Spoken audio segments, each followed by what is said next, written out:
Around the World in 80 Days cover the Project Gutenberg ebook of Around the World in 80 Days, by Jules Verne. Chapter 1 in which Phileas Fogg and Passepartout accept each other, the one as master, the other as man. Mr. Phileas Fogg lived, in 1872, at number 7, Savile Row, Burlington Gardens, the house in which Sheridan died in 1814.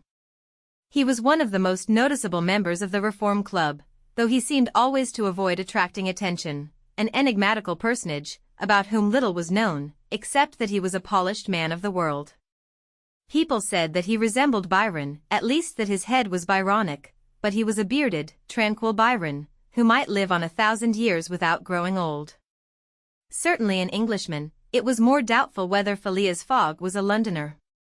He was never seen on 'Change, nor at the bank, nor in the counting rooms of the city. No ships ever came into London docks of which he was the owner. He had no public employment. He had never been entered at any of the Inns of Court, either at the Temple, or Lincoln's Inn, or Gray's Inn, nor had his voice ever resounded in the Court of Chancery, or in the Exchequer, or the Queen's Bench, or the ecclesiastical courts.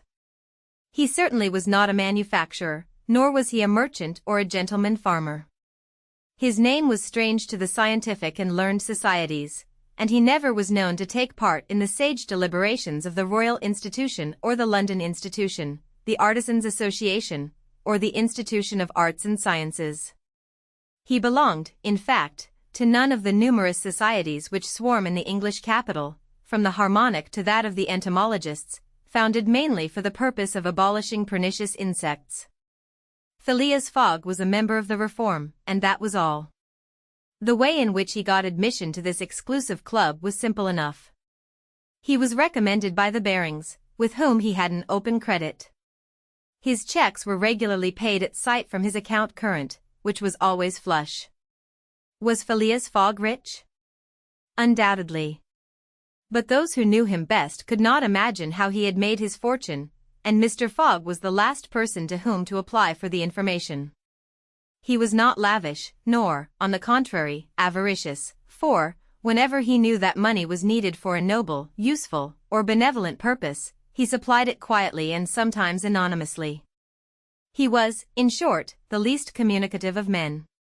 He talked very little, and seemed all the more mysterious for his taciturn manner.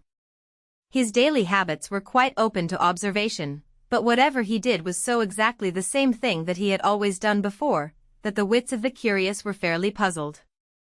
Had he traveled?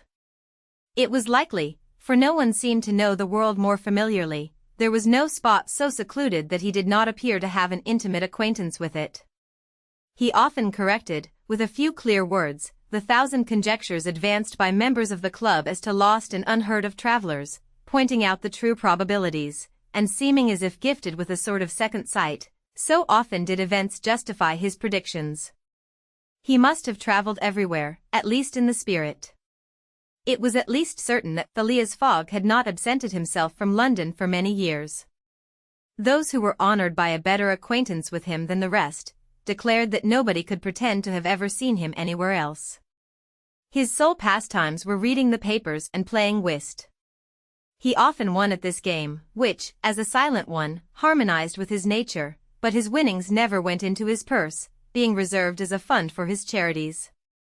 Mr. Fogg played, not to win, but for the sake of playing. The game was in his eyes a contest, a struggle with a difficulty, yet a motionless, unwearying struggle, congenial to his tastes. Phileas Fogg was not known to have either wife or children, which may happen to the most honest people, either relatives or near friends, which is certainly more unusual. He lived alone in his house in Savile Row, whither none penetrated. A single domestic sufficed to serve him. He breakfasted and dined at the club, at hours mathematically fixed, in the same room, at the same table, never taking his meals with other members, much less bringing a guest with him, and went home at exactly midnight, only to retire at once to bed. He never used the cozy chambers which the Reform provides for its favored members. He passed 10 hours out of the 24 in Savile Row, either in sleeping or making his toilet. When he chose to take a walk it was with a regular step in the entrance hall with its mosaic flooring, or in the circular gallery with its dome supported by 20 red porphyry Ionic columns, and illumined by blue painted windows. When he breakfasted or dined, all the resources of the club, its kitchens and pantries, its buttery and dairy, aided to crowd his table with their most succulent stores. He was served by the gravest waiters, in dress coats, and shoes with swanskin soles, who proffered the viands in special porcelain, and on the finest linen. Club decanters, of a lost mold, contained his sherry, his port, and his cinnamon-spiced claret, while his beverages were refreshingly cooled with ice, brought at great cost from the American lakes. If to live in this style is to be eccentric, it must be confessed that there is something good in eccentricity. The mansion in Savile Row, though not sumptuous, was exceedingly comfortable. The habits of its occupant were such as to demand but little from the sole domestic, but Phileas Fogg required him to be almost superhumanly prompt and regular. On this very 2nd of October he had dismissed James Forster, because that luckless youth had brought him shaving water at 84 degrees Fahrenheit instead of 86, and he was awaiting his successor, who was due at the house between 11 and half past. Phileas Fogg was seated squarely in his armchair, his feet close together like those of a grenadier on parade, his hands resting on his knees, his body straight, his head erect. He was steadily watching a complicated clock which indicated the hours, the minutes, the seconds, the days, the months, and the years. At exactly 11:30 Mr. Fogg would, according to his daily habit, quit Savile Row, and repair to the Reform. A rap at this moment sounded on the door of the cosy apartment where Phileas Fogg was seated, and James Forster, the dismissed servant, appeared. "The new servant," said he. A young man of 30 advanced and bowed.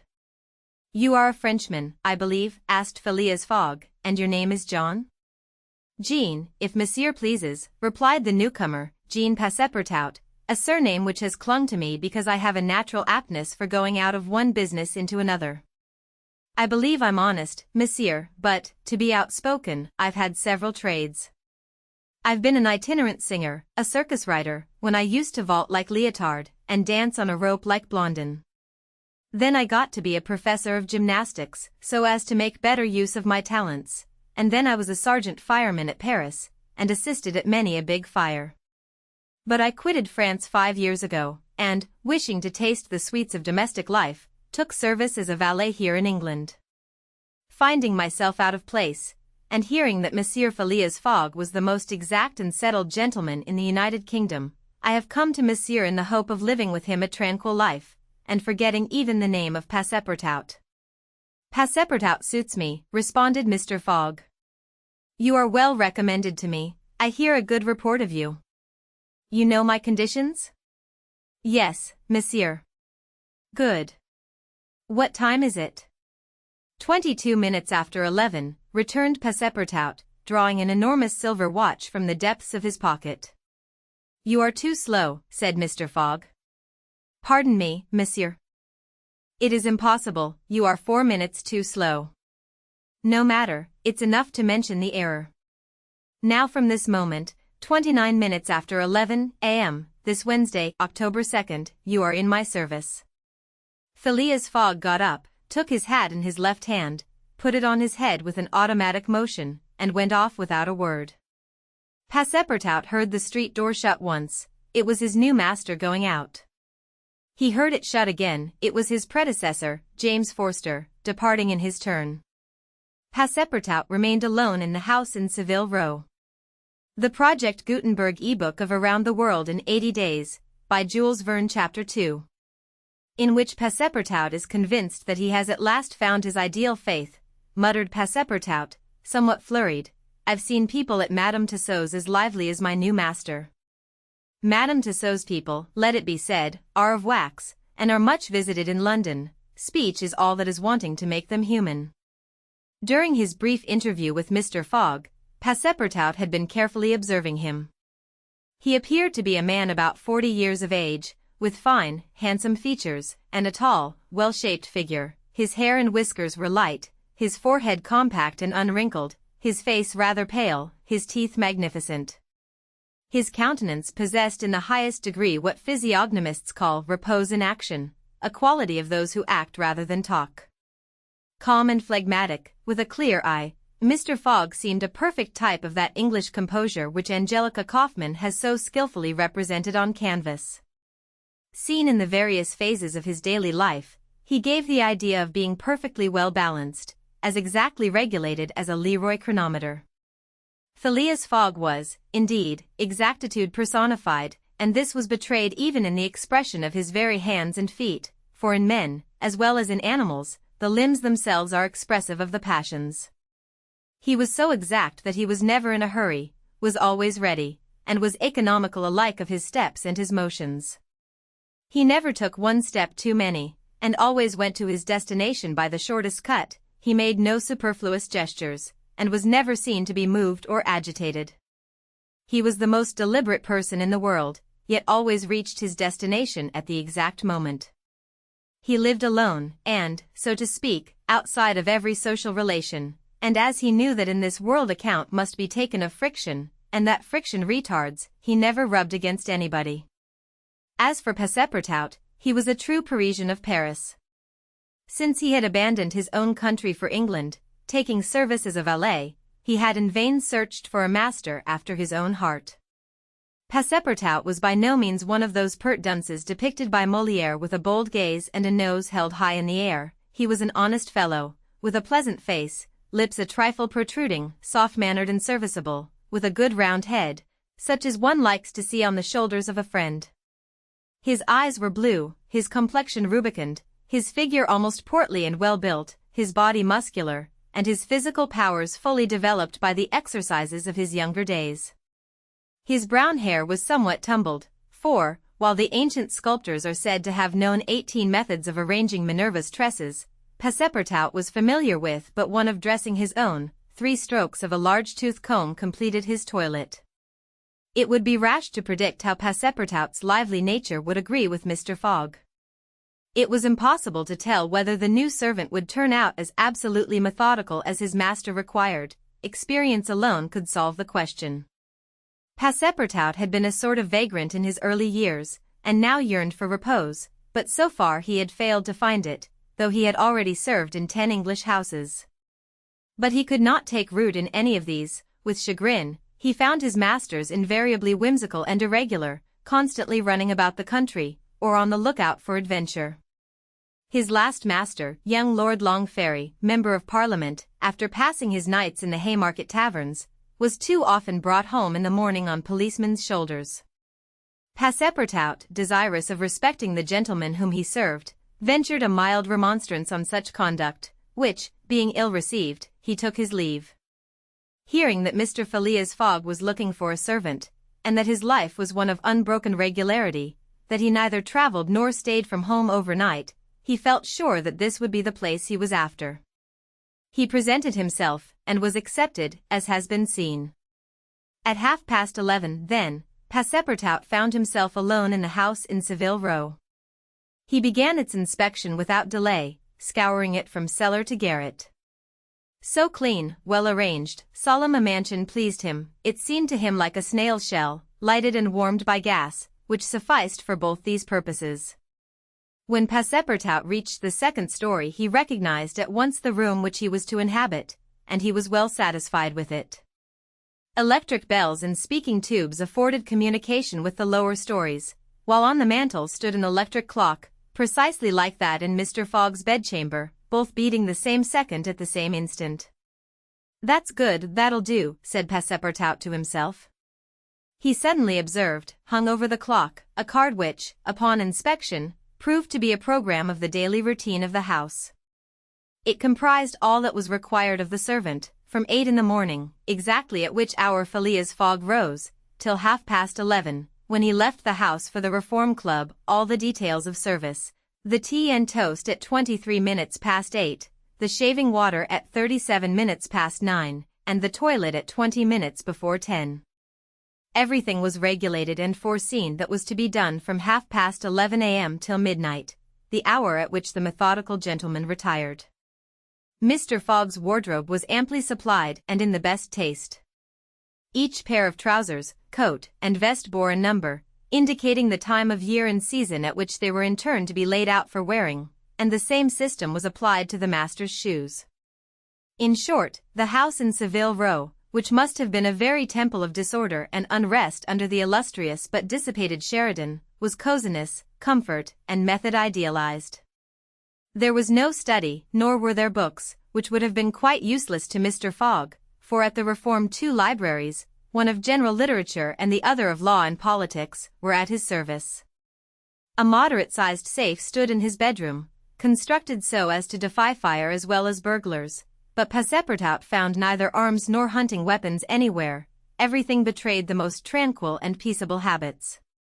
Having scrutinized the house from top to bottom, he rubbed his hands, a broad smile overspread his features, and he said joyfully, "This is just what I wanted.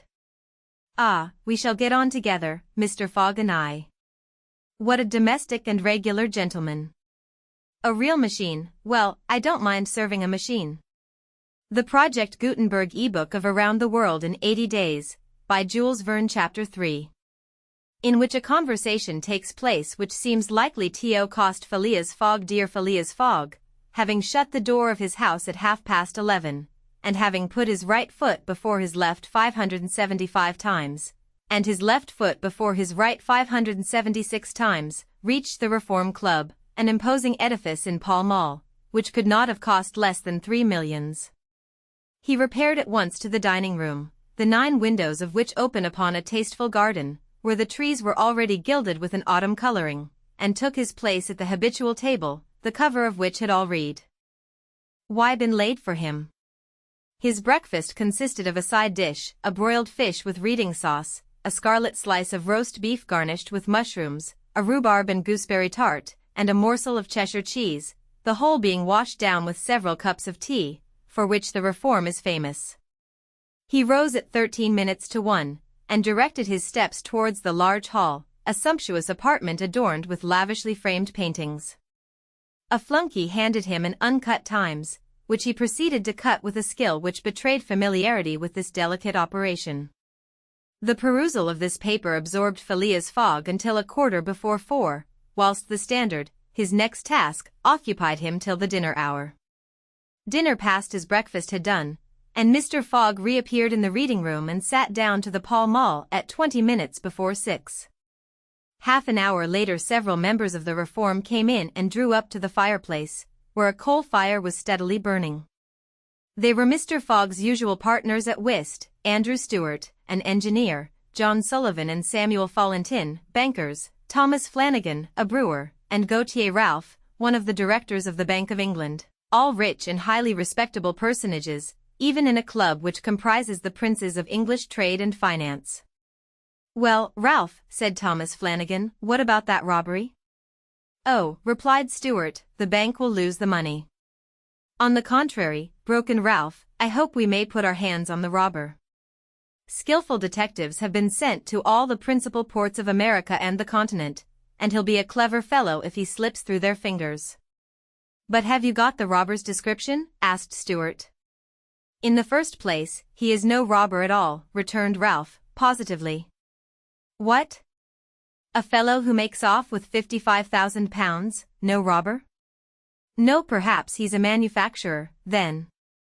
The Daily Telegraph says that he is a gentleman." It was Phileas Fogg, whose head now emerged from behind his newspapers, who made this remark. He bowed to his friends, and entered into the conversation. The affair which formed its subject, and which was town talk, had occurred 3 days before at the Bank of England.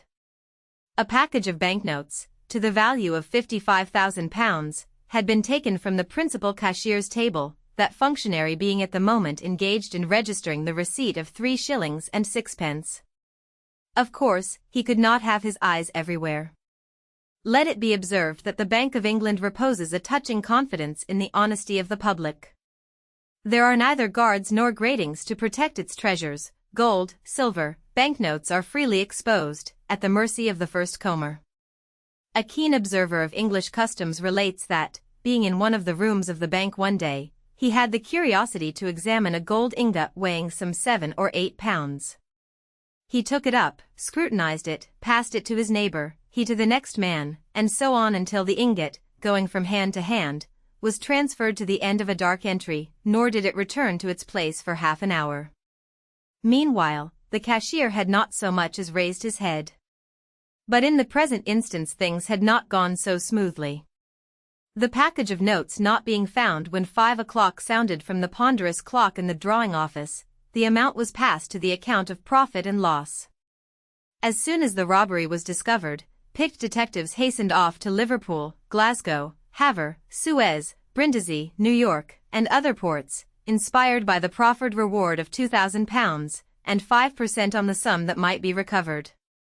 Detectives were also charged with narrowly watching those who arrived at or left London by rail, and a judicial examination was at once entered upon.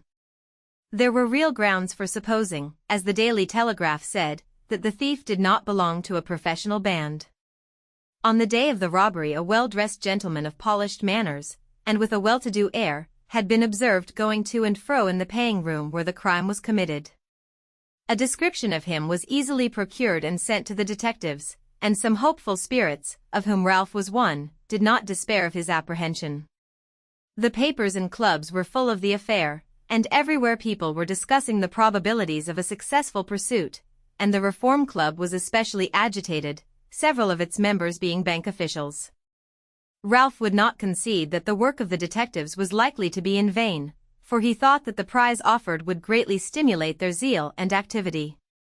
But Stewart was far from sharing this confidence, and, as they placed themselves at the whist table, they continued to argue the matter. Stewart and Flanagan played together, while Phileas Fogg had fallen in for his partner. As the game proceeded, the conversation ceased, excepting between the rubbers, when it revived again. "I maintain," said Stewart, "that the chances are in favor of the thief, who must be a shrewd fellow." "Well, but where can he fly to?" asked Ralph. "No country is safe for him." "Pshaw! Where could he go, then?" "Oh, I don't know that. The world is big enough." "It was once," said Phileas Fogg, in a low tone. "Cut, sir," he added, handing the cards to Thomas Flanagan. The discussion fell during the rubber, after which Stewart took up its thread. "What do you mean by once? Has the world grown smaller?" "Certainly," returned Ralph. "I agree with Mr. Fogg. The world has grown smaller, since a man can now go round it 10 times more quickly than 100 years ago. And that is why the search for this thief will be more likely to succeed. And also why the thief can get away more easily." "Be so good as to play, Mr. Stewart," said Phileas Fogg. But the incredulous Stewart was not convinced, and when the hand was finished, said eagerly, "You have a strange way, Ralph, of proving that the world has grown smaller." "So, because you can go round it in 3 months, in 80 days, interrupted Phileas Fogg. "That is true, gentlemen," added John Sullivan. "Only 80 days, now that the section between Rothal and Allahabad, on the Great Indian Peninsula Railway, has been opened. Here is the estimate made by the Daily Telegraph, from London to Suez via Mont Cenis and Brindisi, by rail and steamboats. 7 days from Suez to Bombay, by steamer. 13 from Bombay to Calcutta, by rail. 3 from Calcutta to Hong Kong, by steamer. 13 from Hong Kong to Yokohama, Japan, by steamer. 6 from Yokohama to San Francisco, by steamer. 22 from San Francisco to New York, by rail. 7 from New York to London, by steamer and rail. 9 total. 80 days. "Yes, in 80 days, exclaimed Stewart, who in his excitement made a false deal. "But that doesn't take into account bad weather, contrary winds, shipwrecks, railway accidents, and so on." "All included," returned Phileas Fogg, continuing to play despite the discussion. "But suppose the Hindus or Indians pull up the rails," replied Stewart, "suppose they stop the trains, pillage the luggage vans, and scalp the passengers." "All included," calmly retorted Fogg, adding, as he threw down the cards, 2 trumps. Stewart, whose turn it was to deal, gathered them up, and went on, "You are right, theoretically, Mr. Fogg, but practically also, Mr. Stewart. I'd like to see you do it in 80 days. It depends on you. Shall we go?" "Heaven preserve me. But I would wager £4,000 that such a journey, made under these conditions, is impossible." "Quite possible, on the contrary," returned Mr. Fogg. "Well, make it, then." The journey round the world in 80 days? Yes. I should like nothing better. When? A. T once. Only I warn you that I shall do it at your expense.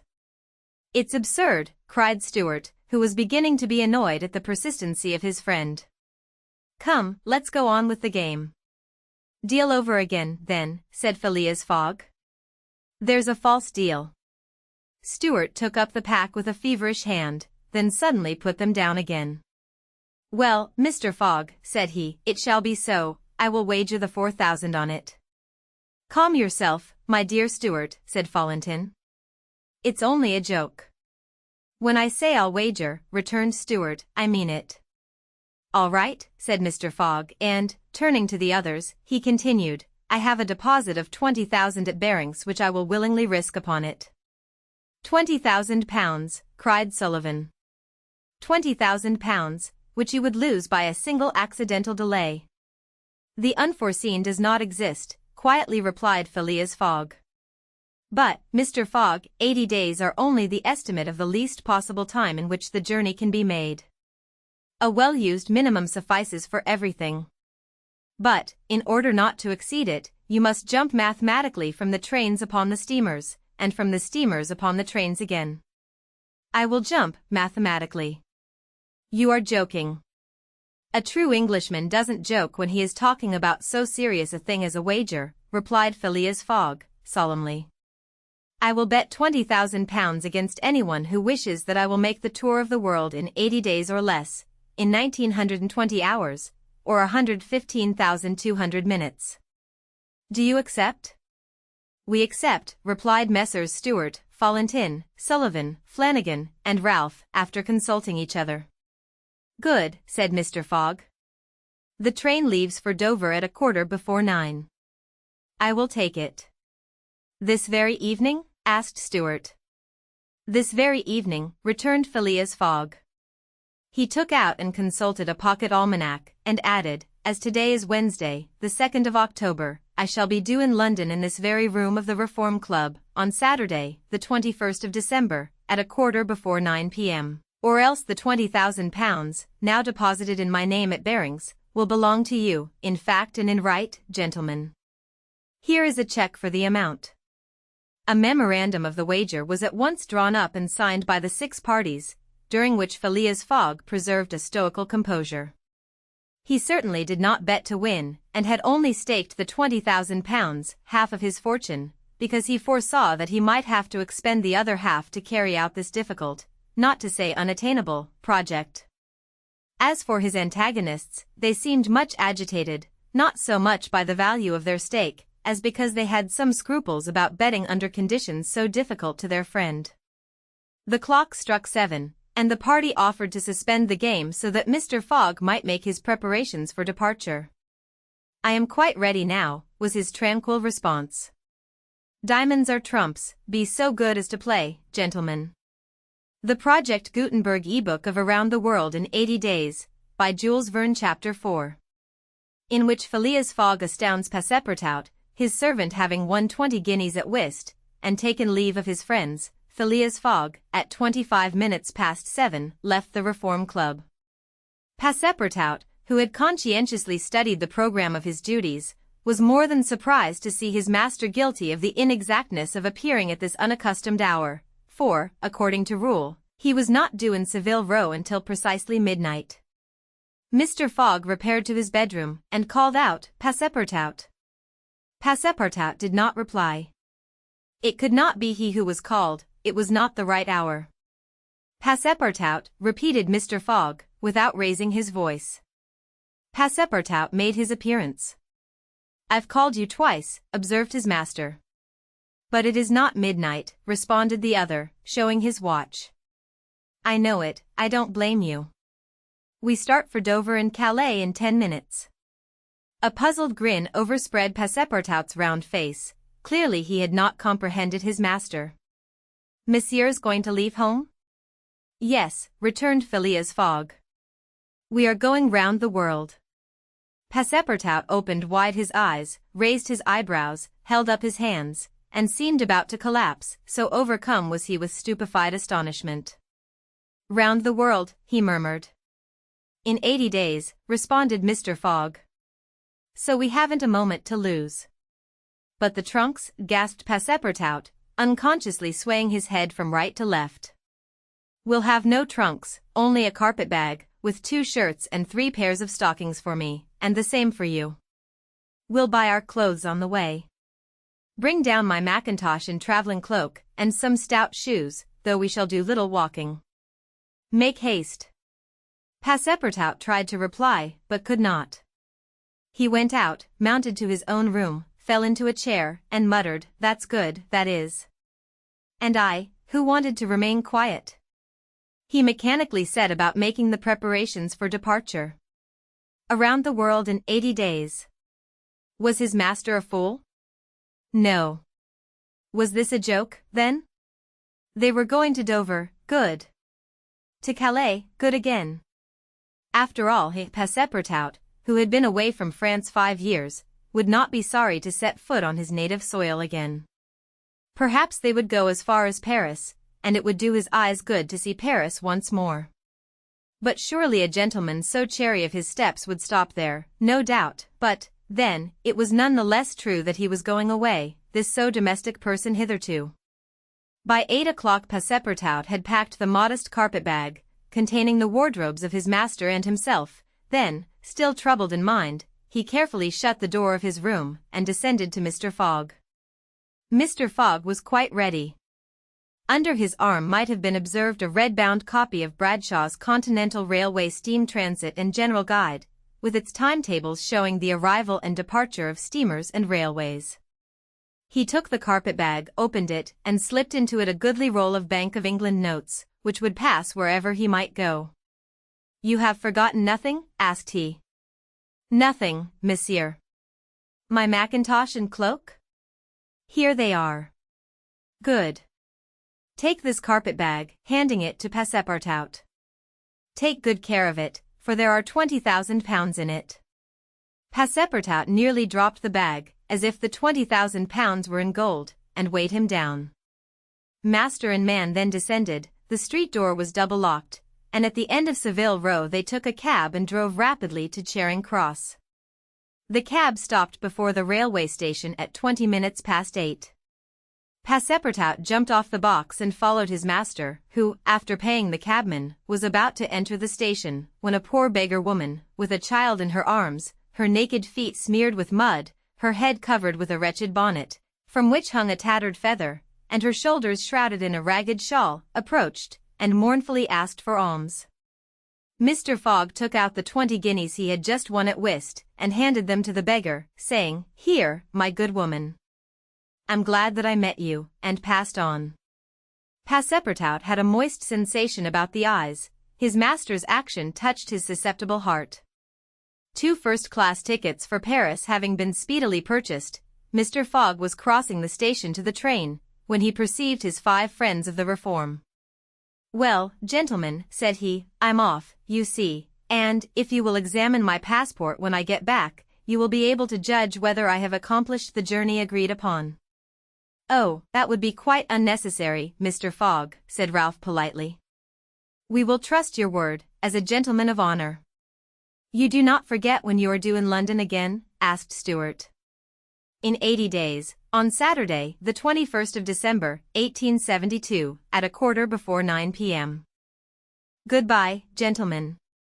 Phileas Fogg and his servant seated themselves in a first-class carriage at 20 minutes before 9. 5 minutes later the whistle screamed, and the train slowly glided out of the station. The night was dark, and a fine, steady rain was falling. Phileas Fogg, snugly ensconced in his corner, did not open his lips. Passepartout, not yet recovered from his stupefaction, clung mechanically to the carpet-bag, with its enormous treasure. Just as the train was whirling through Sydenham, Passepartout suddenly uttered a cry of despair. "What's the matter?" asked Mr. Fogg. "Alas! In my hurry, I forgot, what? To turn off the gas in my room." "Very well, young man," returned Mr. Fogg, coolly, "it will burn, at your expense." The Project Gutenberg ebook of Around the World in 80 Days, by Jules Verne Chapter 5, in which a new species of funds, unknown to the moneyed men, appears on change. Phileas Fogg rightly suspected that his departure from London would create a lively sensation at the West End. The news of the bet spread through the Reform Club, and afforded an exciting topic of conversation to its members. From the club it soon got into the papers throughout England. The boasted tour of the world was talked about, disputed, argued with as much warmth as if the subject were another Alabama claim. Some took sides with Phileas Fogg, but the large majority shook their heads and declared against him. It was absurd, impossible, they declared, that the tour of the world could be made, except theoretically and on paper, in this minimum of time, and with the existing means of traveling. The Times, Standard, Morning Post, and Daily News, and 20 other highly respectable newspapers scouted Mr. Fogg's project as madness. The Daily Telegraph alone hesitatingly supported him. People in general thought him a lunatic, and blamed his Reform Club friends for having accepted a wager which betrayed the mental aberration of its proposer. Articles no less passionate than logical appeared on the question, for geography is one of the pet subjects of the English, and the columns devoted to Phileas Fogg's venture were eagerly devoured by all classes of readers. At first some rash individuals, principally of the gentler sex, espoused his cause, which became still more popular when the Illustrated London News came out with his portrait, copied from a photograph in the Reform Club. A few readers of the Daily Telegraph even dared to say, "Why not, after all? Stranger things have come to pass." At last a long article appeared, on the 7th of October, in the Bulletin of the Royal Geographical Society, which treated the question from every point of view, and demonstrated the utter folly of the enterprise. Everything, it said, was against the travelers, every obstacle imposed alike by man and by nature. A miraculous agreement of the times of departure and arrival, which was impossible, was absolutely necessary to his success. He might, perhaps, reckon on the arrival of trains at the designated hours, in Europe, where the distances were relatively moderate, but when he calculated upon crossing India in 3 days, and the United States in 7, could he rely beyond misgiving upon accomplishing his task? There were accidents to machinery, the liability of trains to run off the line, collisions, bad weather, the blocking up by snow. Were not all these against Phileas Fogg? Would he not find himself, when traveling by steamer in winter, at the mercy of the winds and fogs? Is it uncommon for the best ocean steamers to be 2 or 3 days behind time? But a single delay would suffice to fatally break the chain of communication. Should Phileas Fogg once miss, even by an hour, a steamer, he would have to wait for the next, and that would irrevocably render his attempt vain. This article made a great deal of noise, and, being copied into all the papers, seriously depressed the advocates of the rash tourist. Everybody knows that England is the world of betting men, who are of a higher class than mere gamblers. To bet is in the English temperament. Not only the members of the Reform, but the general public, made heavy wagers for or against Phileas Fogg, who was set down in the betting books as if he were a racehorse. Bonds were issued, and made their appearance on change. Phileas Fogg bonds were offered at par or at a premium, and a great business was done in them.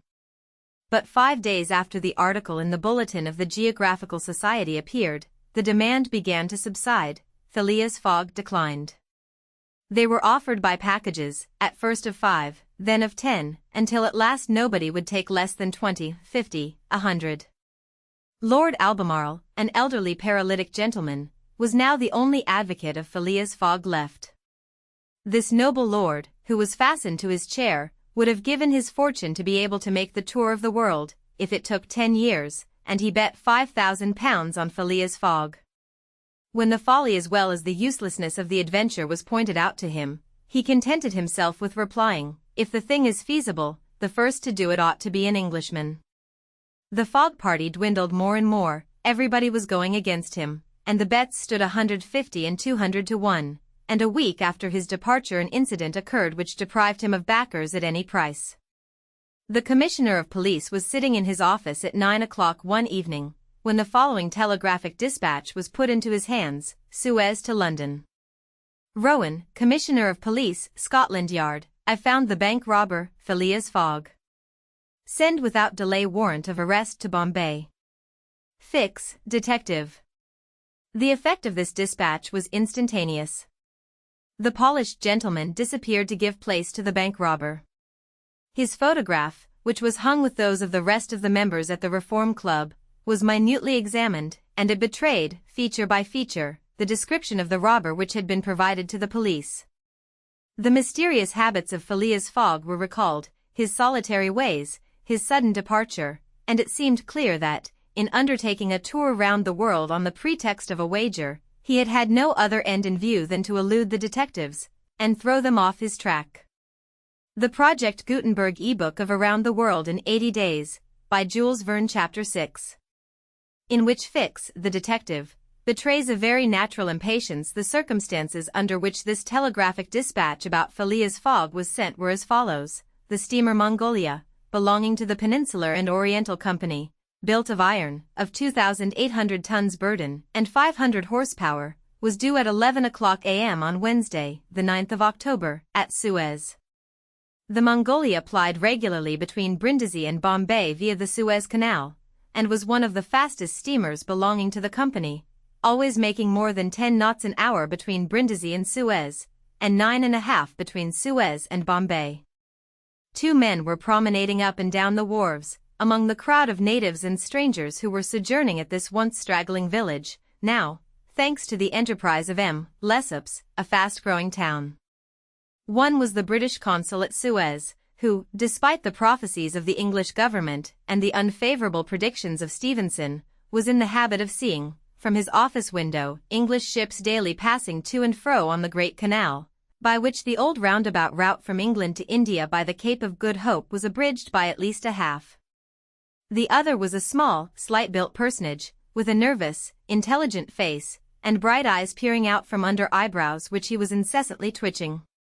He was just now manifesting unmistakable signs of impatience, nervously pacing up and down, and unable to stand still for a moment. This was Fix, one of the detectives who had been dispatched from England in search of the bank robber. It was his task to narrowly watch every passenger who arrived at Suez, and to follow up all who seemed to be suspicious characters, or bore a resemblance to the description of the criminal, which he had received 2 days before from the police headquarters at London. The detective was evidently inspired by the hope of obtaining the splendid reward which would be the prize of success, and awaited with a feverish impatience, easy to understand, the arrival of the steamer Mongolia. "So you say, Consul," asked he for the 20th time, "that this steamer is never behind time?" "No, Mr. Fix," replied the consul. "She was bespoken yesterday at Port Said, and the rest of the way is of no account to such a craft.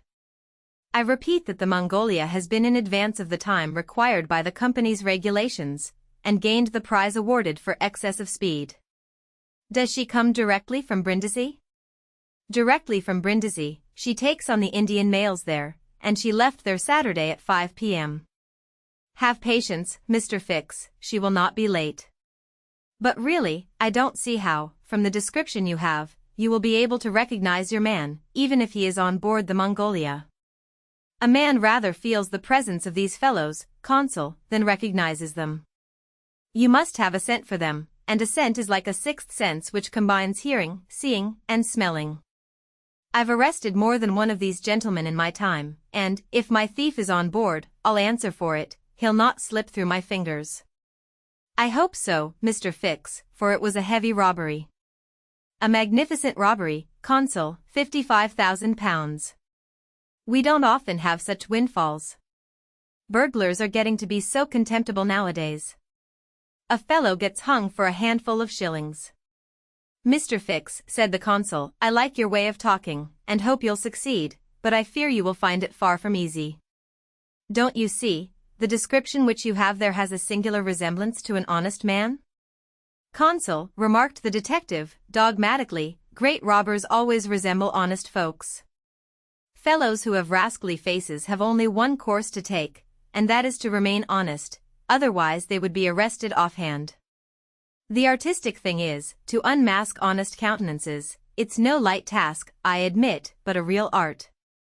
Mr. Fix evidently was not wanting in a tinge of self-conceit. Little by little the scene on the quay became more animated. Sailors of various nations, merchants, shipbrokers, porters, fellahs, bustled to and fro as if the steamer were immediately expected. The weather was clear and slightly chilly. The minarets of the town loomed above the houses in the pale rays of the sun. A jetty pier, some 2,000 yards along, extended into the roadstead. A number of fishing smacks and coasting boats, some retaining the fantastic fashion of ancient galleys, were discernible on the Red Sea. As he passed among the busy crowd, Fix, according to habit, scrutinized the passers-by with a keen, rapid glance. It was now 10:30. "The steamer doesn't come," he exclaimed, as the port clock struck. "She can't be far off now," returned his companion. "How long will she stop at Suez?" "For hours, long enough to get in her coal. It is 1,310 miles from Suez to Aden, at the other end of the Red Sea, and she has to take in a fresh coal supply." "And does she go from Suez directly to Bombay?" "Without putting in anywhere." "Good," said Fix. "If the robber is on board he will no doubt get off at Suez, so as to reach the Dutch or French colonies in Asia by some other route. He ought to know that he would not be safe an hour in India, which is English soil." "Unless," objected the consul, "he is exceptionally shrewd. An English criminal, you know, is always better concealed in London than anywhere else." This observation furnished the detective food for thought, and meanwhile the consul went away to his office. Fix, left alone, was more impatient than ever, having a presentiment that the robber was on board the Mongolia. If he had indeed left London intending to reach the New World, he would naturally take the route via India, which was less watched and more difficult to watch than that of the Atlantic. But Fix's reflections were soon interrupted by a succession of sharp whistles, which announced the arrival of the Mongolia. The porters and fellahs rushed down the quay, and a dozen boats pushed off from the shore to go and meet the steamer. Soon her gigantic hull appeared passing along between the banks, and 11 o'clock struck as she anchored in the road. She brought an unusual number of passengers, some of whom remained on deck to scan the picturesque panorama of the town, while the greater part disembarked in the boats and landed on the quay. Fix took up a position, and carefully examined each face and figure which made its appearance. Presently one of the passengers, after vigorously pushing his way through the importunate crowd of porters, came up to him and politely asked if he could point out the English consulate, at the same time showing a passport which he wished to have visaed. Fix instinctively took the passport, and with a rapid glance read the description of its bearer. An involuntary motion of surprise nearly escaped him, for the description in the passport was identical with that of the bank robber which he had received from Scotland Yard. "Is this your passport?" asked he. "No, it's my master's." "And your master he stayed on board. But he must go to the consul's in person, so as to establish his identity." "Oh, is that necessary?" "Quite indispensable." "And where is the consulate?" "There, on the corner of the square," said Fix, pointing to a house 200 steps off. "I'll go and fetch my master, who won't be much pleased, however, to be disturbed." The passenger bowed to Fix, and returned to the steamer. The Project Gutenberg ebook of Around the World in 80 Days, by Jules Verne Chapter 7. Which once more demonstrates the uselessness of passports as aids to detectives. The detective passed down the quay, and rapidly made his way to the consul's office, where he was at once admitted to the presence of that official. "Consul," said he, without preamble, "I have strong reasons for believing that my man is a passenger on the Mongolia." And he narrated what had just passed concerning the passport. "Well, Mr. Fix," replied the consul, "I shall not be sorry to see the rascal's face, but perhaps he won't come here, that is, if he is the person you suppose him to be. A robber doesn't quite like to leave traces of his flight behind him, and, besides, he is not obliged to have his passport countersigned. If he is as shrewd as I think he is, consul, he will come." "To have his passport visaed?" "Yes. Passports are only good for annoying honest folks, and aiding in the flight of rogues. I assure you it will be quite the thing for him to do, but I hope you will not visa the passport." "Why not?" If the passport is genuine, I have no right to refuse. Still, I must keep this man here until I can get a warrant to arrest him from London. Ah, that's your lookout. But I cannot. The consul did not finish his sentence, for as he spoke a knock was heard at the door, and two strangers entered, one of whom was the servant whom Fix had met on the quay. The other, who was his master, held out his passport with the request that the consul would do him the favor to visa it.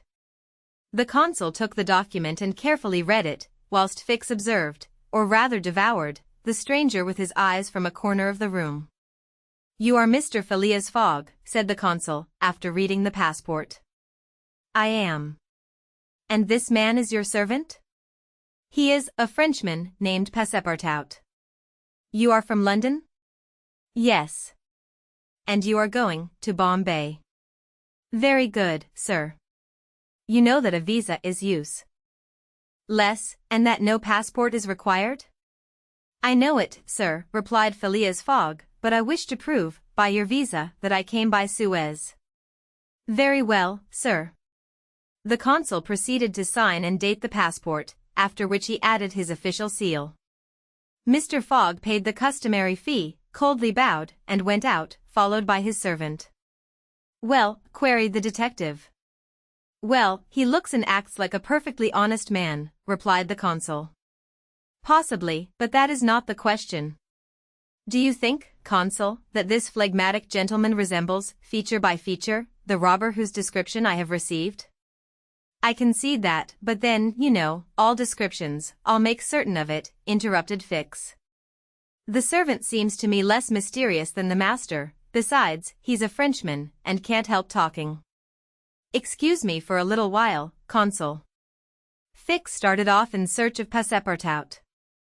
Meanwhile Mr. Fogg, after leaving the consulate, repaired to the quay, gave some orders to Passepartout, went off to the Mongolia in a boat, and descended to his cabin.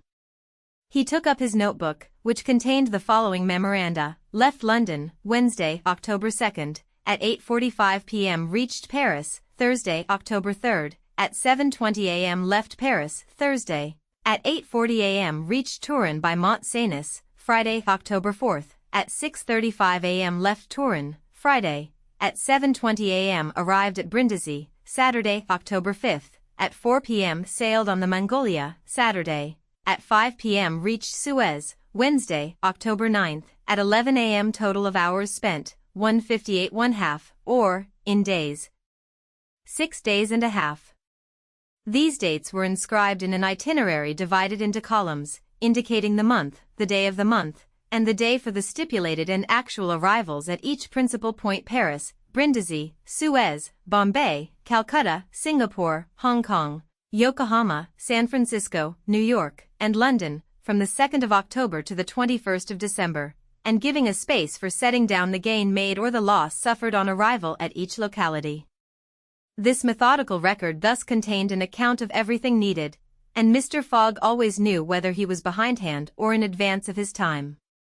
On this Friday, October 9th, he noted his arrival at Suez, and observed that he had as yet neither gained nor lost. He sat down quietly to breakfast in his cabin, never once thinking of inspecting the town, being one of those Englishmen who are wont to see foreign countries through the eyes of their domestics. The Project Gutenberg ebook of Around the World in 80 Days, by Jules Verne, Chapter 8. In which Passepartout talks rather more, perhaps, than is prudent. Fix soon rejoined Passepartout, who was lounging and looking about on the quay, as if he did not feel that he, at least, was obliged not to see anything.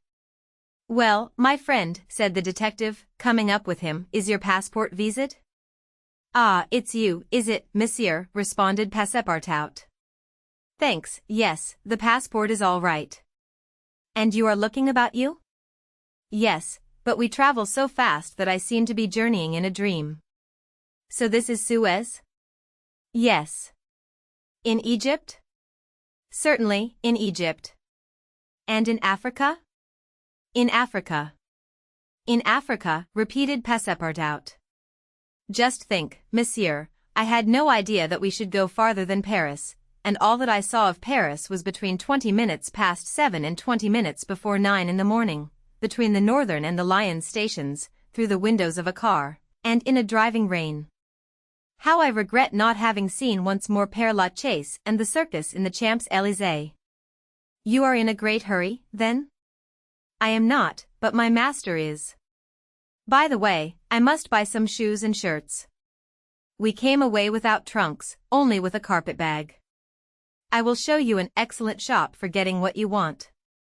Really, monsieur, you are very kind. And they walked off together, Passepartout chatting volubly as they went along. Above all, said he, don't let me lose the steamer. You have plenty of time, it's only 12 o'clock. Passepartout pulled out his big watch. 12, he exclaimed, why, it's only 8 minutes before 10. Your watch is slow. My watch? A family watch, monsieur, which has come down from my great-grandfather. It doesn't vary 5 minutes in the year. It's a perfect chronometer, look you. I see how it is, said Fix. You have kept London time, which is 2 hours behind that of Suez. You ought to regulate your watch at noon in each country. I regulate my watch? Never. Well, then, it will not agree with the sun. So much the worse for the sun, monsieur. The sun will be wrong, then. And the worthy fellow returned the watch to its fob with a defiant gesture. After a few minutes' silence, Fix resumed, you left London hastily, then? I rather think so. Last Friday at 8 o'clock in the evening, Monsieur Fogg came home from his club, and 3/4 of an hour afterwards we were off. But where is your master going? Always straight ahead. He is going round the world. Round the world, cried Fix. Yes, and in 80 days. He says it is on a wager, but, between us, I don't believe a word of it. That wouldn't be common sense. There's something else in the wind. Ah. Mr. Fogg is a character, is he? I should say he was. Is he rich? No doubt, for he is carrying an enormous sum in brand new banknotes with him. And he doesn't spare the money on the way either. He has offered a large reward to the engineer of the Mongolia if he gets us to Bombay well in advance of time. And you have known your master a long time? Why, no, I entered his service the very day we left London. The effect of these replies upon the already suspicious and excited detective may be imagined. The hasty departure from London soon after the robbery, the large sum carried by Mr. Fogg, his eagerness to reach distant countries, the pretext of an eccentric and foolhardy bet, all confirmed Fix in his theory. He continued to pump poor Passepartout, and learned that he really knew little or nothing of his master, who lived a solitary existence in London, was said to be rich, though no one knew whence came his riches, and was mysterious and impenetrable in his affairs and habits. Fix felt sure that Phileas Fogg would not land at Suez, but was really going on to Bombay. Is Bombay far from here? Asked Passepartout. Pretty far. It is a 10 days' voyage by sea. And in what country is Bombay? India. In Asia? Certainly. The deuce. I was going to tell you there's one thing that worries me, my burner. What burner? My gas burner, which I forgot to turn off, and which is at this moment burning at my expense.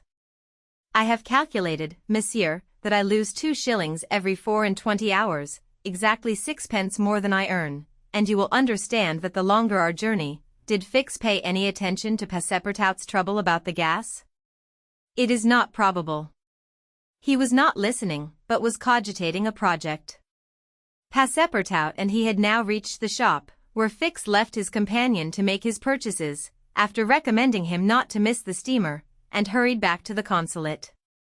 Now that he was fully convinced, Fix had quite recovered his equanimity. Consul, said he, I have no longer any doubt. I have spotted my man. He passes himself off as an odd stick who is going round the world in 80 days. Then he's a sharp fellow, returned the consul, and counts on returning to London after putting the police of the 2 countries off his track. We'll see about that, replied Fix. But are you not mistaken? I am not mistaken. Why was this robber so anxious to prove, by the visa, that he had passed through Suez? Why? "I have no idea, but listen to me." He reported in a few words the most important parts of his conversation with Passepartout. "In short," said the consul, "appearances are wholly against this man." "And what are you going to do?" "Send a dispatch to London. On for a warrant of arrest to be dispatched instantly to Bombay, take passage on board the Mongolia, follow my rogue to India, and there, on English ground, arrest him politely, with my warrant in my hand, and my hand on his shoulder." Having uttered these words with a cool, careless air, the detective took leave of the consul, and repaired to the telegraph office, whence he sent the dispatch which we have seen to the London police office. A quarter of an hour later found Fix, with a small bag in his hand, proceeding on board the Mongolia, and, ere many moments longer, the noble steamer rode out at full steam upon the waters of the Red Sea. The Project Gutenberg ebook of Around the World in 80 Days, by Jules Verne. Chapter 9. In which the Red Sea and the Indian Ocean prove propitious to the designs of Phileas Fogg. The distance between Suez and Aden is precisely 1,310 miles, and the regulations of the company allow the steamers 138 hours in which to traverse it. The Mongolia, thanks to the vigorous exertions of the engineer, seemed likely, so rapid was her speed, to reach her destination considerably within that time. The greater part of the passengers from Brindisi were bound for India, some for Bombay, others for Calcutta by way of Bombay, the nearest route thither, now that a railway crosses the Indian peninsula. Among the passengers was a number of officials and military officers of various grades, the latter being either attached to the regular British forces or commanding the sepoy troops, and receiving high salaries ever since the central government has assumed the powers of the East India Company, for the sub-lieutenants get £280, brigadiers £2,400, and generals of divisions £4,000. What with the military men, a number of rich young Englishmen on their travels, and the hospitable efforts of the purser, the time passed quickly on the Mongolia. The best of fare was spread upon the cabin tables at breakfast, lunch, dinner, and the 8 o'clock supper, and the ladies scrupulously changed their toilets twice a day, and the hours were whirled away, when the sea was tranquil, with music, dancing, and games. But the Red Sea is full of caprice, and often boisterous, like most long and narrow gulfs. When the wind came from the African or Asian coast, the Mongolia, with her long hull, rolled fearfully. Then the ladies speedily disappeared below, the pianos were silent, singing and dancing suddenly ceased. Yet the good ship ploughed straight on, unretarded by wind or wave, towards the Straits of Bab el-Mandeb. What was Phileas Fogg doing all this time? It might be thought that, in his anxiety, he would be constantly watching the changes of the wind, the disorderly raging of the billows, every chance, in short, which might force the Mongolia to slacken her speed, and thus interrupt his journey. But, if he thought of these possibilities, he did not betray the fact by any outward sign. Always the same impassible member of the Reform Club, whom no incident could surprise, as unvarying as the ship's chronometers, and seldom having the curiosity even to go upon the deck, he passed through the memorable scenes of the Red Sea with cold indifference, did not care to recognize the historic towns and villages which, along its borders, raised their picturesque outlines against the sky, and betrayed no fear of the dangers of the Arabic Gulf, which the old historians always spoke of with horror, and upon which the ancient navigators never ventured without propitiating the gods by ample sacrifices. How did this eccentric personage pass his time on the Mongolia? He made his 4 hearty meals every day, regardless of the most persistent rolling and pitching on the part of the steamer, and he played whist indefatigably, for he had found partners as enthusiastic in the game as himself. A tax collector, on the way to his post at Goa, the Reverend Decimus Smith, returning to his parish at Bombay, and a brigadier general of the English army, who was about to rejoin his brigade at Benares, made up the party, and, with Mr. Fogg, played whist by the hour together in absorbing silence. As for Passepartout, he, too, had escaped seasickness, and took his meals conscientiously in the forward cabin. He rather enjoyed the voyage, for he was well fed and well lodged, took a great interest in the scenes through which they were passing, and consoled himself with the delusion that his master's whim would end at Bombay. He was pleased, on the day after leaving Suez, to find on deck the obliging person with whom he had walked and chatted on the quays. "If I am not mistaken," said he, approaching this person, with his most amiable smile, "you are the gentleman who so kindly volunteered to guide me at Suez?" "Ah. I quite recognize you. You are the servant of the strange Englishman." "Just so, Monsieur Fix." "Monsieur Fix," resumed Passepartout, "I'm charmed to find you on board. Where are you bound?" "Like you, to Bombay." "That's capital. Have you made this trip before?" "Several times. I am one of the agents of the Peninsular Company." "Then you know India?" "Why yes," replied Fix, who spoke cautiously. "A curious place, this India?" "Oh, very curious. Mosques, minarets, temples, fakirs, pagodas, tigers, snakes, elephants. I hope you will have ample time to see the sights." "I hope so, Monsieur Fix.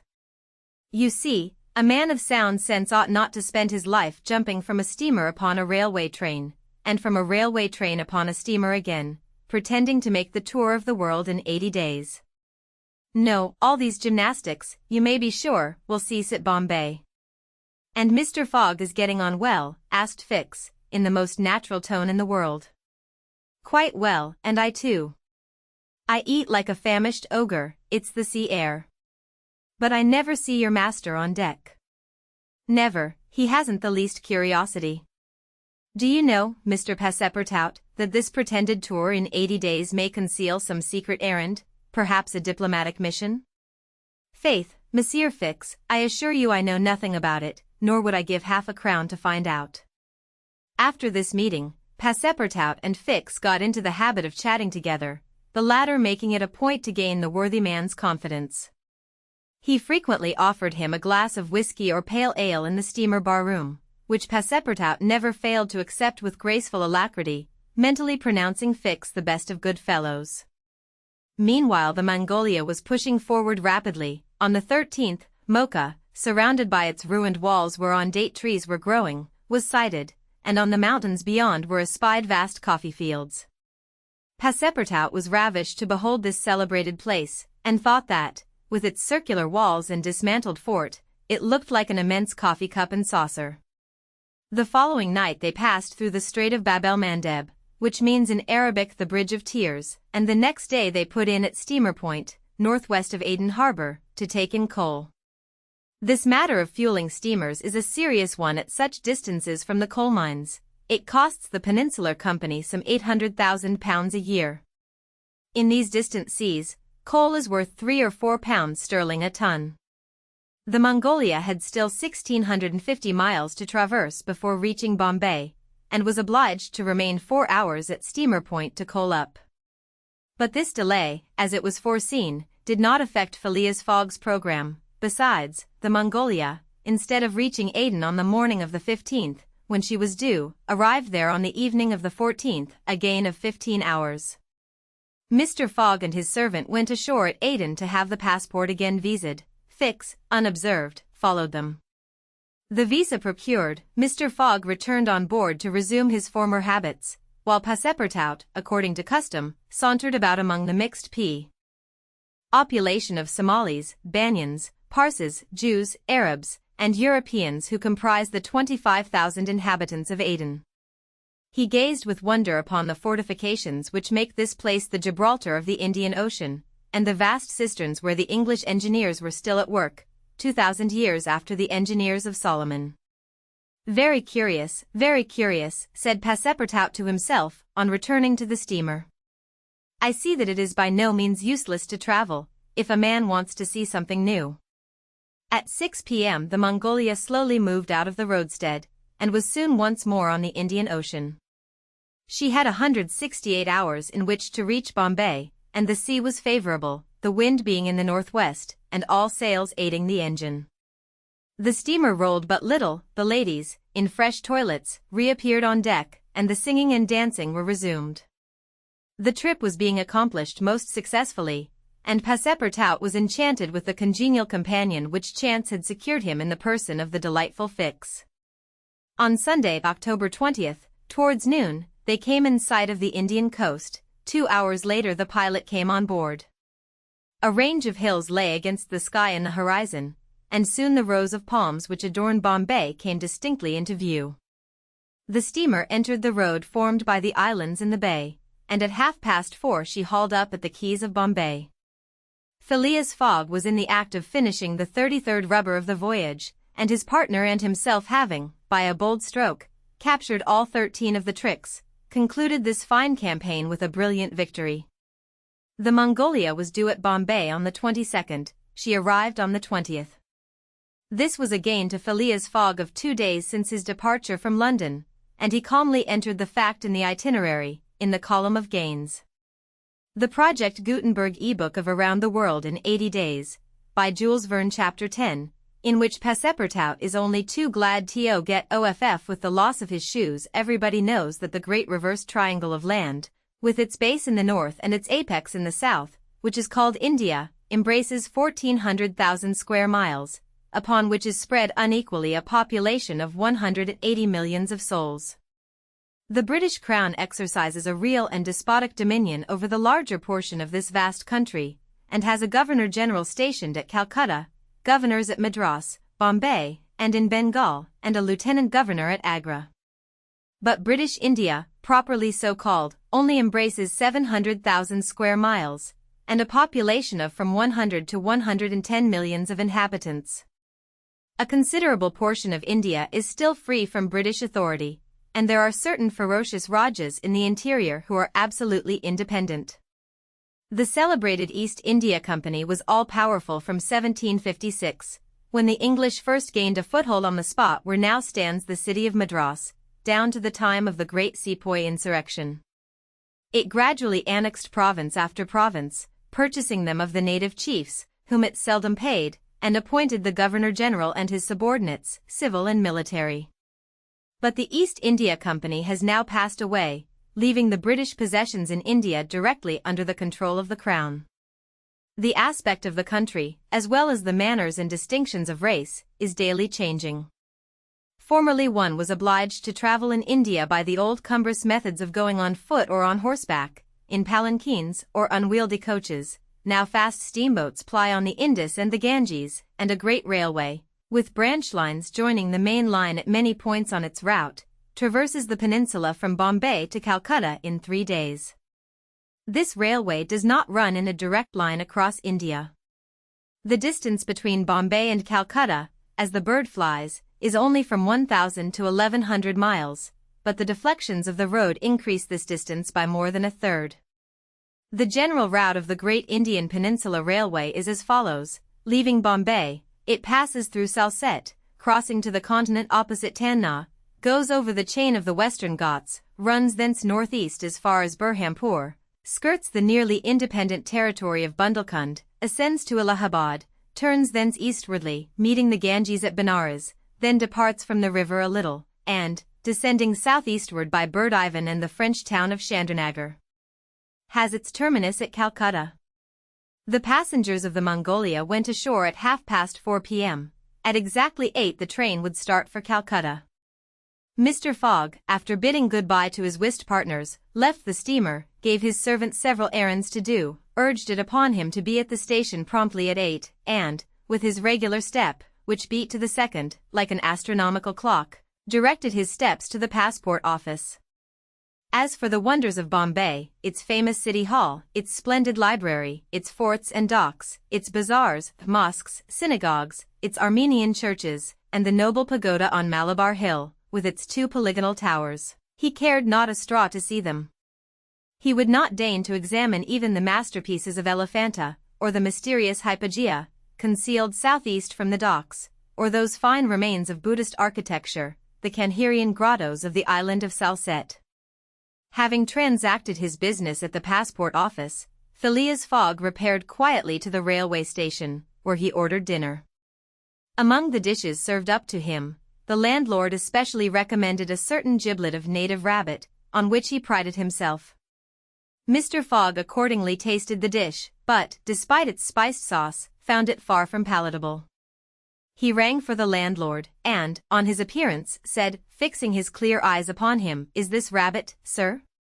Yes, my lord, the rogue boldly replied, rabbit from the jungles. And this rabbit did not mew when he was killed? Mew, my lord. What, a rabbit mew? I swear to you, be so good, landlord, as not to swear, but remember this, cats were formerly considered, in India, as sacred animals. That was a good time. For the cats, my lord? Perhaps for the travelers as well. After which Mr. Fogg quietly continued his dinner. Fix had gone on shore shortly after Mr. Fogg, and his first destination was the headquarters of the Bombay police. He made himself known as a London detective, told his business at Bombay, and the position of affairs relative to the supposed robber, and nervously asked if a warrant had arrived from London.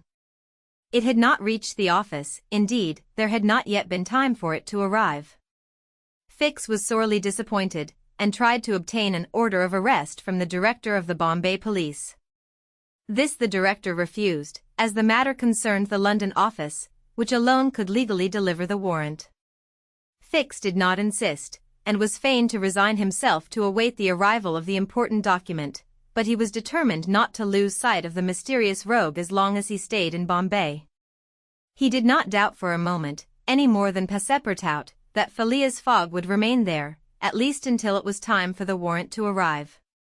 Passepartout, however, had no sooner heard his master's orders on leaving the Mongolia than he saw at once that they were to leave Bombay as they had done Suez and Paris, and that the journey would be extended at least as far as Calcutta, and perhaps beyond that place.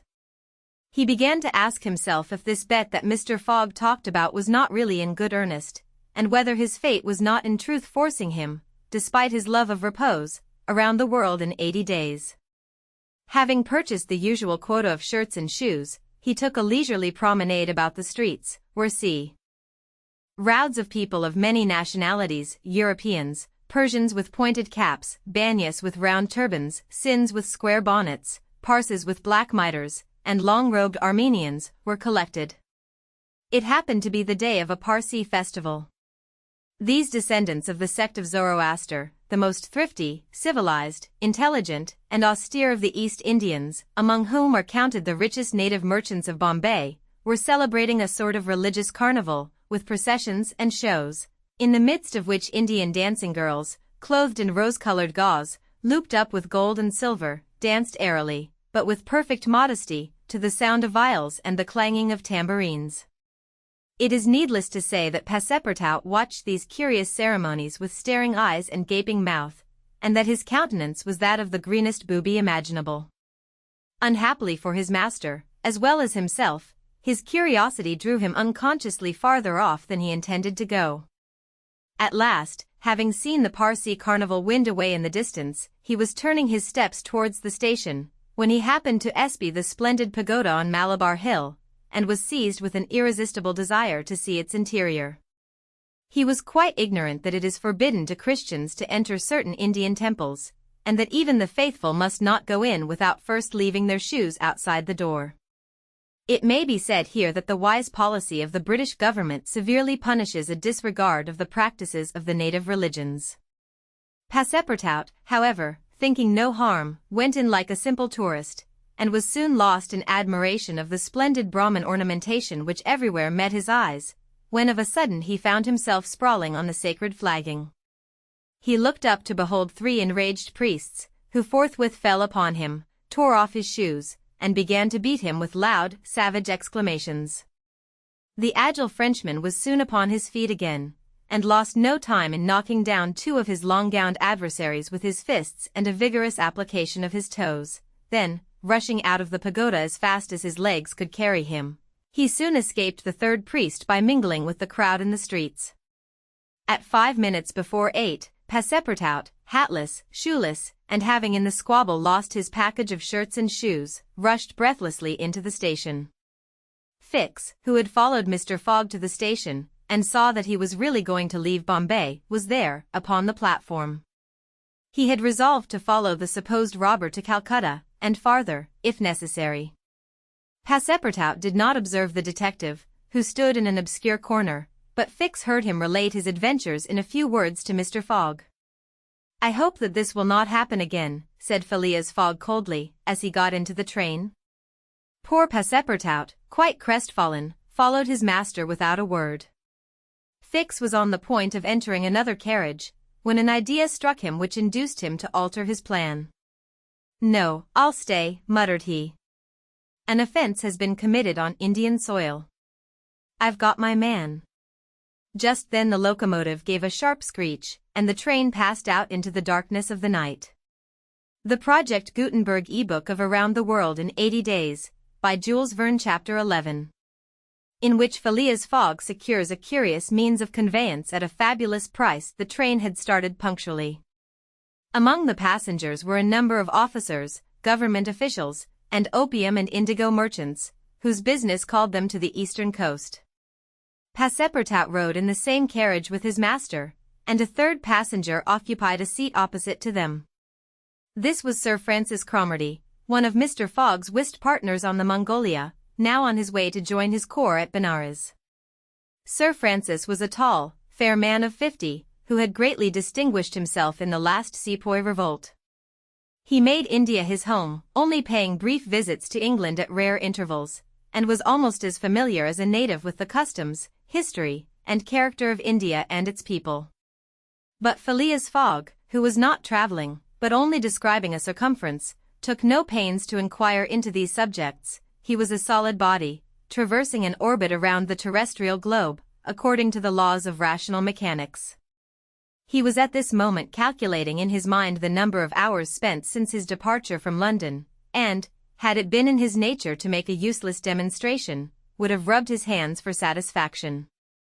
Sir Francis Cromarty had observed the oddity of his travelling companion, although the only opportunity he had for studying him had been while he was dealing the cards, and between two rubbers, and questioned himself whether a human heart really beat beneath this cold exterior, and whether Phileas Fogg had any sense of the beauties of nature. The Brigadier General was free to mentally confess that, of all the eccentric persons he had ever met, none was comparable to this product of the exact sciences. Phileas Fogg had not concealed from Sir Francis his design of going round the world, nor the circumstances under which he set out, and the General only saw in the wager a useless eccentricity and a lack of sound common sense. In the way this strange gentleman was going on, he would leave the world without having done any good to himself or anybody else. An hour after leaving Bombay the train had passed the viaducts and the island of Salsette, and had got into the open country. At Kalyan they reached the junction of the branch line which descends towards southeastern India by Kandala and Poona, and, passing Powell, they entered the defile of the mountains, with their basalt bases, and their summits crowned with thick and verdant forests. Phileas Fogg and Sir Francis Cromarty exchanged a few words from time to time, and now Sir Francis, reviving the conversation, observed, "Some years ago, Mr. Fogg, you would have met with a delay at this point which would probably have lost you your wager." "How so, Sir Francis?" "Because the railway stopped at the base of these mountains, which the passengers were obliged to cross in palanquins or on ponies to Kandala, on the other side." "Such a delay would not have deranged my plans in the least," said Mr. Fogg. "I have constantly foreseen the likelihood of certain obstacles." "But, Mr. Fogg," pursued Sir Francis, "you run the risk of having some difficulty about this worthy fellow's adventure at the pagoda." Passepartout, his feet comfortably wrapped in his travelling blanket, was sound asleep and did not dream that anybody was talking about him. The government is very severe upon that kind of offence. It takes particular care that the religious customs of the Indians should be respected, and if your servant were caught, very well, Sir Francis, replied Mr. Fogg, if he had been caught he would have been condemned and punished, and then would have quietly returned to Europe. I don't see how this affair could have delayed his master. The conversation fell again. During the night the train left the mountains behind, and passed Nasik, and the next day proceeded over the flat, well-cultivated country of the Kandaish, with its straggling villages, above which rose the minarets of the pagodas. This fertile territory is watered by numerous small rivers and limpid streams, mostly tributaries of the Godavari. Passepartout, on waking and looking out, could not realize that he was actually crossing India in a railway train. The locomotive, guided by an English engineer and fed with English coal, threw out its smoke upon cotton, coffee, nutmeg, clove, and pepper plantations, while the steam curled in spirals around groups of palm trees, in the midst of which were seen picturesque bungalows, viharis, sort of abandoned monasteries, and marvelous temples enriched by the exhaustless ornamentation of Indian architecture. Then they came upon vast tracts extending to the horizon, with jungles inhabited by snakes and tigers, which fled at the noise of the train, succeeded by forests penetrated by the railway, and still haunted by elephants which, with pensive eyes, gazed at the train as it passed. The travelers crossed, beyond Milligam, the fatal country so often stained with blood by the sectaries of the goddess Kali. Not far off rose Ellora, with its graceful pagodas, and the famous Aurungabad, capital of the ferocious Aurangzeb, now the chief town of one of the detached provinces of the kingdom of the Nizam. It was thereabouts that Feringhia, the Thuggee chief, king of the Stranglers, held his sway. These ruffians, united by a secret bond, strangled victims of every age in honor of the goddess Death, without ever shedding blood. There was a period when this part of the country could scarcely be traveled over without corpses being found in every direction. The English government has succeeded in greatly diminishing these murders, though the Thuggees still exist, and pursue the exercise of their horrible rights. At 12:30 the train stopped at Burhampur, where Passepartout was able to purchase some Indian slippers, ornamented with false pearls, in which, with evident vanity, he proceeded to encase his feet. The travelers made a hasty breakfast and started off for Surgur, after skirting for a little the banks of the small river Tapti, which empties into the Gulf of Cambrai, near Surat. Passepartout was now plunged into absorbing reverie. Up to his arrival at Bombay, he had entertained hopes that their journey would end there, but, now that they were plainly whirling across India at full speed, a sudden change had come over the spirit of his dreams. His old vagabond nature returned to him, the fantastic ideas of his youth once more took possession of him. He came to regard his master's project as intended in good earnest, believed in the reality of the bet, and therefore in the tour of the world and the necessity of making it without fail within the designated period. Already he began to worry about possible delays, and accidents which might happen on the way. He recognized himself as being personally interested in the wager, and trembled at the thought that he might have been the means of losing it by his unpardonable folly of the night before. Being much less cool-headed than Mr. Fogg, he was much more restless, counting and recounting the days passed over, uttering maledictions when the train stopped, and accusing it of sluggishness, and mentally blaming Mr. Fogg for not having bribed the engineer. The worthy fellow was ignorant that, while it was possible by such means to hasten the rate of a steamer, it could not be done on the railway. The train entered the defile of the Sutpur Mountains, which separate the Kandyish from Bundelkund, towards evening. The next day Sir Francis Cromarty asked Passepartout what time it was, to which, on consulting his watch, he replied that it was 3 in the morning. This famous timepiece, always regulated on the Greenwich meridian, which was now some 77 degrees westward, was at least 4 hours slow. Sir Francis corrected Passepartout's time, whereupon the latter made the same remark that he had done to Fix, and upon the general insisting that the watch should be regulated in each new meridian, since he was constantly going eastward, that is in the face of the sun, and therefore the days were shorter by 4 minutes for each degree gone over, Passepartout obstinately refused to alter his watch, which he kept at London time. It was an innocent delusion which could harm no one. The train stopped, at 8 o'clock, in the midst of a glade some 15 miles beyond Rothal, where there were several bungalows and workmen's cabins. The conductor, passing along the carriages, shouted, "Passengers will get out here." Phileas Fogg looked at Sir Francis Cromarty for an explanation, but the general could not tell what meant a halt in the midst of this forest of dates and acacias. Passepartout, not less surprised, rushed out and speedily returned, crying, "Monsieur, no more railway." "What do you mean?" asked Sir Francis. "I mean to say that the train isn't going on." The general at once stepped out, while Phileas Fogg calmly followed him, and they proceeded together to the conductor. "Where are we?" asked Sir Francis. "At the hamlet of Colby." "Do we stop here?" "Certainly." "The railway isn't finished." "What?" Not finished? No. There's still a matter of 50 miles to be laid from here to Allahabad, where the line begins again. But the papers announced the opening of the railway throughout. What would you have, officer? The papers were mistaken. Yet you sell tickets from Bombay to Calcutta, retorted Sir Francis, who was growing warm. No doubt, replied the conductor, but the passengers know that they must provide means of transportation for themselves from Colby to Allahabad. Sir Francis was furious. Passepartout would willingly have knocked the conductor down, and did not dare to look at his master. Sir Francis, said Mr. Fogg quietly, we will, if you please, look about for some means of conveyance to Allahabad. Mr. Fogg, this is a delay greatly to your disadvantage. No, Sir Francis, it was foreseen. What?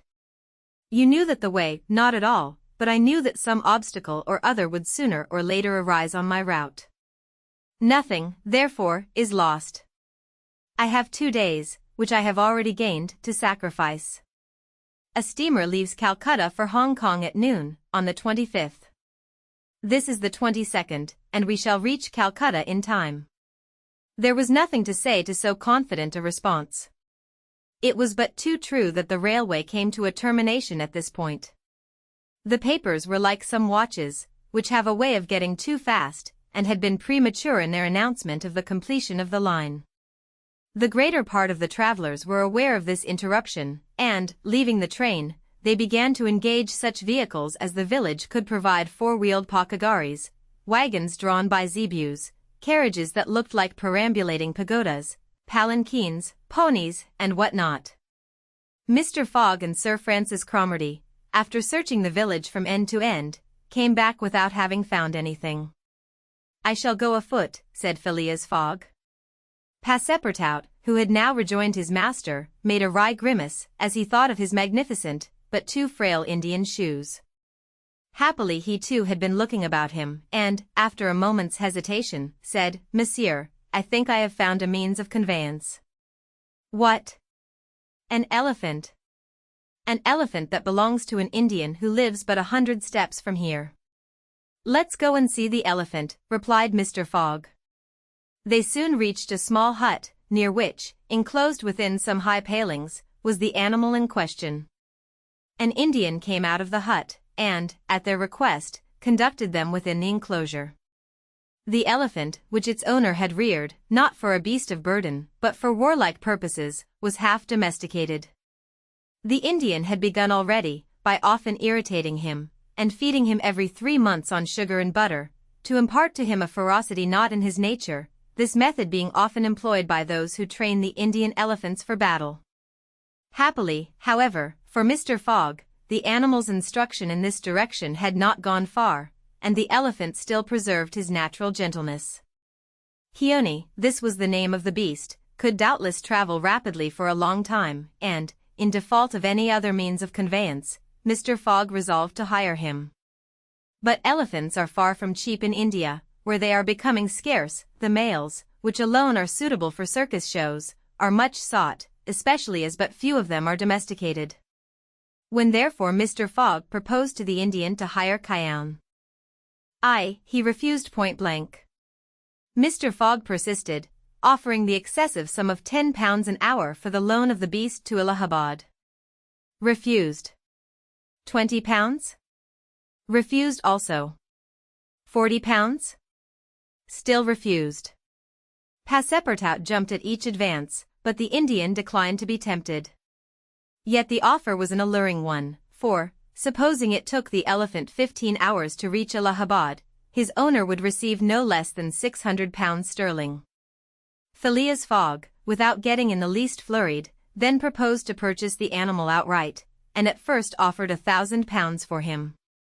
The Indian, perhaps thinking he was going to make a great bargain, still refused. Sir Francis Cromarty took Mr. Fogg aside, and begged him to reflect before he went any further, to which that gentleman replied that he was not in the habit of acting rashly, that a bet of £20,000 was at stake, that the elephant was absolutely necessary to him, and that he would secure him if he had to pay 20 times his value. Returning to the Indian, whose small, sharp eyes, glistening with avarice, betrayed that with him it was only a question of how great a price he could obtain. Mr. Fogg offered first 1,200, then 1,500, 1,800, 2,000 pounds. Passepartout, usually so rubicund, was fairly white with suspense. At 2,000 pounds the Indian yielded. "What a price, good heavens," cried Passepartout, "for an elephant." It only remained now to find a guide, which was comparatively easy. A young Parsee, with an intelligent face, offered his services, which Mr. Fogg accepted, promising so generous a reward as to materially stimulate his zeal. The elephant was led out and equipped. The Parsee, who was an accomplished elephant driver, covered his back with a sort of saddlecloth, and attached to each of his flanks some curiously uncomfortable howdahs. Phileas Fogg paid the Indian with some banknotes which he extracted from the famous carpet-bag, a proceeding that seemed to deprive poor Passepartout of his vitals. Then he offered to carry Sir Francis to Allahabad, which the brigadier gratefully accepted, as one traveller the more would not be likely to fatigue the gigantic beast. Provisions were purchased at Colby, and, while Sir Francis and Mr. Fogg took the howdahs on either side, Passepartout got astride the saddlecloth between them. The Parsee perched himself on the elephant's neck, and at 9 o'clock they set out from the village, the animal marching off through the dense forest of palms by the shortest cut.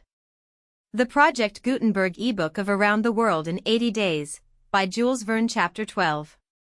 In which Phileas Fogg and his companions venture across the Indian forests, and what ensued in order to shorten the journey, the guide passed to the left of the line where the railway was still in process of being built. This line, owing to the capricious turnings of the Vindhya Mountains, did not pursue a straight course.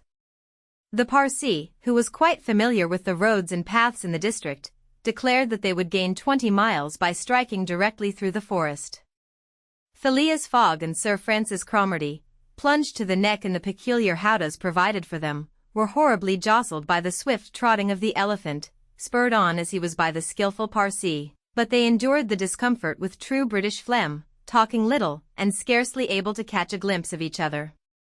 As for Passepartout, who was mounted on the beast's back, and received the direct force of each concussion as he trod along, he was very careful, in accordance with his master's advice, to keep his tongue from between his teeth, as it would otherwise have been bitten off short.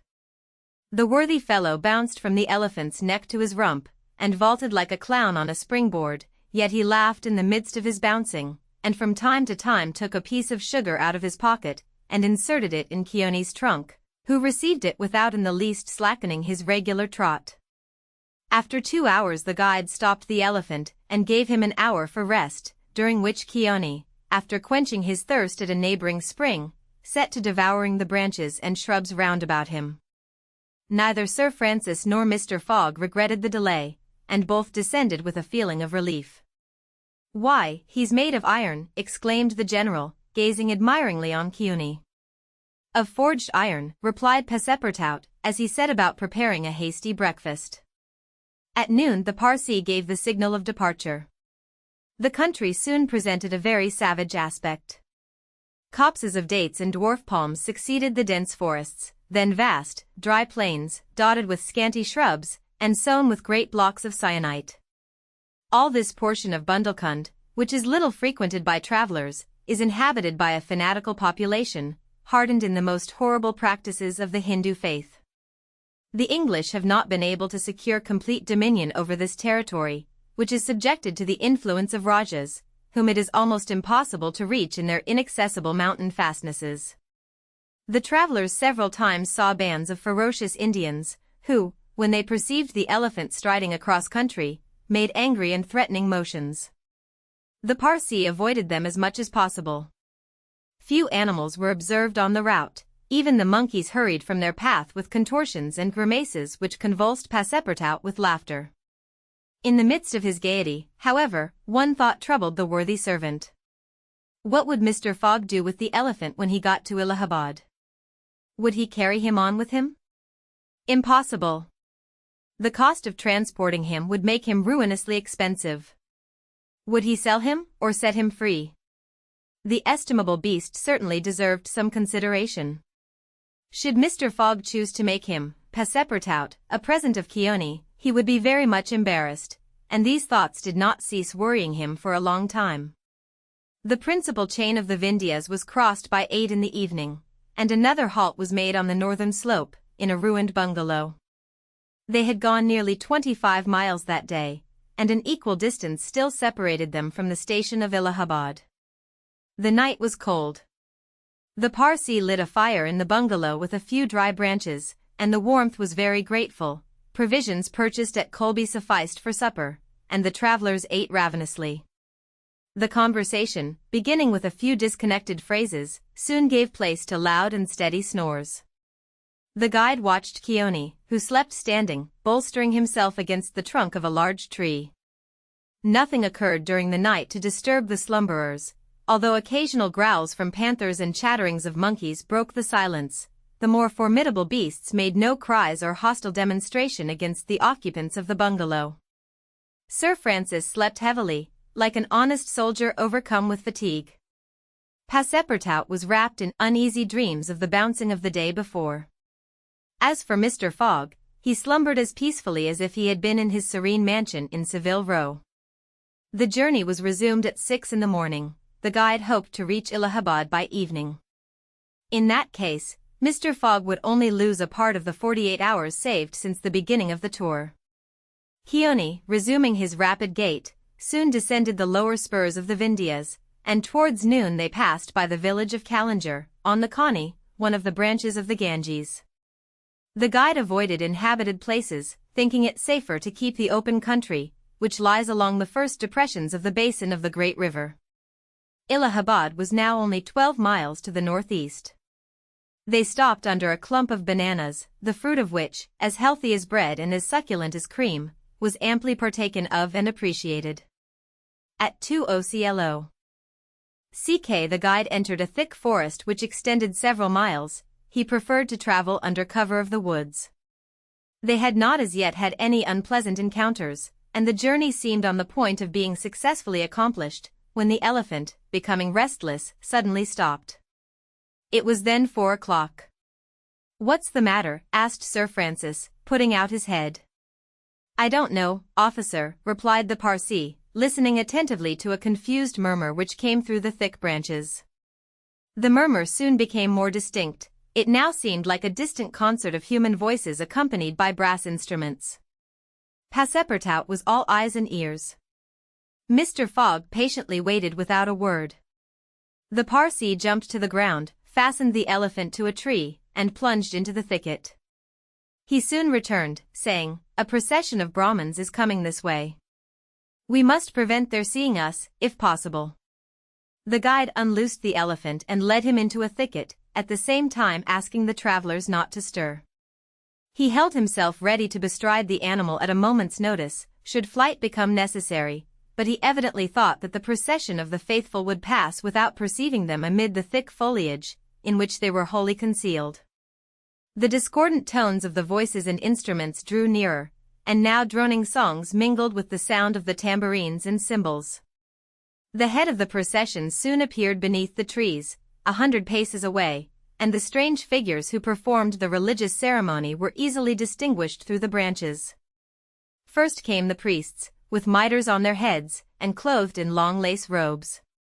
They were surrounded by men, women, and children, who sang a kind of lugubrious psalm, interrupted at regular intervals by the tambourines and cymbals, while behind them was drawn a car with large wheels, the spokes of which represented serpents entwined with each other.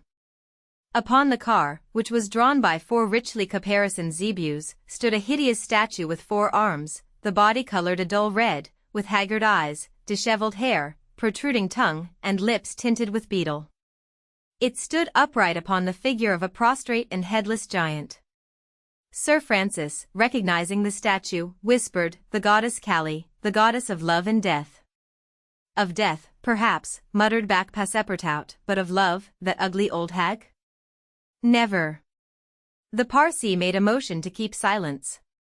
A group of old fakirs were capering and making a wild ado round the statue. These were striped with ochre, and covered with cuts whence their blood issued drop by drop, stupid fanatics, who, in the great Indian ceremonies, still throw themselves under the wheels of Juggernaut. Some Brahmins, clad in all the sumptuousness of Oriental apparel, and leading a woman who faltered at every step, followed. This woman was young, and as fair as a European. Her head and neck, shoulders, ears, arms, hands, and toes were loaded down with jewels and gems, with bracelets, earrings, and rings, while a tunic bordered with gold, and covered with a light muslin robe, betrayed the outline of her form. The guards who followed the young woman presented a violent contrast to her, armed as they were with naked sabers hung at their waists, and long damascened pistols, and bearing a corpse on a palanquin. It was the body of an old man, gorgeously arrayed in the habiliments of a Raja, wearing, as in life, a turban embroidered with pearls, a robe of tissue of silk and gold, a scarf of cashmere sewed with diamonds, and the magnificent weapons of a Hindu prince. Next came the musicians and a rear guard of capering fakirs, whose cries sometimes drowned the noise of the instruments. These closed the procession. Sir Francis watched the procession with a sad countenance, and, turning to the guide, said, "A suttee." The Parsi nodded, and put his finger to his lips. The procession slowly wound under the trees, and soon its last ranks disappeared in the depths of the wood. The songs gradually died away, occasionally cries were heard in the distance, until at last all was silence again. Phileas Fogg had heard what Sir Francis said, and, as soon as the procession had disappeared, asked, "What is a suttee?" "A suttee," returned the general, "is a human sacrifice, but a voluntary one. The woman you have just seen will be burned tomorrow at the dawn of day." "Oh, the scoundrels!" cried Passepartout, who could not repress his indignation. "And the corpse?" asked Mr. Fogg. "Is that of the prince, her husband," said the guide, "an independent Raja of Bundelkund." "Is it possible," resumed Phileas Fogg, his voice betraying not the least emotion, "that these barbarous customs still exist in India, and that the English have been unable to put a stop to them?" "These sacrifices do not occur in the larger portion of India," replied Sir Francis, "but we have no power over these savage territories, and especially here in Bundelkund. The whole district north of the Vindhyas is the theatre of incessant murders and pillage." "The poor wretch," exclaimed Passepartout, "to be burned alive." "Yes," returned Sir Francis, "burned alive. And, if she were not, you cannot conceive what treatment she would be obliged to submit to from her relatives. They would shave off her hair, feed her on a scanty allowance of rice, treat her with contempt, she would be looked upon as an unclean creature, and would die in some corner, like a scurvy dog. The prospect of so frightful an existence drives these poor creatures to the sacrifice much more than love or religious fanaticism. Sometimes, however, the sacrifice is really voluntary, and it requires the active interference of the government to prevent it. Several years ago, when I was living at Bombay, a young widow asked permission of the governor to be burned along with her husband's body, but, as you may imagine, he refused. The woman left the town, took refuge with an independent Raja, and there carried out her self-devoted purpose. While Sir Francis was speaking, the guide shook his head several times, and now said, "The sacrifice which will take place tomorrow at dawn is not a voluntary one." "How do you know?" "Everybody knows about this affair in Bundelkund." "But the wretched creature did not seem to be making any resistance," observed Sir Francis. "That was because they had intoxicated her with fumes of hemp and opium." "But where are they taking her?" "To the pagoda of Palaji, 2 miles from here. She will pass the night there. And the sacrifice will take place tomorrow, at the first light of dawn." The guide now led the elephant out of the thicket, and leaped upon his neck. Just at the moment that he was about to urge Kioni forward with a peculiar whistle, Mr. Fogg stopped him, and, turning to Sir Francis Cromarty, said, "Suppose we save this woman." "Save the woman, Mr. Fogg? I have yet 12 hours to spare, I can devote them to that." "Why, you are a man of heart." "Sometimes," replied Phileas Fogg, quietly, "when I have the time." The Project Gutenberg ebook of Around the World in 80 Days, by Jules Verne, Chapter 13. In which Passepartout receives a new proof that fortune favors the brave. The project was a bold one, full of difficulty, perhaps impracticable. Mr. Fogg was going to risk life, or at least liberty, and therefore the success of his tour. But he did not hesitate, and he found in Sir Francis Cromarty an enthusiastic ally. As for Passepartout, he was ready for anything that might be proposed. His master's idea charmed him. He perceived a heart, a soul, under that icy exterior. He began to love Phileas Fogg. There remained the guide. What course would he adopt? Would he not take part with the Indians?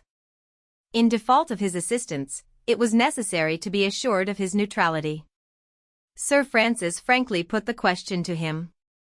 "Officers," replied the guide, "I am a Parsee, and this woman is a Parsee. Command me as you will." "Excellent," said Mr. Fogg. "However," resumed the guide, "it is certain, not only that we shall risk our lives, but horrible tortures, if we are taken." "That is foreseen," replied Mr. Fogg. "I think we must wait till night before acting." "I think so," said the guide. The worthy Indian then gave some account of the victim, who, he said, was a celebrated beauty of the Parsee race, and the daughter of a wealthy Bombay merchant. She had received a thoroughly English education in that city, and, from her manners and intelligence, would be thought an European. Her name was Uda. Left an orphan, she was married against her will to the old Rajah of Bundelkund, and, knowing the fate that awaited her, she escaped, was retaken, and devoted by the Rajah's relatives, who had an interest in her death, to the sacrifice from which it seemed she could not escape. The Parsee's narrative only confirmed Mr. Fogg and his companions in their generous design. It was decided that the guide should direct the elephant towards the pagoda of Pelagie, which he accordingly approached as quickly as possible. They halted, half an hour afterwards, in a copse, some 500 feet from the pagoda, where they were well concealed, but they could hear the groans and cries of the fakirs distinctly. They then discussed the means of getting at the victim. The guide was familiar with the pagoda of Pelagie, in which, as he declared, the young woman was imprisoned. Could they enter any of its doors while the whole party of Indians was plunged in a drunken sleep, or was it safer to attempt to make a hole in the walls? This could only be determined at the moment and the place themselves, but it was certain that the abduction must be made that night, and not when, at break of day, the victim was led to her funeral pyre. Then no human intervention could save her. As soon as night fell, about 6 o'clock, they decided to make a reconnaissance around the pagoda. The cries of the fakirs were just ceasing. The Indians were in the act of plunging themselves into the drunkenness caused by liquid opium mingled with hemp, and it might be possible to slip between them to the temple itself. The Parsee, leading the others, noiselessly crept through the wood, and in 10 minutes they found themselves on the banks of a small stream, whence, by the light of the rosin torches, they perceived a pyre of wood, on the top of which lay the embalmed body of the Rajah, which was to be burned with his wife. The pagoda, whose minarets loomed above the trees in the deepening dusk, stood 100 steps away. "Come," whispered the guide. He slipped more cautiously than ever through the brush, followed by his companions. The silence around was only broken by the low murmuring of the wind among the branches. Soon the Parsee stopped on the borders of the glade, which was lit up by the torches. The ground was covered by groups of the Indians, motionless in their drunken sleep. It seemed a battlefield strewn with the dead. Men, women, and children lay together. In the background, among the trees, the pagoda of Pelagie loomed distinctly. Much to the guide's disappointment, the guards of the Rajah, lighted by torches, were watching at the doors and marching to and fro with naked sabers. Probably the priests, too, were watching within. The Parsee, now convinced that it was impossible to force an entrance to the temple, advanced no farther, but led his companions back again. Phileas Fogg and Sir Francis Cromarty also saw that nothing could be attempted in that direction. They stopped, and engaged in a whispered colloquy. "It is only 8 now," said the brigadier, "and these guards may also go to sleep." "It is not impossible," returned the Parsee. They lay down at the foot of a tree, and waited. The time seemed long. The guide ever and anon left them to take an observation on the edge of the wood, but the guards watched steadily by the glare of the torches, and a dim light crept through the windows of the pagoda. They waited till midnight, but no change took place among the guards, and it became apparent that their yielding to sleep could not be counted on. The other plan must be carried out. An opening in the walls of the pagoda must be made. It remained to ascertain whether the priests were watching by the side of their victim as assiduously as were the soldiers at the door. After a last consultation, the guide announced that he was ready for the attempt and advanced, followed by the others. They took a roundabout way, so as to get at the pagoda on the rear. They reached the walls about 12:30, without having met anyone. Here there was no guard, nor were there either windows or doors. The night was dark. The moon, on the wane, scarcely left the horizon, and was covered with heavy clouds. The height of the trees deepened the darkness. It was not enough to reach the walls, an opening in them must be accomplished, and to attain this purpose the party only had their pocket-knives. Happily the temple walls were built of brick and wood, which could be penetrated with little difficulty. After one brick had been taken out, the rest would yield easily. They set noiselessly to work, and the Parsi on one side and Passepartout on the other began to loosen the bricks so as to make an aperture 2 feet wide. They were getting on rapidly, when suddenly a cry was heard in the interior of the temple, followed almost instantly by other cries replying from the outside. Passepartout and the guide stopped. Had they been heard? Was the alarm being given? Common prudence urged them to retire, and they did so, followed by Phileas Fogg and Sir Francis. They again hid themselves in the wood, and waited till the disturbance, whatever it might be, ceased, holding themselves ready to resume their attempt without delay. But, awkwardly enough, the guards now appeared at the rear of the temple, and there installed themselves, in readiness to prevent a surprise. It would be difficult to describe the disappointment of the party, thus interrupted in their work. They could not now reach the victim. How, then, could they save her? Sir Francis shook his fists, Passepartout was beside himself, and the guide gnashed his teeth with rage. The tranquil Fogg waited, without betraying any emotion.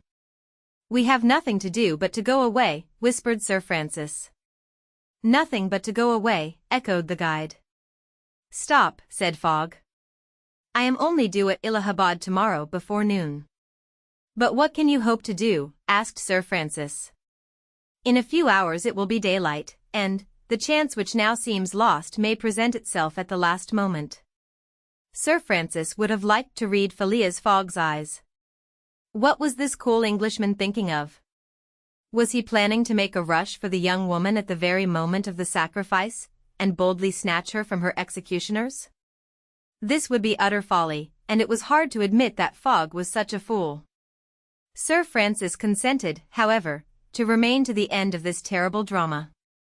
The guide led them to the rear of the glade, where they were able to observe the sleeping groups. Meanwhile Passepartout, who had perched himself on the lower branches of a tree, was resolving an idea which had at first struck him like a flash, and which was now firmly lodged in his brain. He had commenced by saying to himself, "What folly," and then he repeated, "Why not, after all?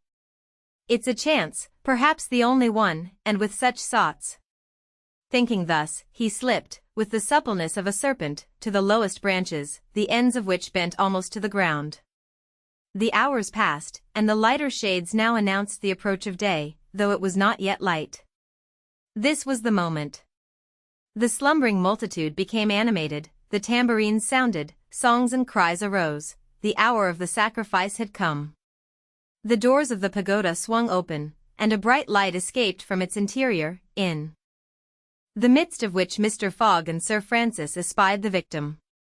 She seemed, having shaken off the stupor of intoxication, to be striving to escape from her executioner.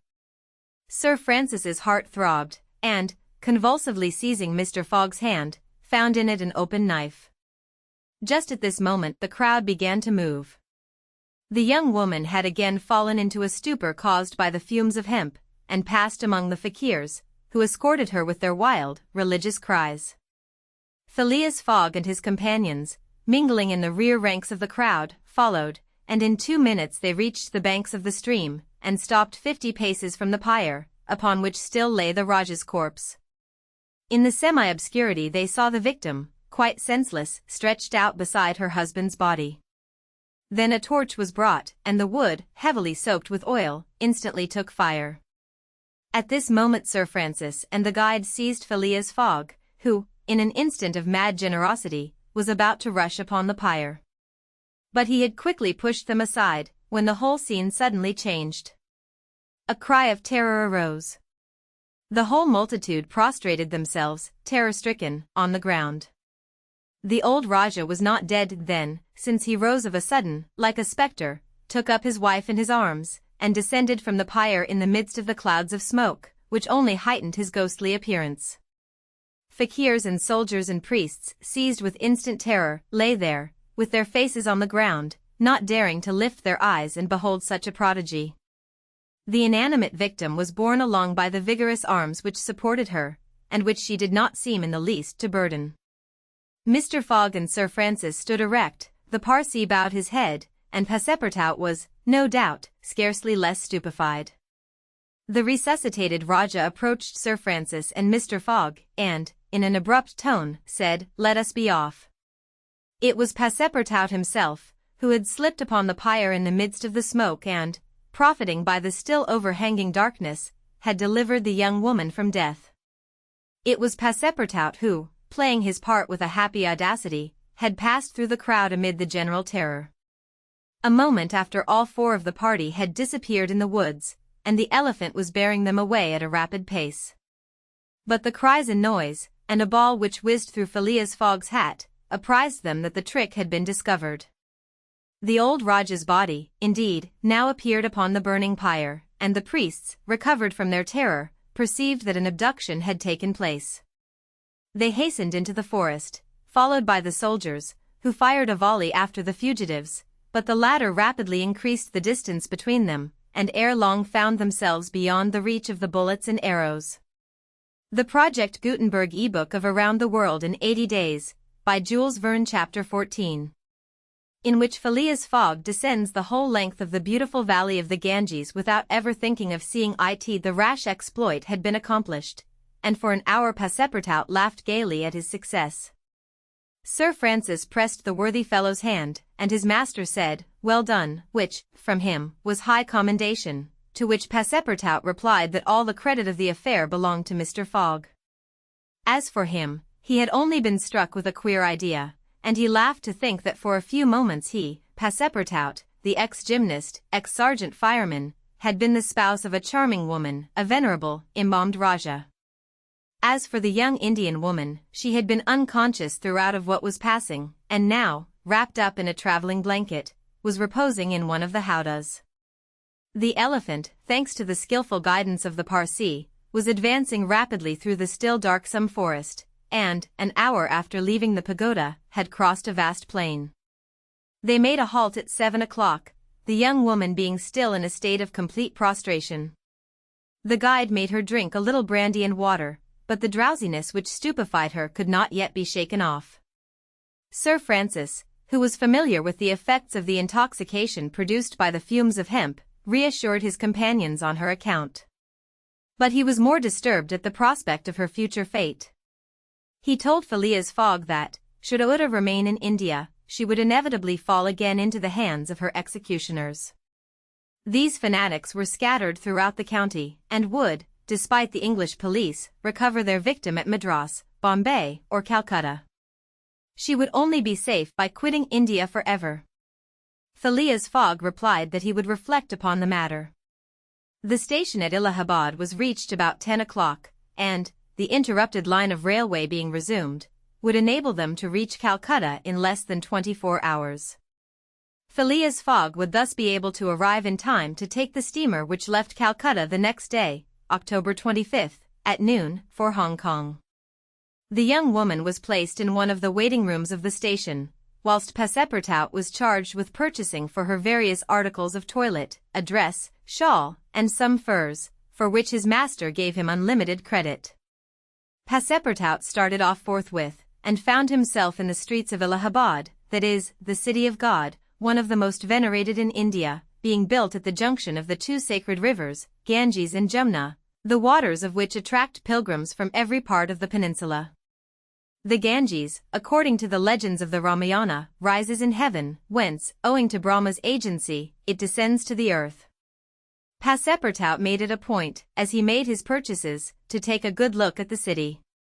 It was formerly defended by a noble fort, which has since become a state prison, its commerce has dwindled away, and Passepartout in vain looked about him for such a bazaar as he used to frequent in Regent Street. At last he came upon an elderly, crusty Jew, who sold second-hand articles, and from whom he purchased a dress of Scotch stuff, a large mantle, and a fine otterskin pelisse, for which he did not hesitate to pay £75. He then returned triumphantly to the station. The influence to which the priests of Pelagie had subjected Oda began gradually to yield, and she became more herself, so that her fine eyes resumed all their soft Indian expression. When the poet-king, Yukaf Uddal, celebrates the charms of the Queen of Amanagara, he speaks thus: her shining tresses, divided in two parts, encircle the harmonious contour of her white and delicate cheeks, brilliant in their glow and freshness. Her ebony brows have the form and charm of the bow of Kama, the god of love, and beneath her long silken lashes the purest reflections and a celestial light swim, as in the sacred lakes of Himalaya, in the black pupils of her great clear eyes. Her teeth, fine, equal, and white, glitter between her smiling lips like dewdrops in a passionflower's half-enveloped breast. Her delicately formed ears, her vermilion hands, her little feet, curved and tender as the lotus bud, glitter with the brilliancy of the loveliest pearls of Ceylon, the most dazzling diamonds of Golconda. Her narrow and supple waist, which a hand may clasp around, sets forth the outline of her rounded figure and the beauty of her bosom, where youth in its flower displays the wealth of its treasures, and beneath the silken folds of her tunic she seems to have been modeled in pure silver by the godlike hand of Vikvarkarma, the immortal sculptor. It is enough to say, without applying this poetical rhapsody to Oda, that she was a charming woman, in all the European acceptation of the phrase. She spoke English with great purity, and the guide had not exaggerated in saying that the young Parsee had been transformed by her bringing up. The train was about to start from Allahabad, and Mr. Fogg proceeded to pay the guide the price agreed upon for his service, and not a farthing more, which astonished Passepartout, who remembered all that his master owed to the guide's devotion. He had, indeed, risked his life in the adventure at Pelagie, and, if he should be caught afterwards by the Indians, he would with difficulty escape their vengeance. Keone, also, must be disposed of. What should be done with the elephant, which had been so dearly purchased? Phileas Fogg had already determined this question. Parsee, said he to the guide, you have been serviceable and devoted. I have paid for your service, but not for your devotion. Would you like to have this elephant? He is yours. The guide's eyes glistened. Your honor is giving me a fortune, cried he. Take him, guide, returned Mr. Fogg, and I shall still be your debtor. Good, exclaimed Passepartout. Take him, friend. Keone is a brave and faithful beast. And, going up to the elephant, he gave him several lumps of sugar, saying, Here, Keone, here, here. The elephant grunted out his satisfaction, and, clasping Passepartout around the waist with his trunk, lifted him as high as his head. Passepartout, not in the least alarmed, caressed the animal, which replaced him gently on the ground.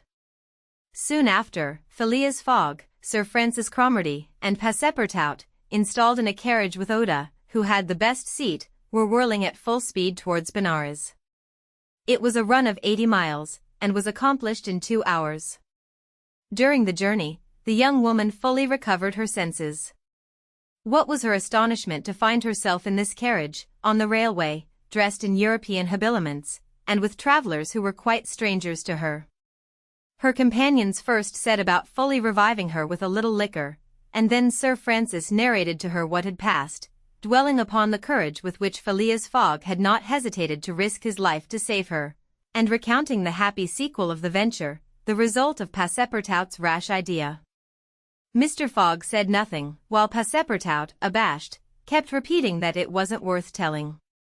Oda pathetically thanked her deliverers, rather with tears than words. Her fine eyes interpreted her gratitude better than her lips. Then, as her thoughts strayed back to the scene of the sacrifice, and recalled the dangers which still menaced her, she shuddered with terror. Phileas Fogg understood what was passing in Oda's mind, and offered, in order to reassure her, to escort her to Hong Kong, where she might remain safely until the affair was hushed up, an offer which she eagerly and gratefully accepted. she had, it seems, a Parsi relation, who was one of the principal merchants of Hong Kong, which is wholly an English city, though on an island on the Chinese coast. At 12:30 the train stopped at Benares. The Brahmin legends assert that this city is built on the site of the ancient Kasi, which, like Muhammad's tomb, was once suspended between heaven and earth, though the Benares of today, which the Orientalists call the Athens of India, stands quite unpoetically on the solid earth. Passepartout caught glimpses of its brick houses and clay huts, giving an aspect of desolation to the place, as the train entered it. Benares was Sir Francis Cromarty's destination, the troops he was rejoining being encamped some miles northward of the city. He bade adieu to Phileas Fogg, wishing him all success, and expressing the hope that he would come that way again in a less original but more profitable fashion. Mr. Fogg lightly pressed him by the hand. The parting of Uda, who did not forget what she owed to Sir Francis, betrayed more warmth, and, as for Passepartout, he received a hearty shake of the hand from the gallant general. The railway, on leaving Benares, passed for a while along the valley of the Ganges. Through the windows of their carriage the travelers had glimpses of the diversified landscape of Bihar, with its mountains clothed in verdure, its fields of barley, wheat, and corn, its jungles peopled with green alligators, its neat villages, and its still thickly leaved forests. Elephants were bathing in the waters of the sacred river, and groups of Indians, despite the advanced season and chilly air, were performing solemnly their pious ablutions. These were fervent Brahmins, the bitterest foes of Buddhism, their deities being Vishnu, the solar god, Shiva, the divine impersonation of natural forces, and Brahma, the supreme ruler of priests and legislators. What would these divinities think of India, anglicized as it is today, with steamers whistling and scudding along the Ganges, frightening the gulls which float upon its surface, the turtles swarming along its banks, and the faithful dwelling upon its borders? The panorama passed before their eyes like a flash, save when the steam concealed it fitfully from the view. The travelers could scarcely discern the fort of Chupani, 20 miles southwestward from Benares, the ancient stronghold of the Rajas of Bihar, or Ghazipur and its famous rosewater factories, or the tomb of Lord Cornwallis, rising on the left bank of the Ganges, the fortified town of Buxar, or Putna, a large manufacturing and trading place, where is held the principal opium market of India, or Munghir, a more than European town, for it is as English as Manchester or Birmingham, with its iron foundries, edge-tool factories, and high chimneys puffing clouds of black smoke heavenward. Night came on, the train passed on at full speed, in the midst of the roaring of the tigers, bears, and wolves which fled before the locomotive, and the marvels of Bengal, Golconda ruined Gore, Murshidabad, the ancient capital, Burdwan, Hugli, and the French town of Chandernagor, where Passepartout would have been proud to see his country's flag flying, were hidden from their view in the darkness. Calcutta was reached at 7 in the morning, and the packet left for Hong Kong at noon, so that Phileas Fogg had 5 hours before him. According to his journal, he was due at Calcutta on the 25th of October, and that was the exact date of his actual arrival. He was therefore neither behindhand nor ahead of time. The 2 days gained between London and Bombay had been lost, as has been seen, in the journey across India. But it is not to be supposed that Phileas Fogg regretted them. The Project Gutenberg ebook of Around the World in 80 Days, by Jules Verne Chapter 15. In which the bag of banknotes disgorges some thousands of pounds more. The train entered the station, and Passepartout jumping out first, was followed by Mr. Fogg, who assisted his fair companion to descend. Phileas Fogg intended to proceed at once to the Hong Kong steamer, in order to get Oda comfortably settled for the voyage. He was unwilling to leave her while they were still on dangerous ground. Just as he was leaving the station a policeman came up to him, and said, "Mr. Phileas Fogg?" "I am he."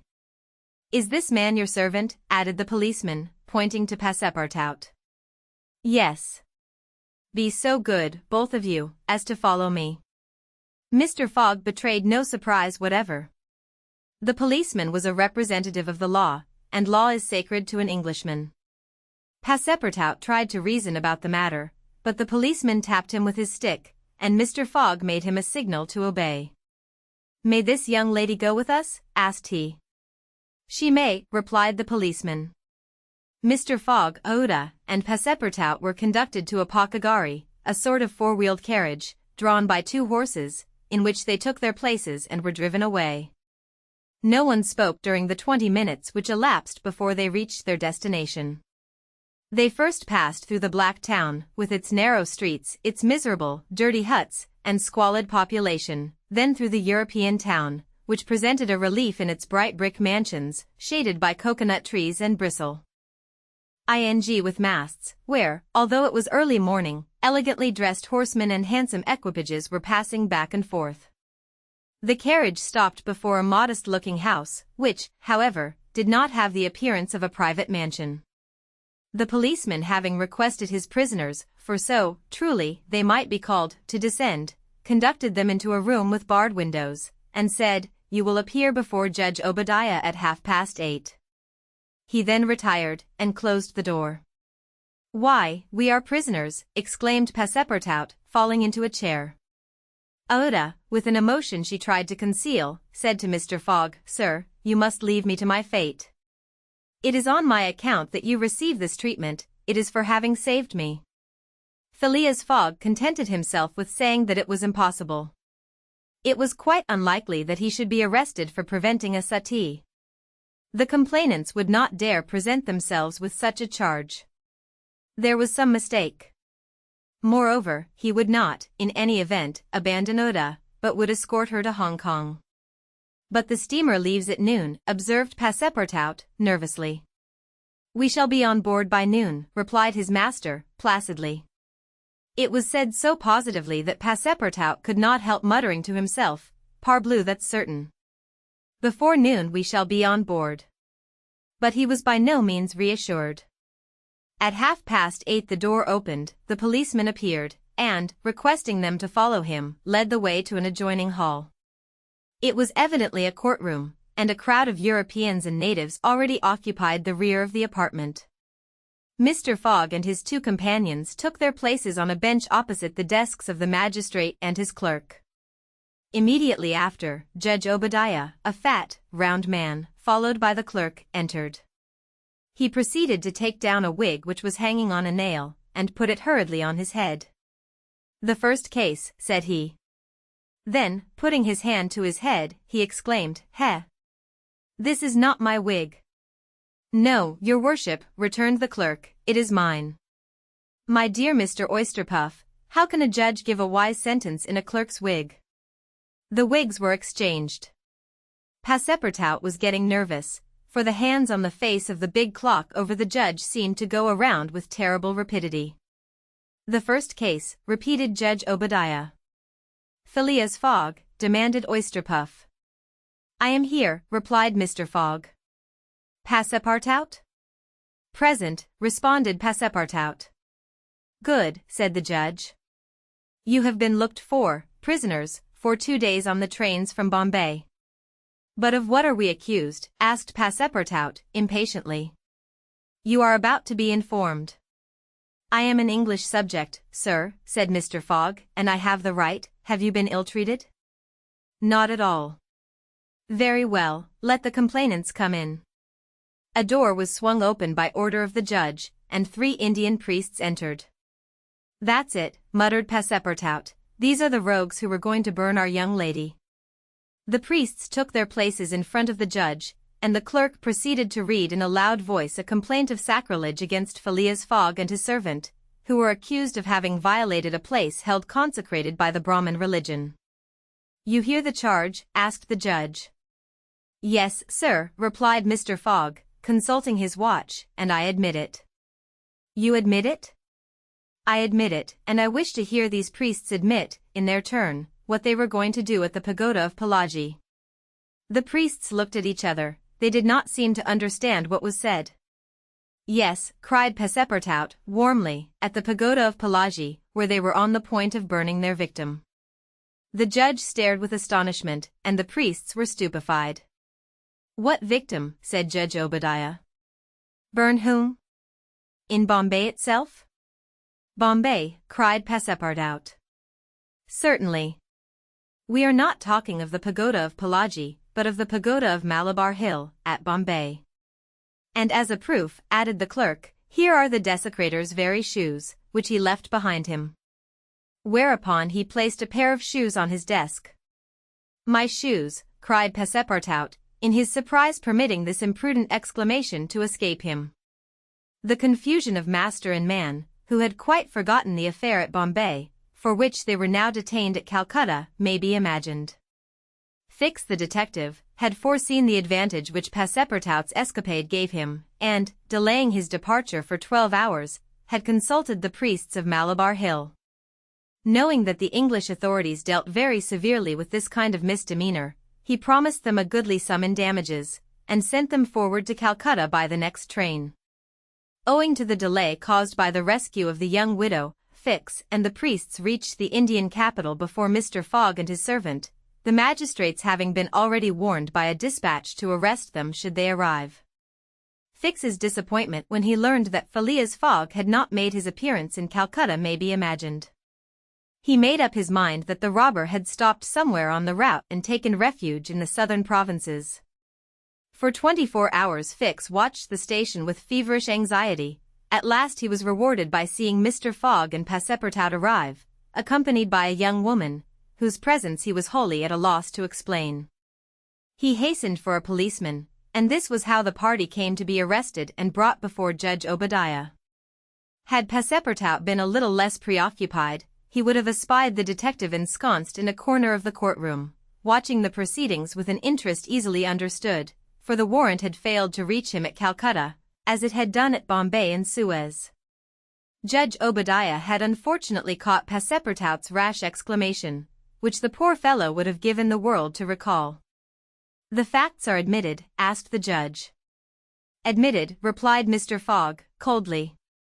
"Inasmuch," resumed the judge, "as the English law protects equally and sternly the religions of the Indian people, and as the man Passepartout has admitted that he violated the sacred pagoda of Malabar Hill, at Bombay, on the 20th of October, I condemn the said Passepartout to imprisonment for 15 days and a fine of £300.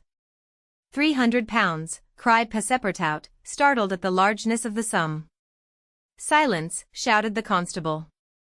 "And inasmuch," continued the judge, "as it is not proved that the act was not done by the connivance of the master with the servant, and as the master in any case must be held responsible for the acts of his paid servant, I condemn Phileas Fogg to a week's imprisonment and a fine of £150.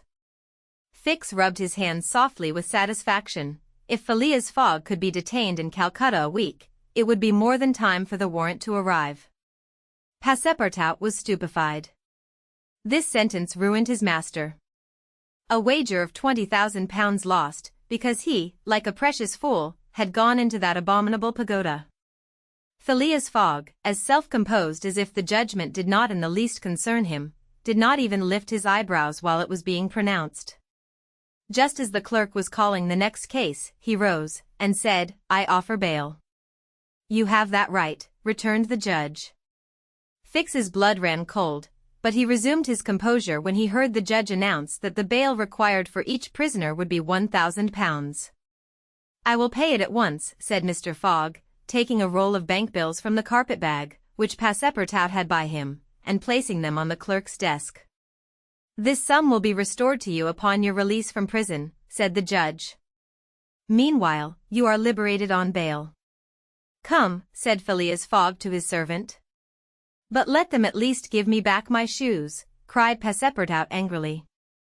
"Ah, these are pretty dear shoes," he muttered, as they were handed to him. "More than £1,000 apiece, besides, they pinch my feet." Mr. Fogg, offering his arm to Oda, then departed, followed by the crestfallen Passepartout. Fix still nourished hopes that the robber would not, after all, leave the £2,000 behind him, but would decide to serve out his week in jail, and issued forth on Mr. Fogg's traces. That gentleman took a carriage, and the party were soon landed on one of the quays. The Rangoon was moored half a mile off in the harbor, its signal of departure hoisted at the masthead. 11 o'clock was striking. Mr. Fogg was an hour in advance of time. Fix saw them leave the carriage and push off in a boat for the steamer, and stamped his feet with disappointment. "The rascal is off, after all," he exclaimed. £2,000 sacrificed. He's as prodigal as a thief. I'll follow him to the end of the world if necessary, but, at the rate he is going on, the stolen money will soon be exhausted. The detective was not far wrong in making this conjecture. Since leaving London, what with travelling expenses, bribes, the purchase of the elephant, bails, and fines, Mr. Fogg had already spent more than £5,000 on the way, and the percentage of the sum recovered from the bank robber promised to the detectives was rapidly diminishing. The Project Gutenberg ebook of Around the World in 80 Days, by Jules Verne, Chapter 16. In which Fix does not seem to understand in the least what is said to him. The Rangoon, one of the Peninsular and Oriental Company's boats plying in the Chinese and Japanese seas, was a screw steamer, built of iron, weighing about 1,770 tons, and with engines of 400 horsepower. She was as fast, but not as well fitted up, as the Mongolia, and Uda was not as comfortably provided for on board of her as Phileas Fogg could have wished. However, the trip from Calcutta to Hong Kong only comprised some 3,500 miles, occupying from 10 to 12 days, and the young woman was not difficult to please. During the first days of the journey Uda became better acquainted with her protector, and constantly gave evidence of her deep gratitude for what he had done. The phlegmatic gentleman listened to her, apparently at least, with coldness, neither his voice nor his manner betraying the slightest emotion, but he seemed to be always on the watch that nothing should be wanting to Uda's comfort. He visited her regularly each day at certain hours, not so much to talk himself, as to sit and hear her talk. He treated her with the strictest politeness, but with the precision of an automaton, the movements of which had been arranged for this purpose. Uda did not quite know what to make of him, though Passepartout had given her some hints of his master's eccentricity, and made her smile by telling her of the wager which was sending him round the world. After all, she owed Phileas Fogg her life, and she always regarded him through the exalting medium of her gratitude. Uda confirmed the Parsi guide's narrative of her touching history. She did, indeed, belong to the highest of the native races of India. Many of the Parsi merchants have made great fortunes there by dealing in cotton, and one of them, Sir Jametse Jejeebhoy, was made a baronet by the English government. Uda was a relative of this great man, and it was his cousin, Jeejee, whom she hoped to join at Hong Kong. Whether she would find a protector in him she could not tell, but Mr. Fogg essayed to calm her anxieties, and to assure her that everything would be mathematically, he used the very word, arranged. Uda fastened her great eyes, clear as the sacred lakes of the Himalaya, upon him, but the intractable Fogg, as reserved as ever, did not seem at all inclined to throw himself into this lake. The first few days of the voyage passed prosperously, amid favorable weather and propitious winds, and they soon came in sight of the Great Andaman, the principal of the islands in the Bay of Bengal, with its picturesque Saddle Peak, 2,400 feet high, looming above the waters. The steamer passed along near the shores, but the savage Papuans, who are in the lowest scale of humanity, but are not, as has been asserted, cannibals, did not make their appearance. The panorama of the islands, as they steamed by them, was superb. Vast forests of palms, arrax, bamboo, teakwood, of the gigantic mimosa, and tree-like ferns covered the foreground, while behind, the graceful outlines of the mountains were traced against the sky, and along the coast swarmed by thousands the precious swallows whose nests furnish a luxurious dish to the tables of the celestial empire. The varied landscape afforded by the Andaman Islands was soon passed, however, and the Rangoon rapidly approached the Straits of Malacca, which gave access to the China Seas. What was Detective Fix, so unluckily drawn on from country to country, doing all this while? He had managed to embark on the Rangoon at Calcutta without being seen by Passepartout, after leaving orders that, if the warrant should arrive, it should be forwarded to him at Hong Kong, and he hoped to conceal his presence to the end of the voyage. It would have been difficult to explain why he was on board without awakening Passepartout's suspicions, who thought him still at Bombay. But necessity impelled him, nevertheless, to renew his acquaintance with the worthy servant, as will be seen.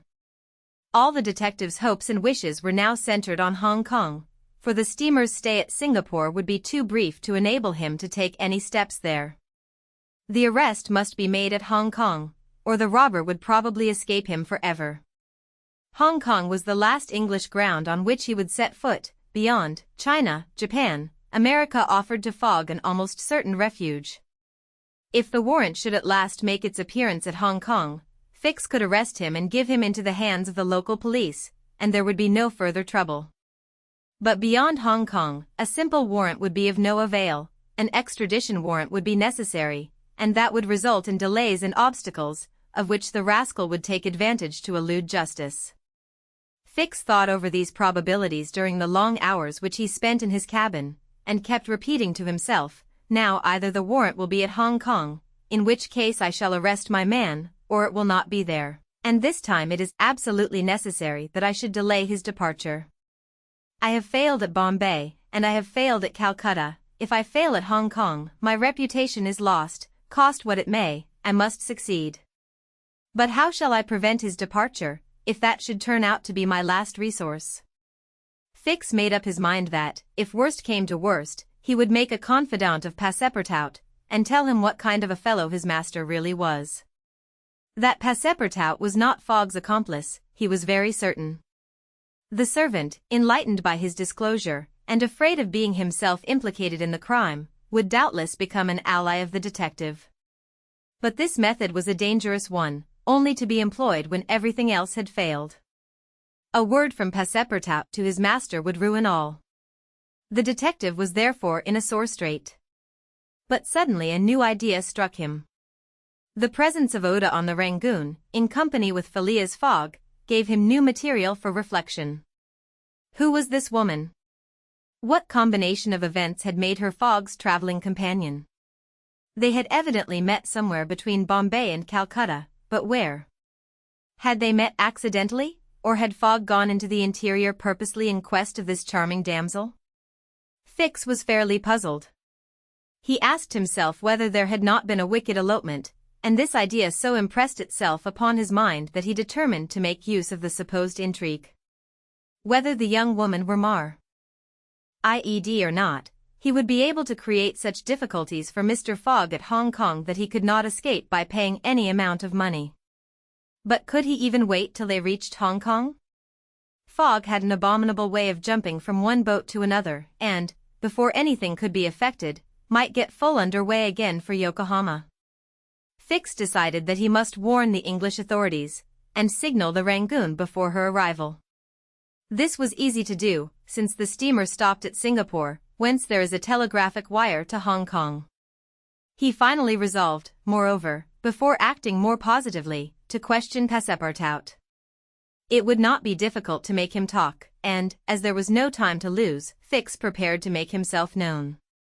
It was now the 30th of October, and on the following day the Rangoon was due at Singapore. Fix emerged from his cabin and went on deck.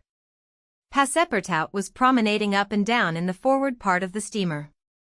The detective rushed forward with every appearance of extreme surprise, and exclaimed, "You here, on the Rangoon?"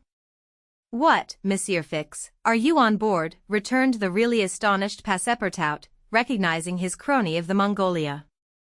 "Why, I left you at Bombay, and here you are, on the way to Hong Kong. Are you going round the world too?" "No, no," replied Fix, "I shall stop at Hong Kong, at least for some days." "Hum," said Passepartout, who seemed for an instant perplexed. "But how is it I have not seen you on board since we left Calcutta?" "Oh, a trifle of seasickness, I've been staying in my berth. The Gulf of Bengal does not agree with me as well as the Indian Ocean." "And how is Mr. Fogg?" "As well and as punctual as ever, not a day behind time." "But, Monsieur Fix, you don't know that we have a young lady with us." "A young lady," replied the detective, not seeming to comprehend what was said. Passepartout thereupon recounted Oda's history, the affair at the Bombay Pagoda, the purchase of the elephant for £2,000, the rescue, the arrest and sentence of the Calcutta court, and the restoration of Mr. Fogg and himself to liberty on bail. Fix, who was familiar with the last events, seemed to be equally ignorant of all that Passepartout related, and the latter was charmed to find so interested a listener. "But does your master propose to carry this young woman to Europe?" "Not at all. We are simply going to place her under the protection of one of her relatives, a rich merchant at Hong Kong." Nothing to be done there, said Fix to himself, concealing his disappointment. A glass of gin, Mr. Passepartout? Willingly, Monsieur Fix. We must at least have a friendly glass on board the Rangoon. The Project Gutenberg ebook of Around the World in 80 Days, by Jules Verne. Chapter 17. Showing what happened on the voyage from Singapore to Hong Kong. The detective and Passepartout met often on deck after this interview, though Fix was reserved, and did not attempt to induce his companion to divulge any more facts concerning Mr. Fogg. He caught a glimpse of that mysterious gentleman once or twice, but Mr. Fogg usually confined himself to the cabin, where he kept Oda company, or, according to his inveterate habit, took a hand at whist. Passepartout began very seriously to conjecture what strange chance kept Fix still on the route that his master was pursuing. It was really worth considering why this certainly very amiable and complacent person, whom he had first met at Suez, had then encountered on board the Mongolia, who disembarked at Bombay, which he announced as his destination, and now turned up so unexpectedly on the Rangoon, was following Mr. Fogg's tracks step by step. What was Fix's object? Passepartout was ready to wager his Indian shoes, which he religiously preserved, that Fix would also leave Hong Kong at the same time with them, and probably on the same steamer.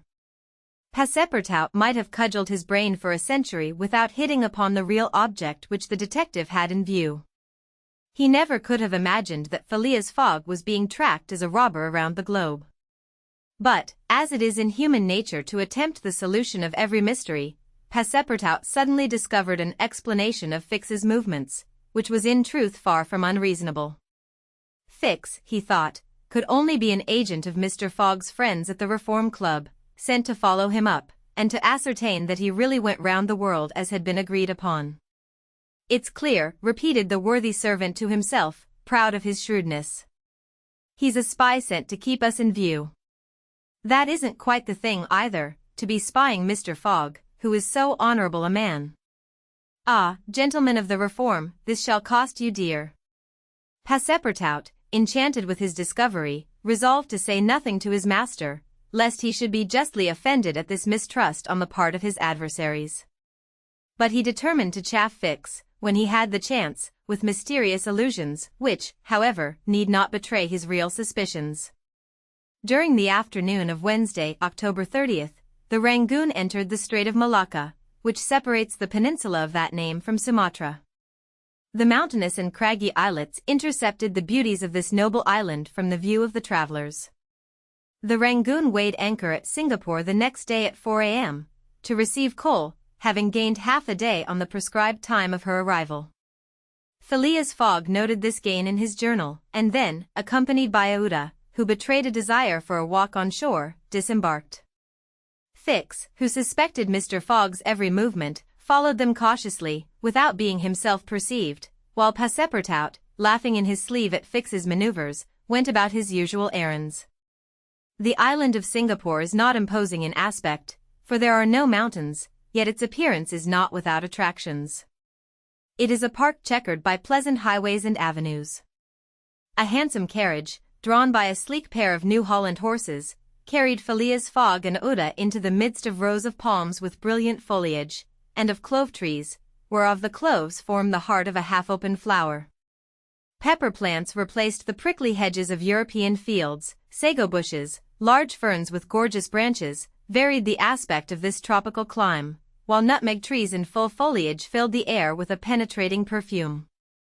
Agile and grinning bands of monkeys skipped about in the trees, nor were tigers wanting in the jungles.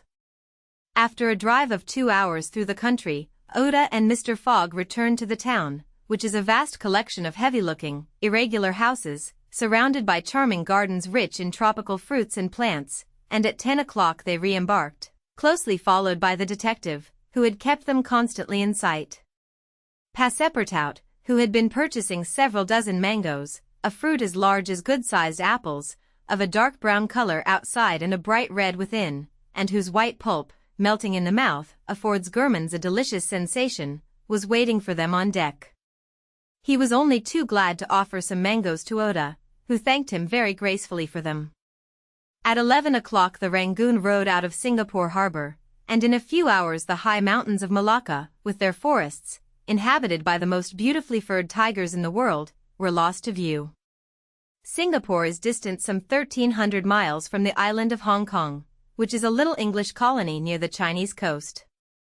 Phileas Fogg hoped to accomplish the journey in 6 days, so as to be in time for the steamer which would leave on the 6th of November for Yokohama, the principal Japanese port.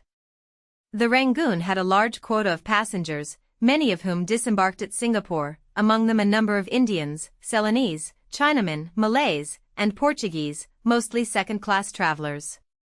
The weather, which had hitherto been fine, changed with the last quarter of the moon. The sea rolled heavily, and the wind at intervals rose almost to a storm, but happily blew from the southwest, and thus aided the steamer's progress.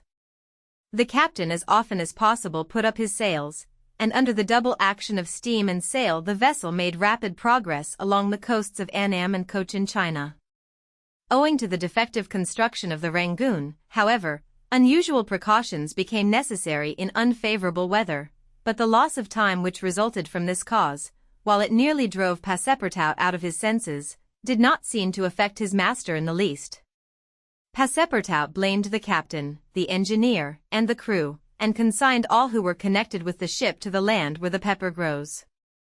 Perhaps the thought of the gas, which was remorselessly burning at his expense in Savile Row, had something to do with his hot impatience. "You are in a great hurry, then," said Fix to him one day, "to reach Hong Kong?" "A very great hurry." "Mr. Fogg, I suppose, is anxious to catch the steamer for Yokohama?" "Terribly anxious." "You believe in this journey around the world, then?" "Absolutely." "Don't you, Mr. Fix?" I don't believe a word of it." "You're a sly dog," said Passepartout, winking at him. This expression rather disturbed Fix, without his knowing why. Had the Frenchman guessed his real purpose? He knew not what to think. But how could Passepartout have discovered that he was a detective? Yet, in speaking as he did, the man evidently meant more than he expressed. Passepartout went still further the next day. He could not hold his tongue. "Mr. Fix," said he, in a bantering tone, "shall we be so unfortunate as to lose you when we get to Hong Kong?" "Why," responded Fix, a little embarrassed, "I don't know, perhaps, if you would only go on with us. An agent of the Peninsular Company, you know, can't stop on the way. You were only going to Bombay, and here you are in China. America is not far off, and from America to Europe is only a step." Fix looked intently at his companion, whose countenance was as serene as possible, and laughed with him. But Passepartout persisted in chaffing him by asking him if he made much by his present occupation. "Yes and no," returned Fix, "there is good and bad luck in such things. But you must understand that I don't travel at my own expense." "Oh, I am quite sure of that," cried Passepartout, laughing heartily. Fix, fairly puzzled, descended to his cabin and gave himself up to his reflections. He was evidently suspected. Somehow or other the Frenchman had found out that he was a detective. But had he told his master? What part was he playing in all this? Was he an accomplice or not? Was the game, then, up?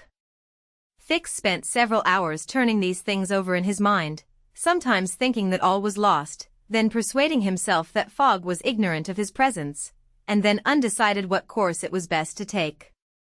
Nevertheless, he preserved his coolness of mind, and at last resolved to deal plainly with Passepartout. If he did not find it practicable to arrest Fogg at Hong Kong, and if Fogg made preparations to leave that last foothold of English territory, Fix would tell Passepartout all. Either the servant was the accomplice of his master, and in this case the master knew of his operations, and he should fail, or else the servant knew nothing about the robbery, and then his interest would be to abandon the robber. Such was the situation between Fix and Passepartout.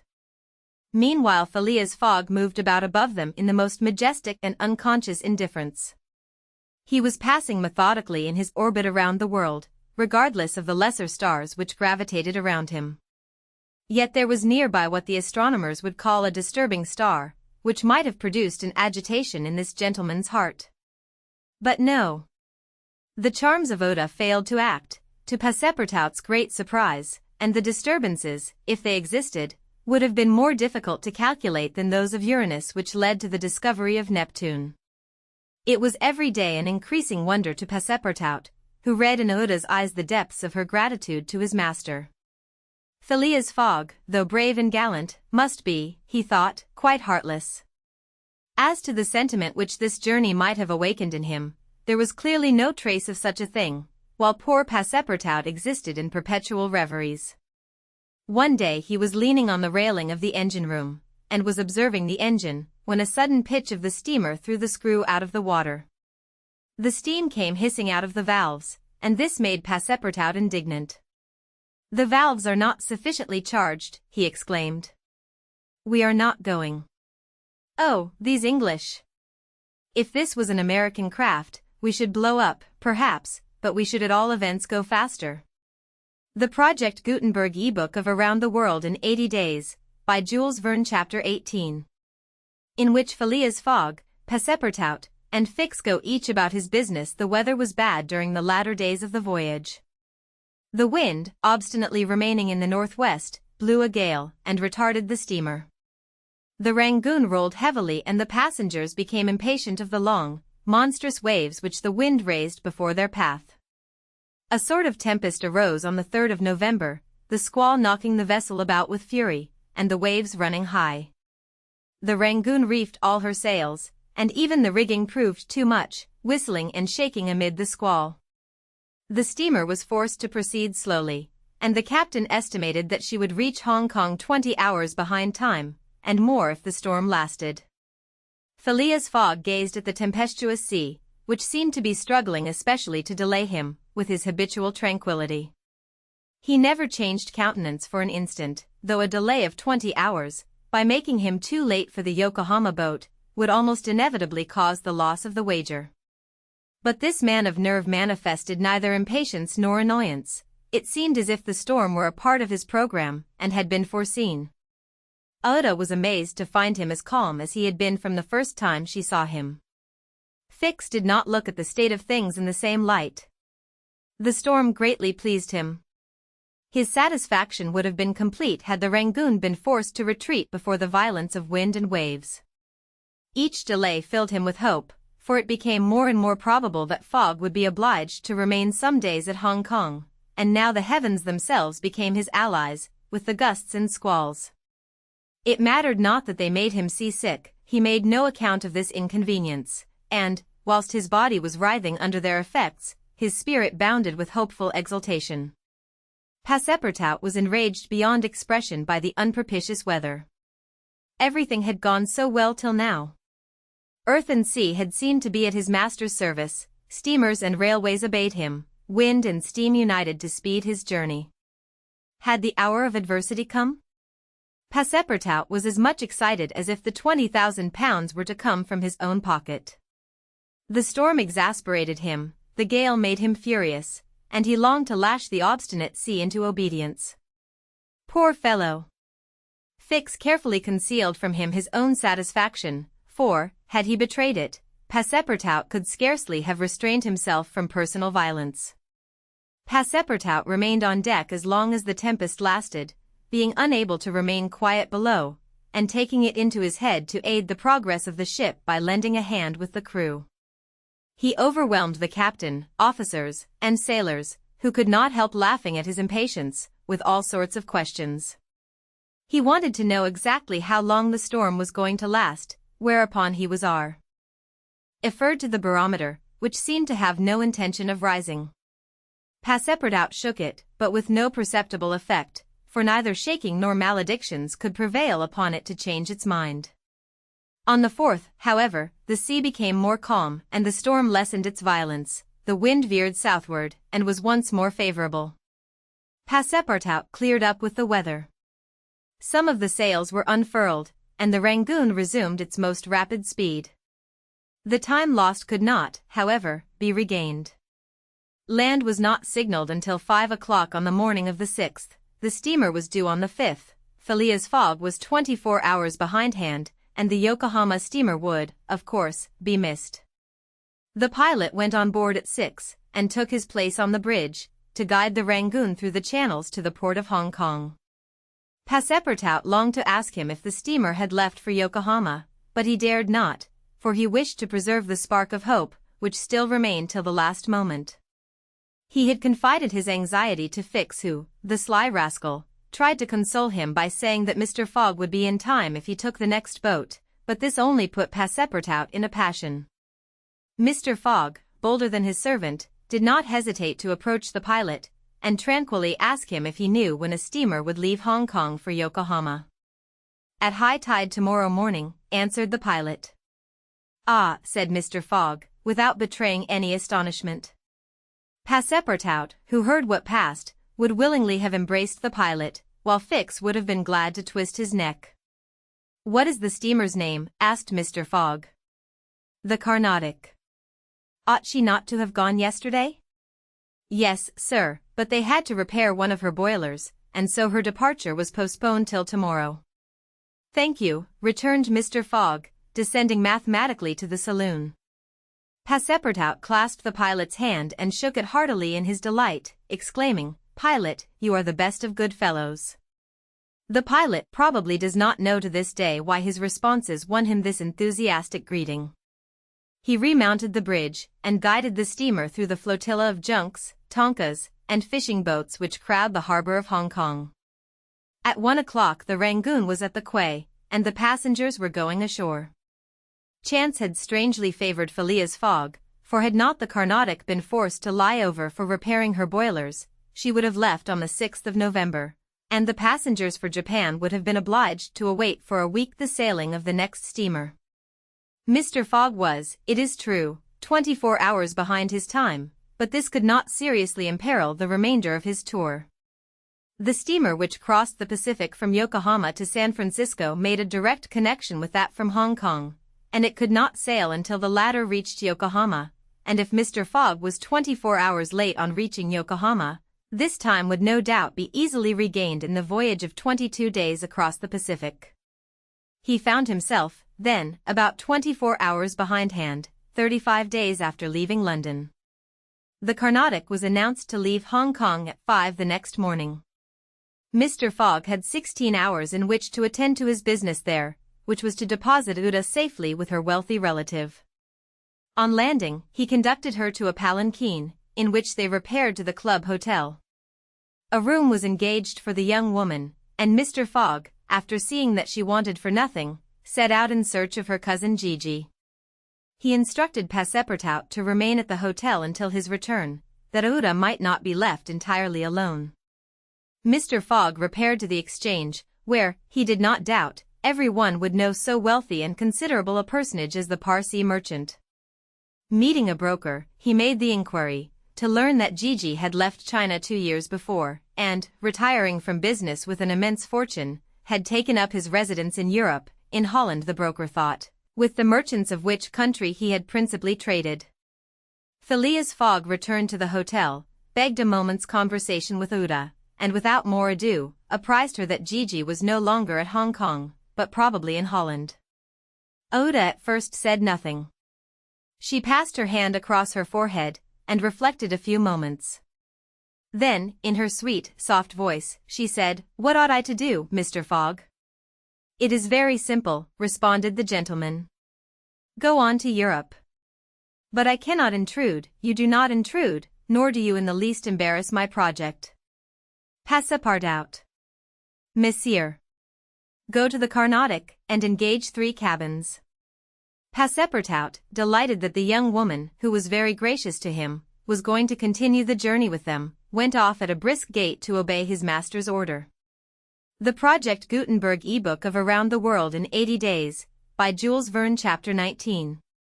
In which Passepartout takes a too great interest in his master, and what comes of it. Hong Kong is an island which came into the possession of the English by the Treaty of Nanking, after the War of 1842. And the colonizing genius of the English has created upon it an important city and an excellent port.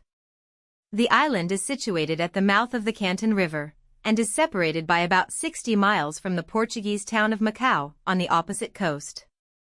Hong Kong has beaten Macau in the struggle for the Chinese trade, and now the greater part of the transportation of Chinese goods finds its depot at the former place. Docks, hospitals, wharves, a Gothic cathedral, a government house, macadamized streets, give to Hong Kong the appearance of a town in Kent or Surrey transferred by some strange magic to the antipodes. Passepartout wandered, with his hands in his pockets, towards the Victoria Port, gazing as he went at the curious palanquins and other modes of conveyance, and the groups of Chinese, Japanese, and Europeans who passed to and fro in the streets. Hong Kong seemed to him not unlike Bombay, Calcutta, and Singapore, since, like them, it betrayed everywhere the evidence of English supremacy. At the Victoria Port he found a confused mass of ships of all nations, English, French, American, and Dutch, men of war and trading vessels, Japanese and Chinese junks, sempas, tonkas, and flower boats, which formed so many floating parterres. Passepartout noticed in the crowd a number of the natives who seemed very old and were dressed in yellow. On going into a barber's to get shaved he learned that these ancient men were all at least 80 years old, at which age they are permitted to wear yellow, which is the imperial color. Passepartout, without exactly knowing why, thought this very funny. On reaching the quay where they were to embark on the Carnatic, he was not astonished to find Fix walking up and down. The detective seemed very much disturbed and disappointed. "This is bad," muttered Passepartout, for the gentleman of the Reform Club. He accosted Fix with a merry smile, as if he had not perceived that gentleman's chagrin. The detective had, indeed, good reasons to inveigh against the bad luck which pursued him. The warrant had not come. It was certainly on the way, but as certainly it could not now reach Hong Kong for several days, and, this being the last English territory on Mr. Fogg's route, the robber would escape, unless he could manage to detain him. "Well, Monsieur Fix," said Passepartout, "have you decided to go with us so far as America?" "Yes," returned Fix, through his set teeth. "Good," exclaimed Passepartout, laughing heartily. "I knew you could not persuade yourself to separate from us. Come and engage your berth." They entered the steamer office and secured cabins for 4 persons. The clerk, as he gave them the tickets, informed them that, the repairs on the Carnatic having been completed, the steamer would leave that very evening, and not next morning, as had been announced. "That will suit my master all the better," said Passepartout. "I will go and let him know." Fix now decided to make a bold move. He resolved to tell Passepartout all. It seemed to be the only possible means of keeping Phileas Fogg several days longer at Hong Kong. He accordingly invited his companion into a tavern which caught his eye on the quay. On entering, they found themselves in a large room handsomely decorated, at the end of which was a large camp bed furnished with cushions. Several persons lay upon this bed in a deep sleep. At the small tables which were arranged about the room some 30 customers were drinking English beer, porter, gin, and brandy, smoking, the while, long red clay pipes stuffed with little balls of opium mingled with essence of rose. From time to time one of the smokers, overcome with the narcotic, would slip under the table, whereupon the waiters, taking him by the head and feet, carried and laid him upon the bed. The bed already supported 20 of these stupefied sots. Fix and Passepartout saw that they were in a smoking house haunted by those wretched, cadaverous, idiotic creatures to whom the English merchants sell every year the miserable drug called opium, to the amount of £1,400,000, thousands devoted to one of the most despicable vices which afflict humanity. The Chinese government has in vain attempted to deal with the evil by stringent laws. It passed gradually from the rich, to whom it was at first exclusively reserved, to the lower classes, and then its ravages could not be arrested. Opium is smoked everywhere, at all times, by men and women, in the Celestial Empire, and, once accustomed to it, the victims cannot dispense with it, except by suffering horrible bodily contortions and agonies.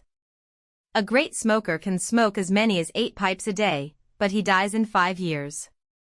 It was in one of these dens that Fix and Passepartout, in search of a friendly glass, found themselves. Passepartout had no money, but willingly accepted Fix's invitation in the hope of returning the obligation at some future time. They ordered 2 bottles of port, to which the Frenchman did ample justice, whilst Fix observed him with close attention. They chatted about the journey, and Passepartout was especially merry at the idea that Fix was going to continue it with them. When the bottles were empty, however, he rose to go and tell his master of the change in the time of the sailing of the Carnatic. Fix caught him by the arm and said, "Wait a moment." "What for, Mr. Fix?" "I want to have a serious talk with you."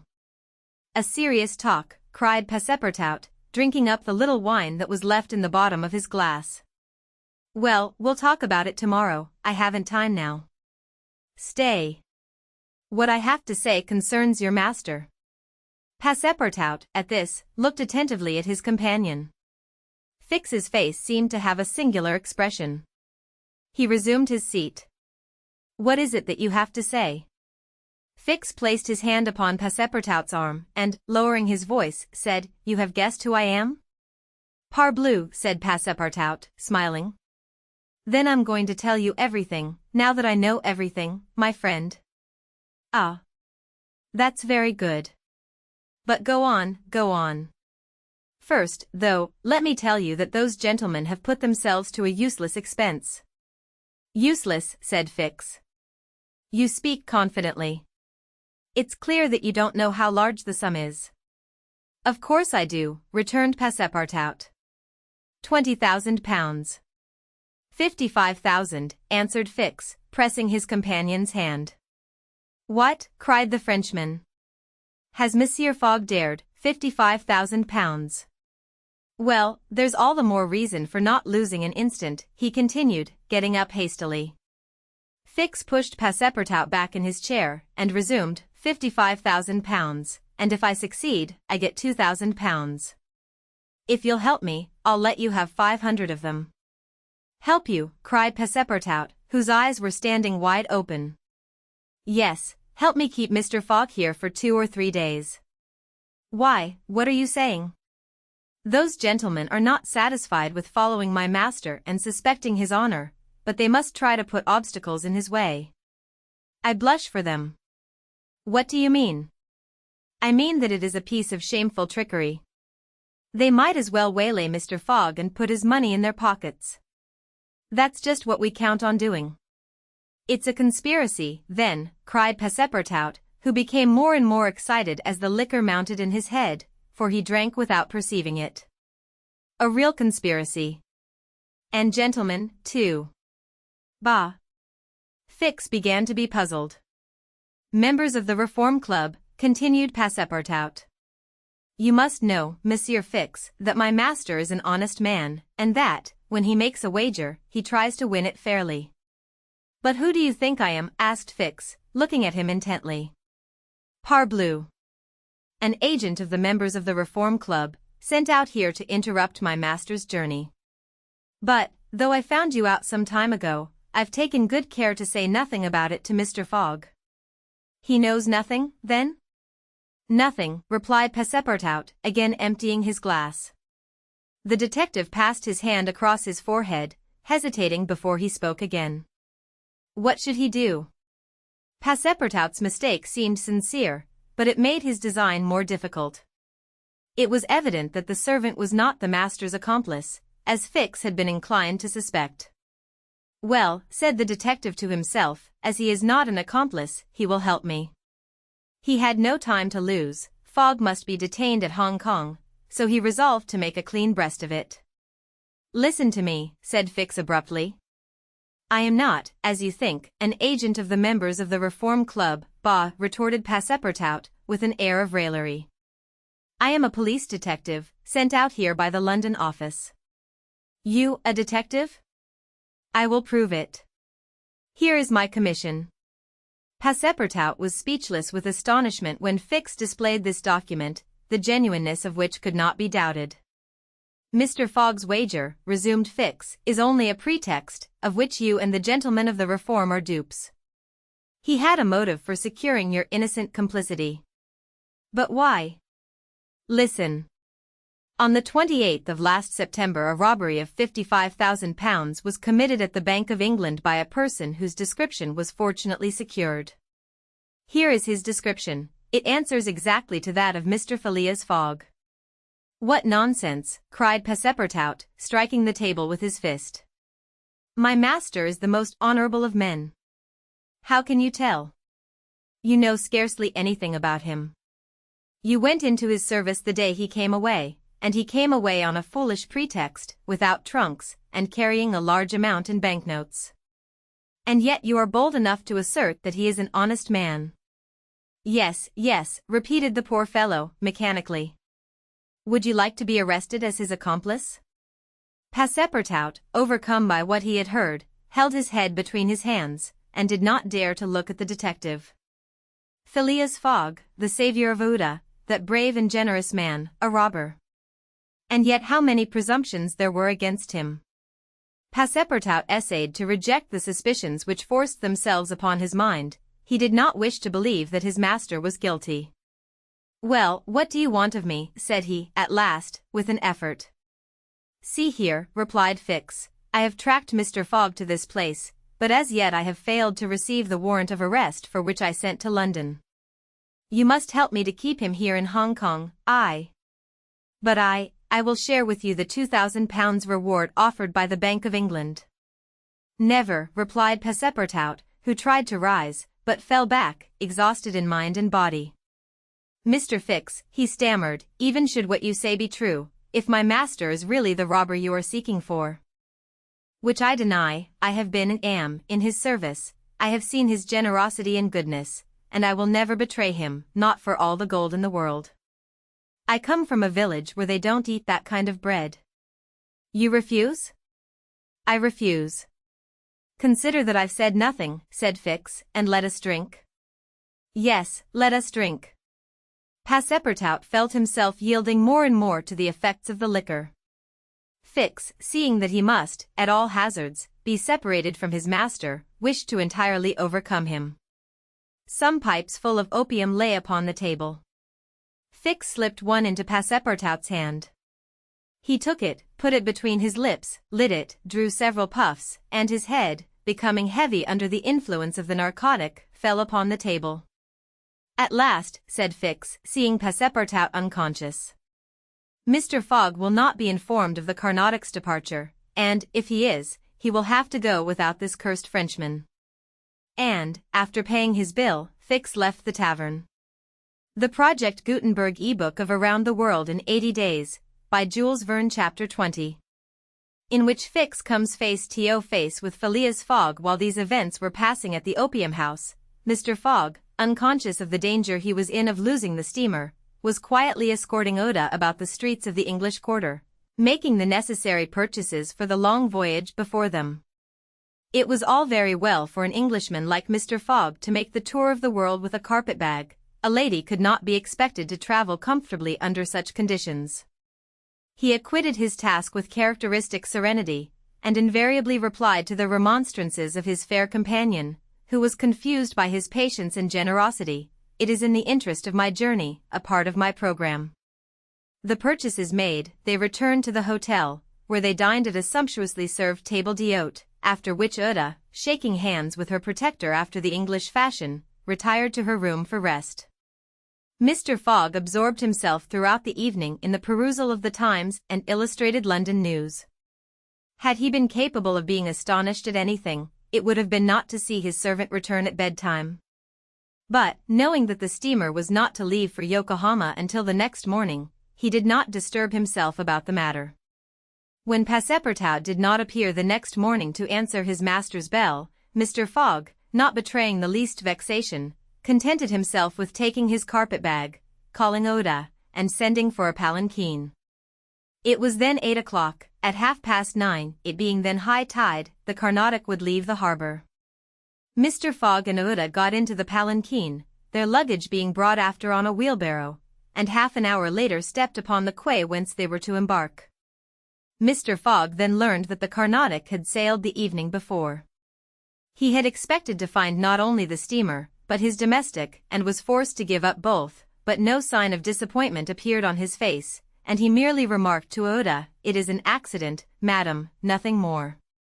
At this moment a man who had been observing him attentively approached. It was Fix, who, bowing, addressed Mr. Fogg, Were you not, like me, sir, a passenger by the Rangoon, which arrived yesterday? I was, sir, replied Mr. Fogg coldly. But I have not the honor, pardon me, I thought I should find your servant here. Do you know where he is, sir? Asked Uda anxiously. What? Responded Fix, feigning surprise. Is he not with you? No, said Uda. He has not made his appearance since yesterday. Could he have gone on board the Carnatic without us? Without you, madam, answered the detective. Excuse me, did you intend to sail in the Carnatic? Yes, sir. So did I, madam, and I am excessively disappointed. The Carnatic, its repairs being completed, left Hong Kong 12 hours before the stated time, without any notice being given, and we must now wait a week for another steamer. As he said a week, Fix felt his heart leap for joy. Fogg detained at Hong Kong for a week. There would be time for the warrant to arrive, and fortune at last favored the representative of the law.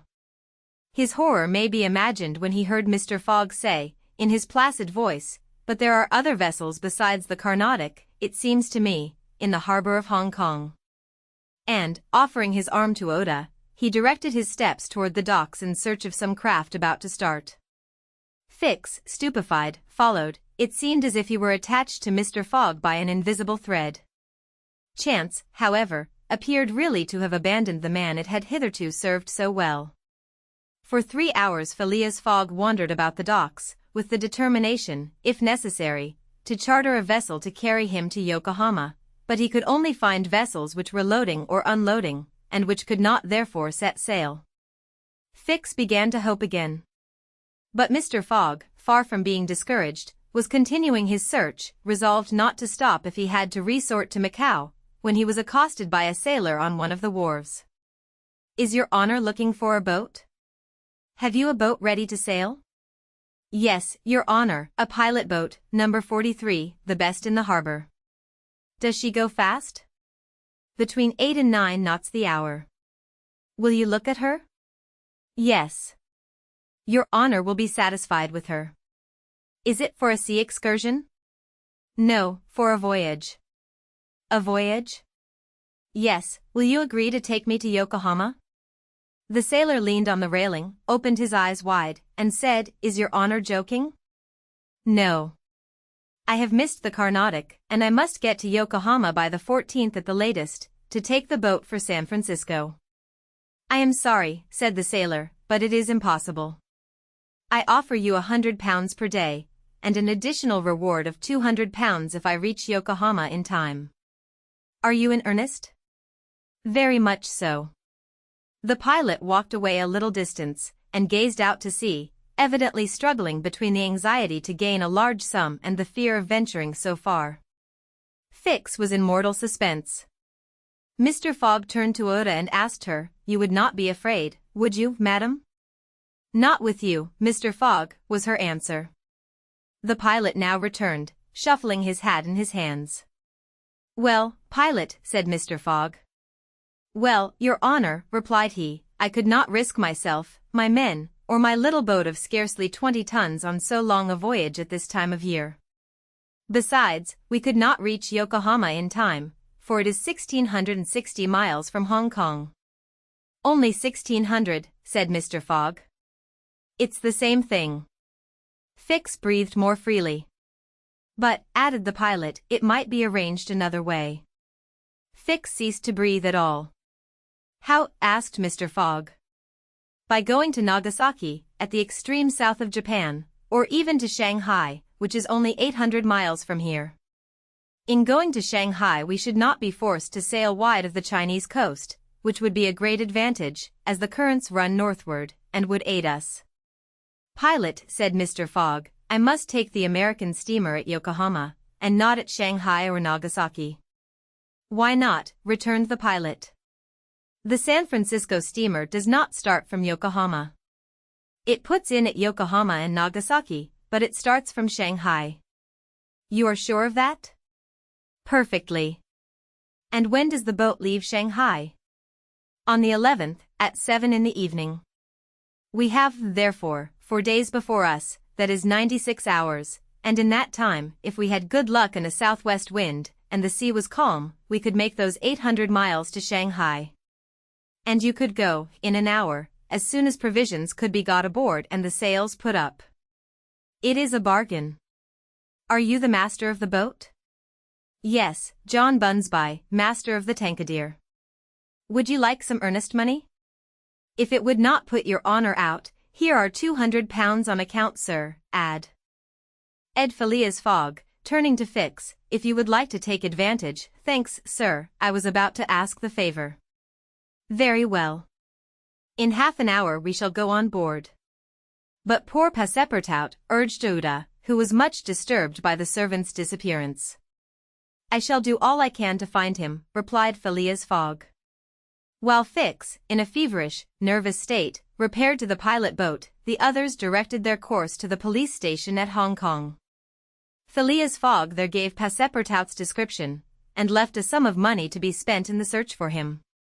The same formalities having been gone through at the French consulate, and the palanquin having stopped at the hotel for the luggage, which had been sent back there, they returned to the wharf.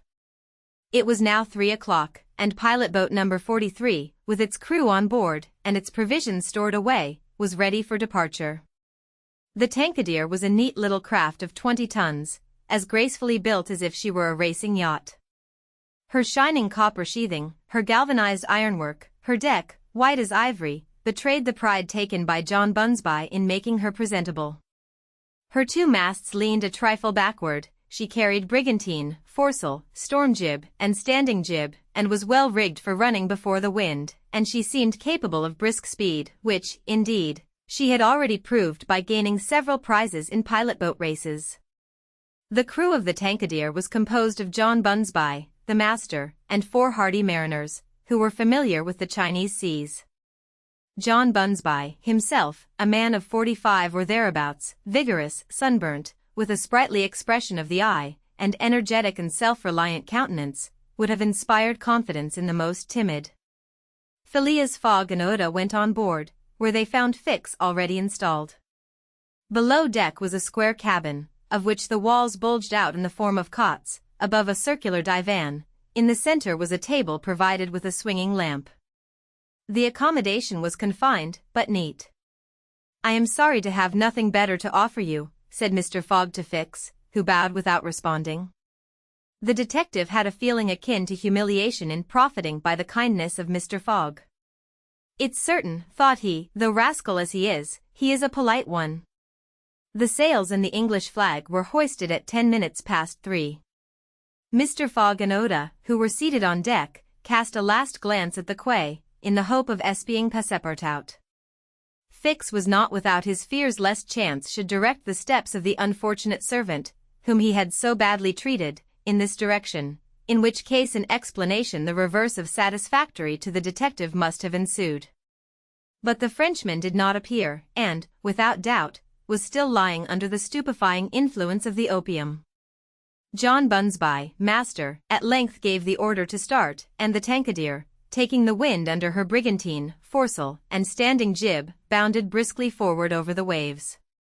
The Project Gutenberg ebook of Around the World in 80 Days, by Jules Verne, Chapter 21. In which the master of the Tankadere runs great risk of losing a reward of £200. This voyage of 800 miles was a perilous venture on a craft of 20 tons, and at that season of the year. The Chinese seas are usually boisterous, subject to terrible gales of wind, and especially during the equinoxes, and it was now early November. It would clearly have been to the master's advantage to carry his passengers to Yokohama, since he was paid a certain sum per day, but he would have been rash to attempt such a voyage, and it was imprudent even to attempt to reach Shanghai. But John Bunsby believed in the Tankadere, which rode on the waves like a seagull, and perhaps he was not wrong. Late in the day they passed through the capricious channels of Hong Kong, and the Tankadere, impelled by favorable winds, conducted herself admirably. I do not need to be a pilot, said Phileas Fogg, when they got into the open sea, to advise you to use all possible speed. Trust me, your honor. We are carrying all the sail the wind will let us. The poles would add nothing, and are only used when we are going into port. It's your trade, not mine, pilot, and I confide in you. Phileas Fogg, with body erect and legs wide apart, standing like a sailor, gazed without staggering at the swelling waters. The young woman, who was seated aft, was profoundly affected as she looked out upon the ocean, darkening now with the twilight, on which she had ventured in so frail a vessel. Above her head rustled the white sails, which seemed like great white wings. The boat, carried forward by the wind, seemed to be flying in the air. Night came. The moon was entering her first quarter, and her insufficient light would soon die out in the mist on the horizon. Clouds were rising from the east, and already overcast a part of the heavens. The pilot had hung out his lights, which was very necessary in these seas crowded with vessels bound landward, for collisions are not uncommon occurrences, and, at the speed she was going, the least shock would shatter the gallant little craft. Fix, seated in the bow, gave himself up to meditation. He kept apart from his fellow travelers, knowing Mr. Fogg's taciturn tastes. Besides, he did not quite like to talk to the man whose favors he had accepted. He was thinking, too, of the future. It seemed certain that Fogg would not stop at Yokohama, but would at once take the boat for San Francisco, and the vast extent of America would ensure him impunity and safety. Fogg's plan appeared to him the simplest in the world. Instead of sailing directly from England to the United States, like a common villain, he had traversed 3/4 of the globe, so as to gain the American continent more surely, and there, after throwing the police off his track, he would quietly enjoy himself with the fortune stolen from the bank. But, once in the United States, what should he Fix do? Should he abandon this man? No, 100 times no. Until he had secured his extradition, he would not lose sight of him for an hour. It was his duty, and he would fulfill it to the end. At all events, there was one thing to be thankful for: Passepartout was not with his master, and it was above all important, after the confidences Fix had imparted to him, that the servant should never have speech with his master. Phileas Fogg was also thinking of Passepartout, who had so strangely disappeared. Looking at the matter from every point of view, it did not seem to him impossible that, by some mistake, the man might have embarked on the Carnatic at the last moment, and this was also Oda's opinion, who regretted very much the loss of the worthy fellow to whom she owed so much. They might then find him at Yokohama, for, if the Carnatic was carrying him thither, it would be easy to ascertain if he had been on board. A brisk breeze arose about 10 o'clock, but, though it might have been prudent to take in a reef, the pilot, after carefully examining the heavens, let the craft remain rigged as before. The Tankadere bore sail admirably, as she drew a great deal of water, and everything was prepared for high speed in case of a gale. Mr. Fogg and Oda descended into the cabin at midnight, having been already preceded by Fix, who had lain down on one of the cots. The pilot and crew remained on deck all night. At sunrise the next day, which was November 8th, the boat had made more than 100 miles. The log indicated a mean speed of between 8 and 9 miles. The Tankadere still carried all sail, and was accomplishing her greatest capacity of speed. If the wind held as it was, the chances would be in her favor. During the day she kept along the coast, where the currents were favorable. The coast, irregular in profile, and visible sometimes across the clearings, was at most 5 miles distant. He sea was less boisterous, since the wind came off land, a fortunate circumstance for the boat, which would suffer, owing to its small tonnage, by a heavy surge on the sea. The breeze subsided a little towards noon, and set in from the southwest. The pilot put up his poles, but took them down again within 2 hours, as the wind freshened up anew. Mr. Fogg and Oda, happily unaffected by the roughness of the sea, ate with a good appetite, Fix being invited to share their repast, which he accepted with secret chagrin. To travel at this man's expense and live upon his provisions was not palatable to him. Still, he was obliged to eat, and so he ate. When the meal was over, he took Mr. Fogg apart, and said, "Sir," this sir scorched his lips, and he had to control himself to avoid collaring this gentleman, "Sir, you have been very kind to give me a passage on this boat. But, though my means will not admit of my expending them as freely as you, I must ask to pay my share." "Let us not speak of that, sir," replied Mr. Fogg. But, if I insist, no, sir, repeated Mr. Fogg, in a tone which did not admit of a reply.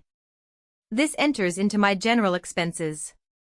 Fix, as he bowed, had a stifled feeling, and, going forward, where he ensconced himself, did not open his mouth for the rest of the day.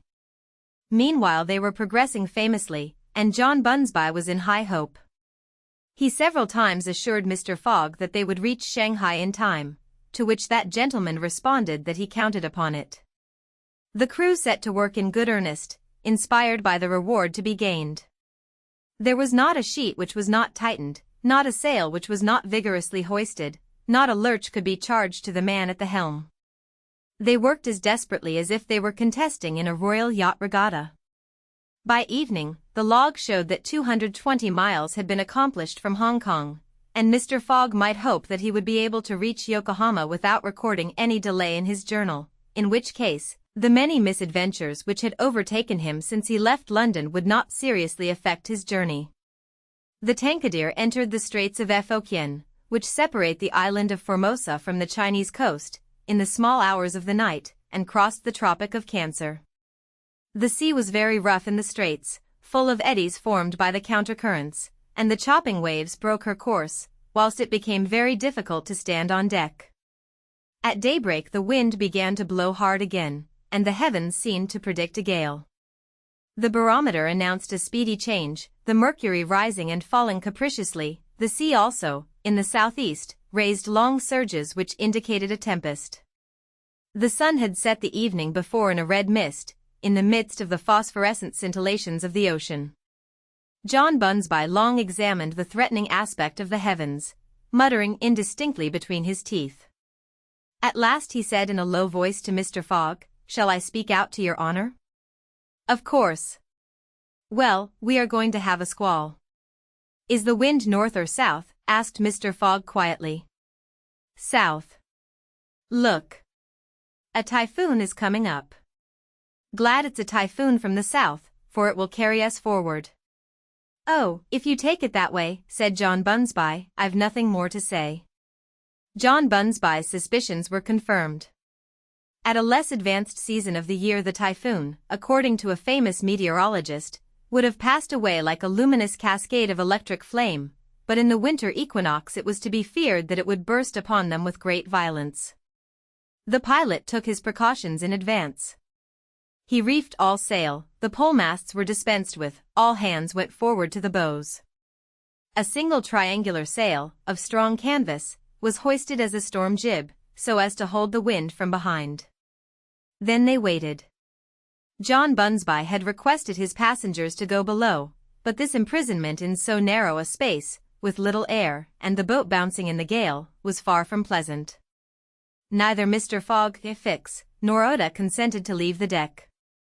The storm of rain and wind descended upon them towards 8 o'clock. With but its bit of sail, the Tankadere was lifted like a feather by a wind, an idea of whose violence can scarcely be given. To compare her speed to 4 times that of a locomotive going on full steam would be below the truth. The boat scud thus northward during the whole day, borne on by monstrous waves, preserving always, fortunately, a speed equal to theirs. 20 times she seemed almost to be submerged by these mountains of water which rose behind her, but the adroit management of the pilot saved her.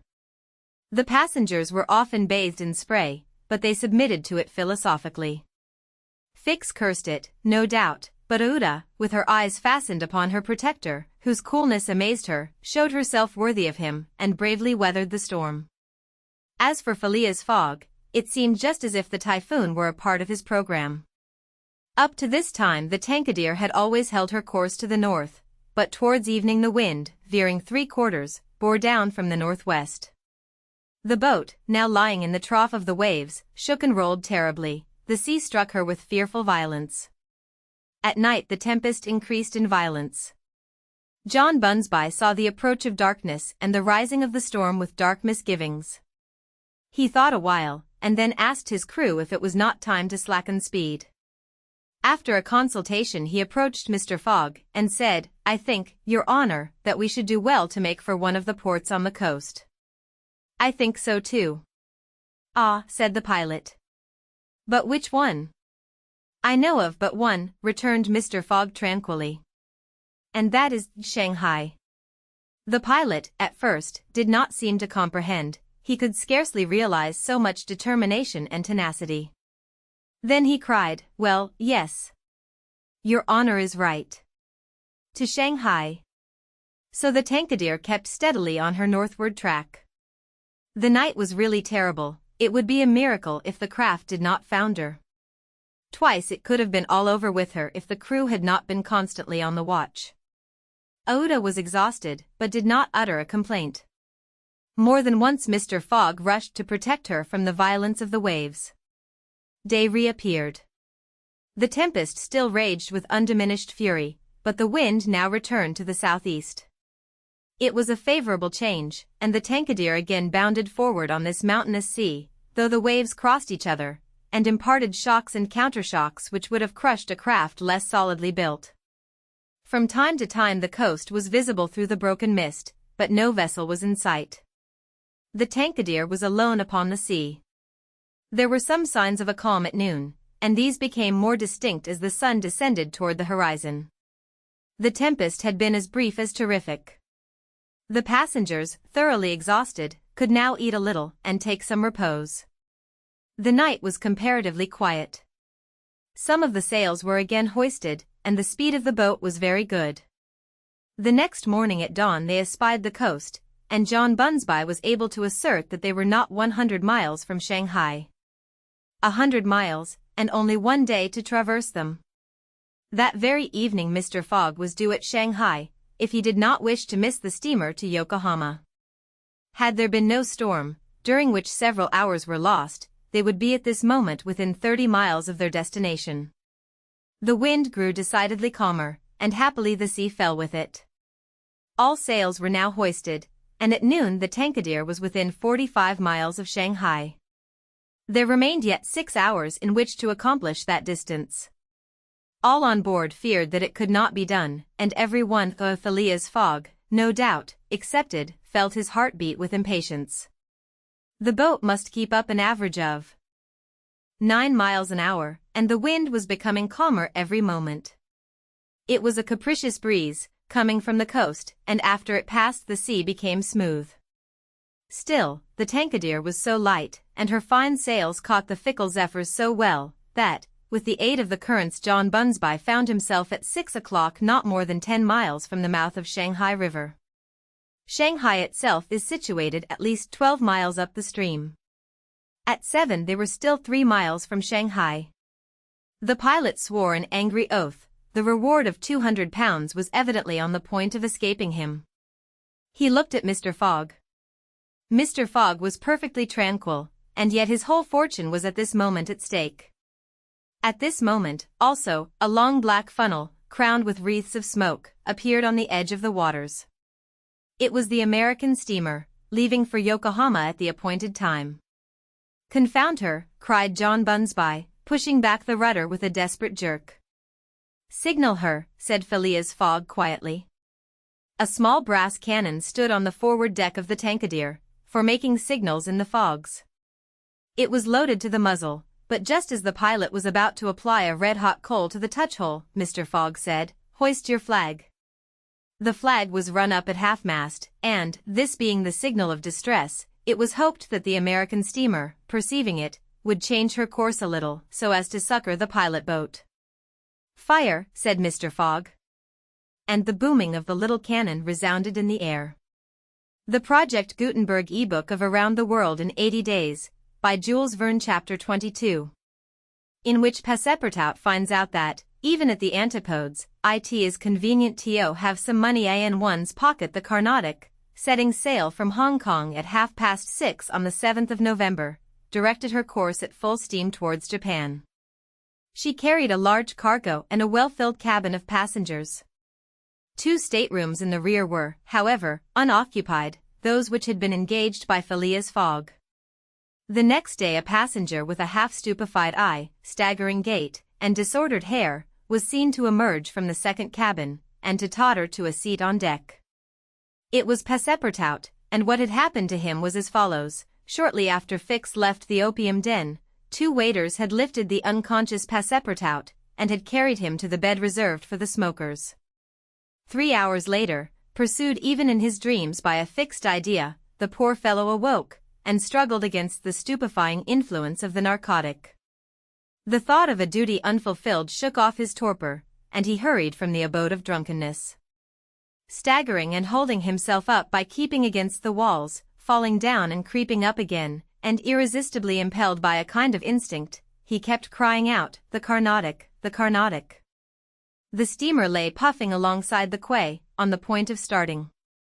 Passepartout had but few steps to go, and, rushing upon the plank, he crossed it and fell unconscious on the deck, just as the Carnatic was moving off. Several sailors, who were evidently accustomed to this sort of scene, carried the poor Frenchman down into the second cabin, and Passepartout did not wake until they were 150 miles away from China. Thus he found himself the next morning on the deck of the Carnatic, and eagerly inhaling the exhilarating sea breeze. The pure air sobered him. He began to collect his sense, which he found a difficult task, but at last he recalled the events of the evening before, Fix's revelation, and the opium house. "It is evident," said he to himself, "that I have been abominably drunk. What will Mr. Fogg say?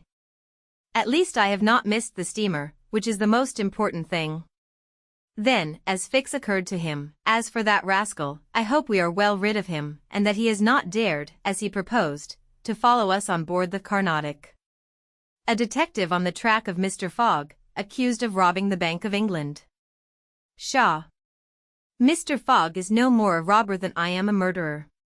Should he divulge Fix's real errand to his master? Would it do to tell the part the detective was playing?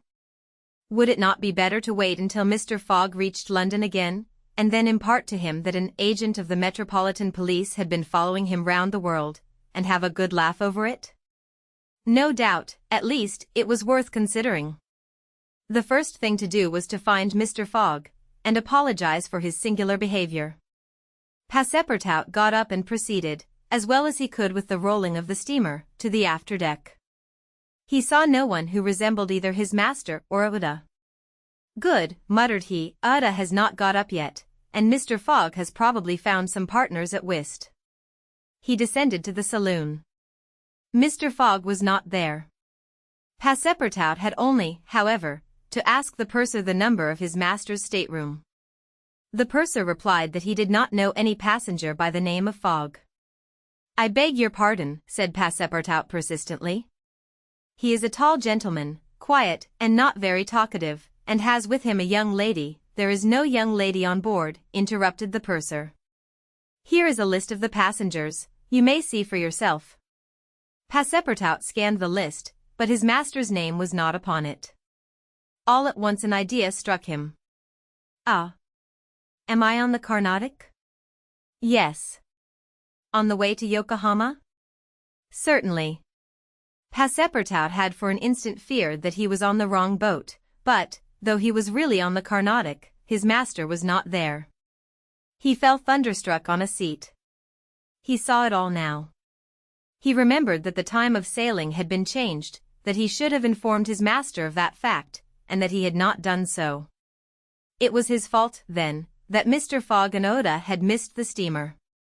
Yes, but it was still more the fault of the traitor who, in order to separate him from his master, and detain the latter at Hong Kong, had inveigled him into getting drunk.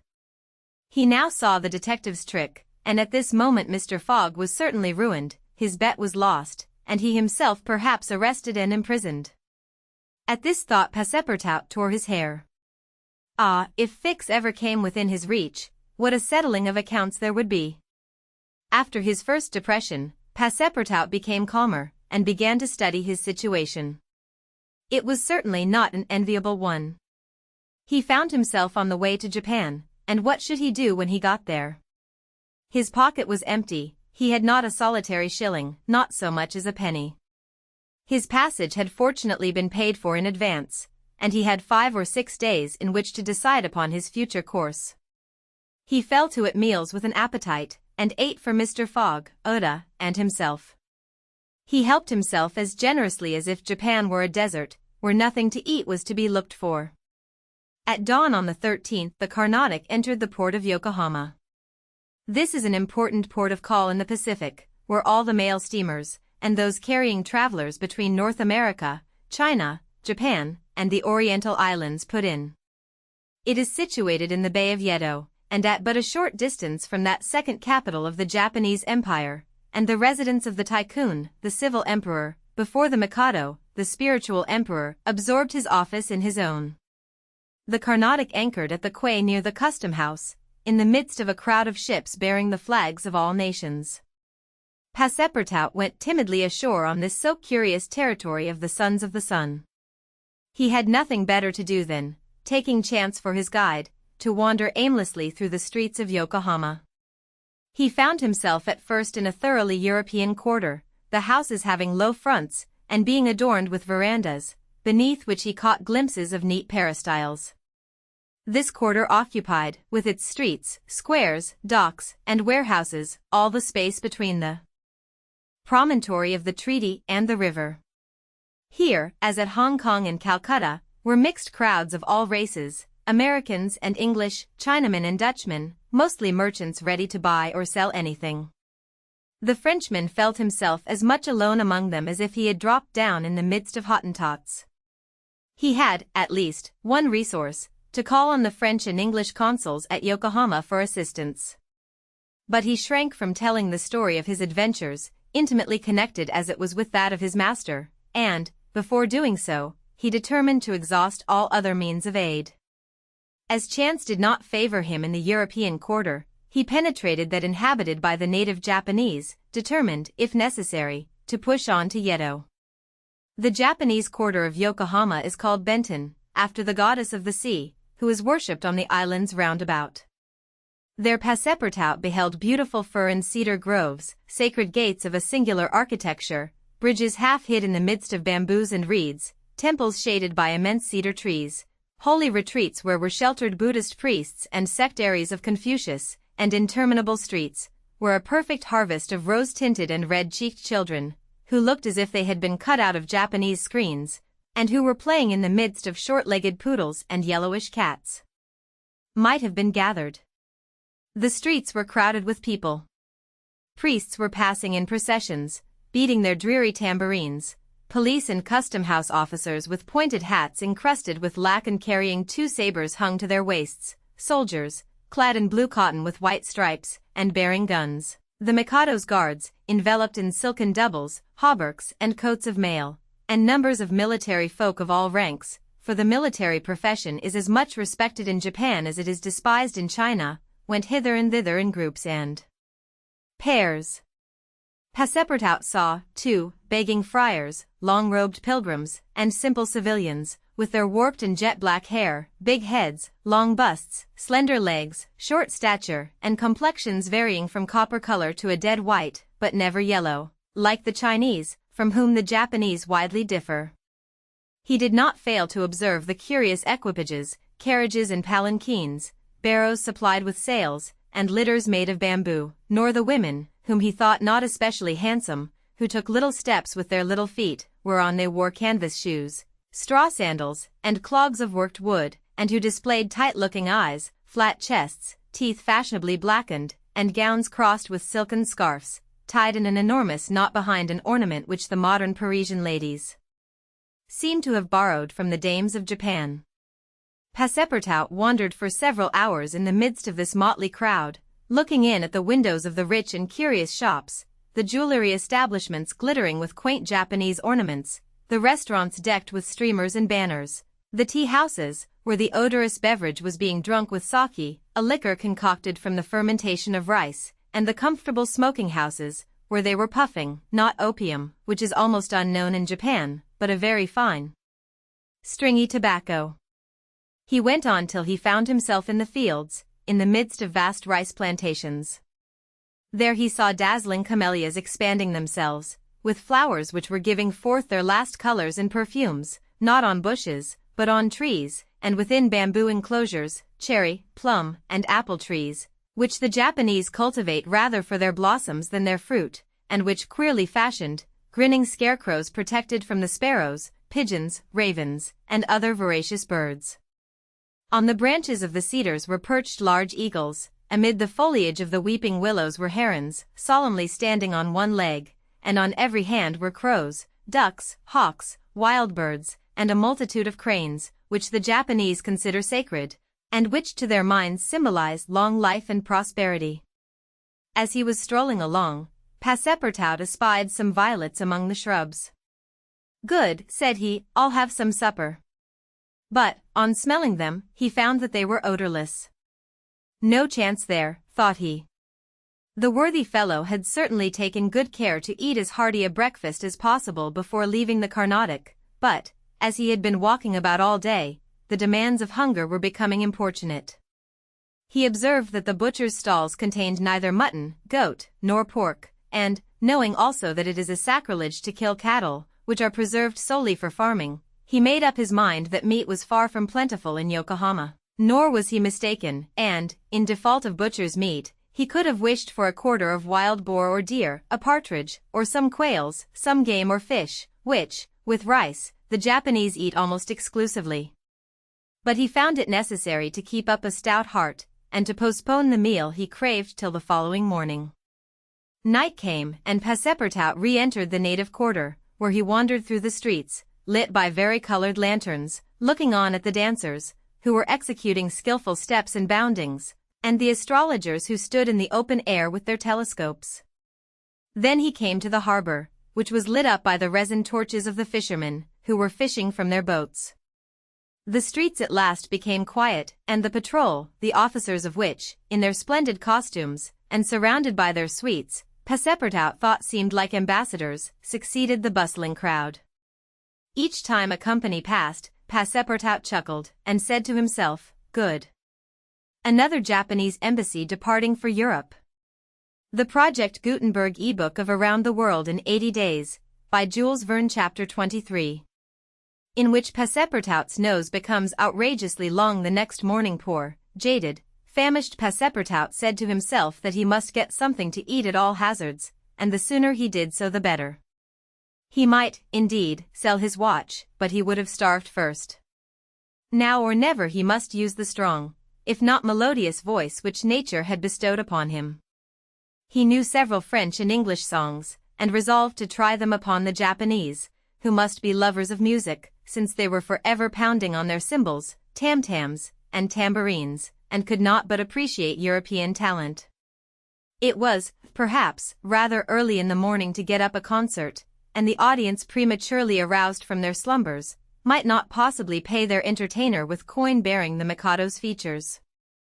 Passepartout therefore decided to wait several hours, and, as he was sauntering along, it occurred to him that he would seem rather too well dressed for a wandering artist.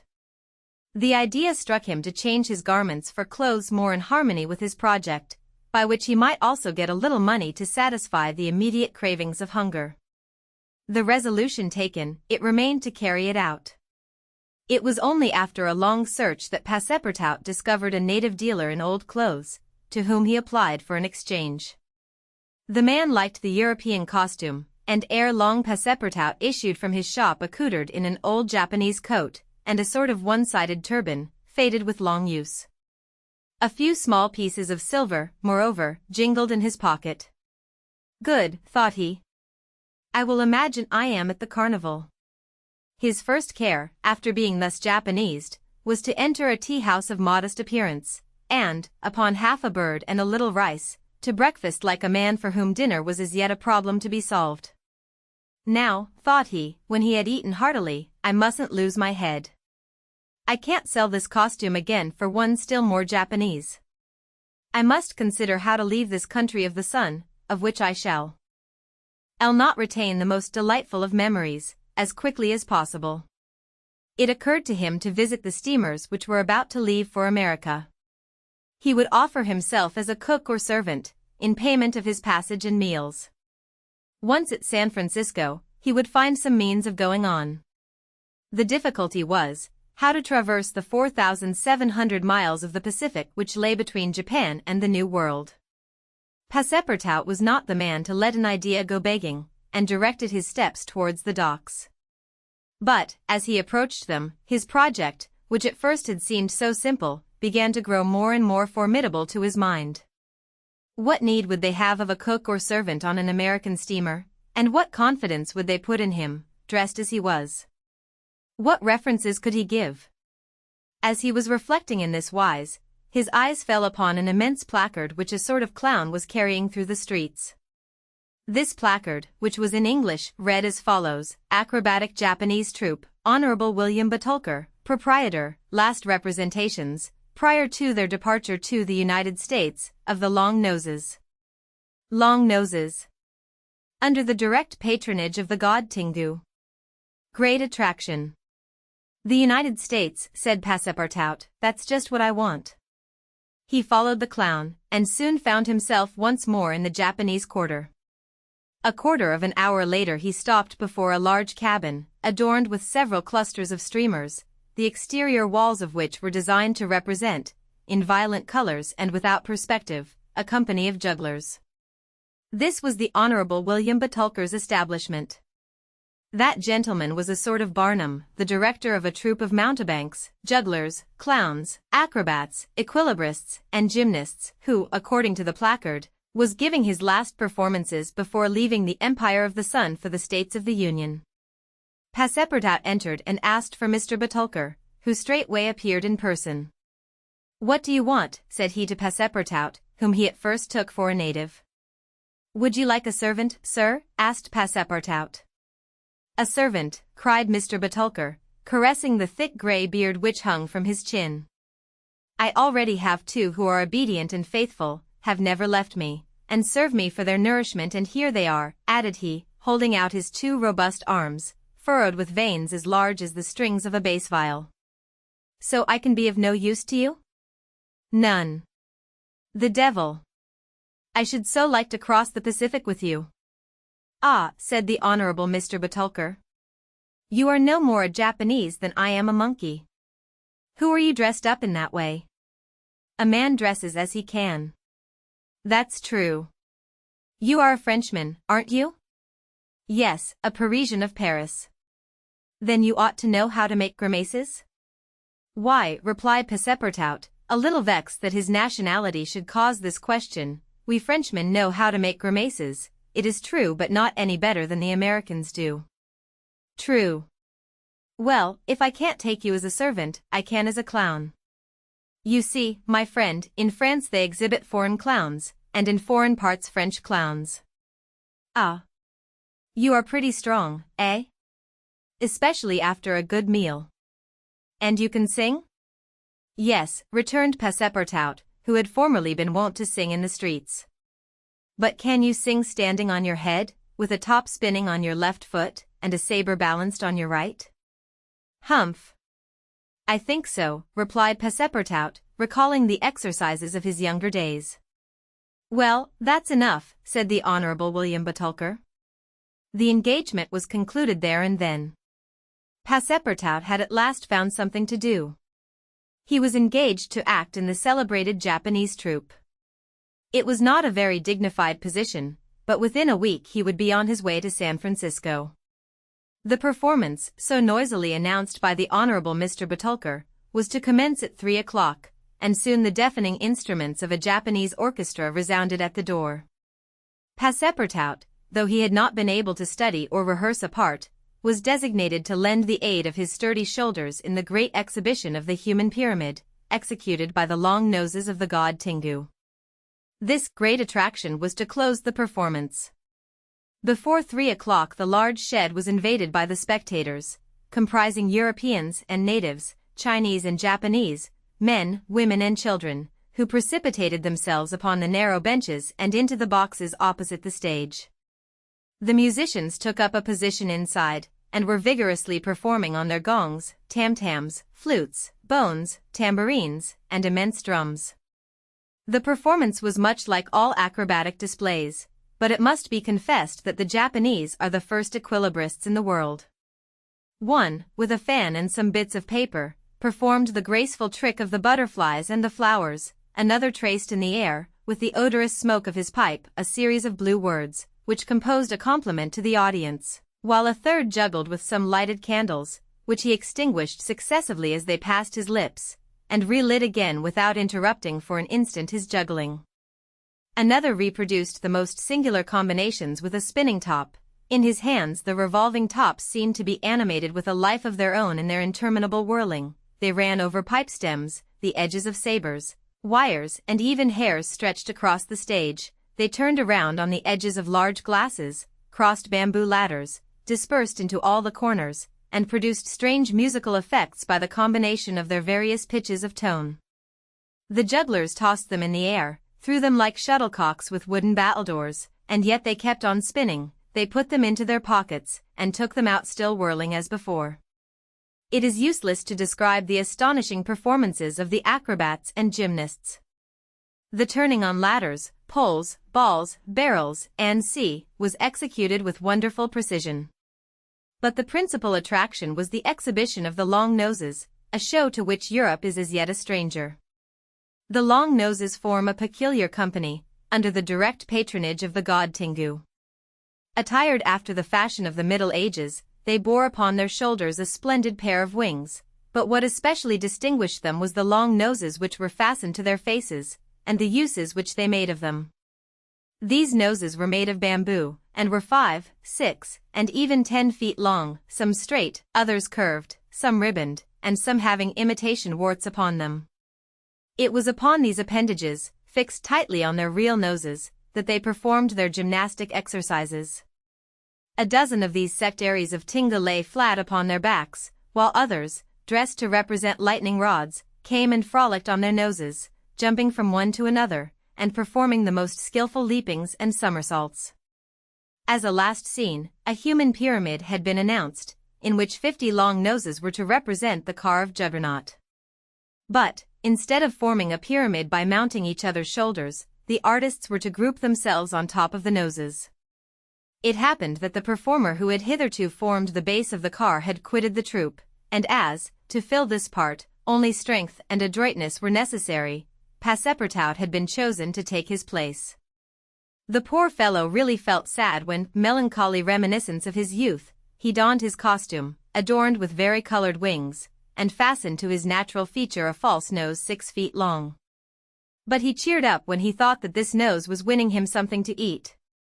He went upon the stage, and took his place beside the rest who were to compose the base of the carved juggernaut.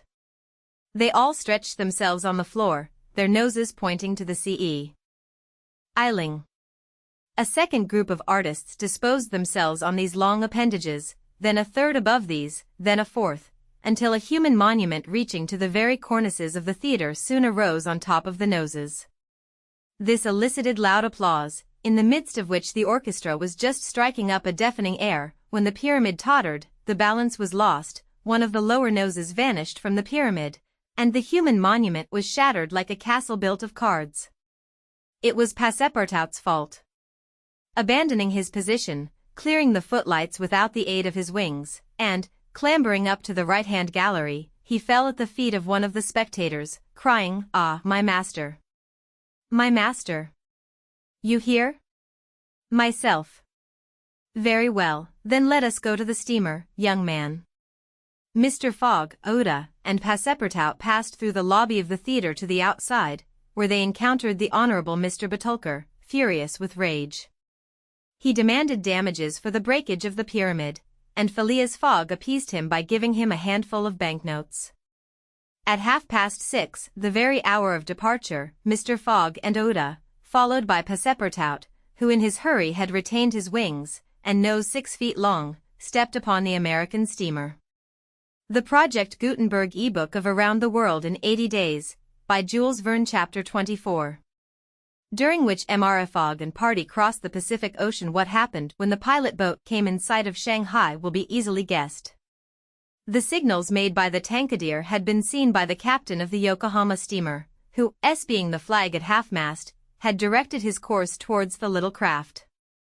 Phileas Fogg, after paying the stipulated price of his passage to John Busby, and rewarding that worthy with the additional sum of £550, ascended the steamer with Oda and Fix, and they started at once for Nagasaki and Yokohama.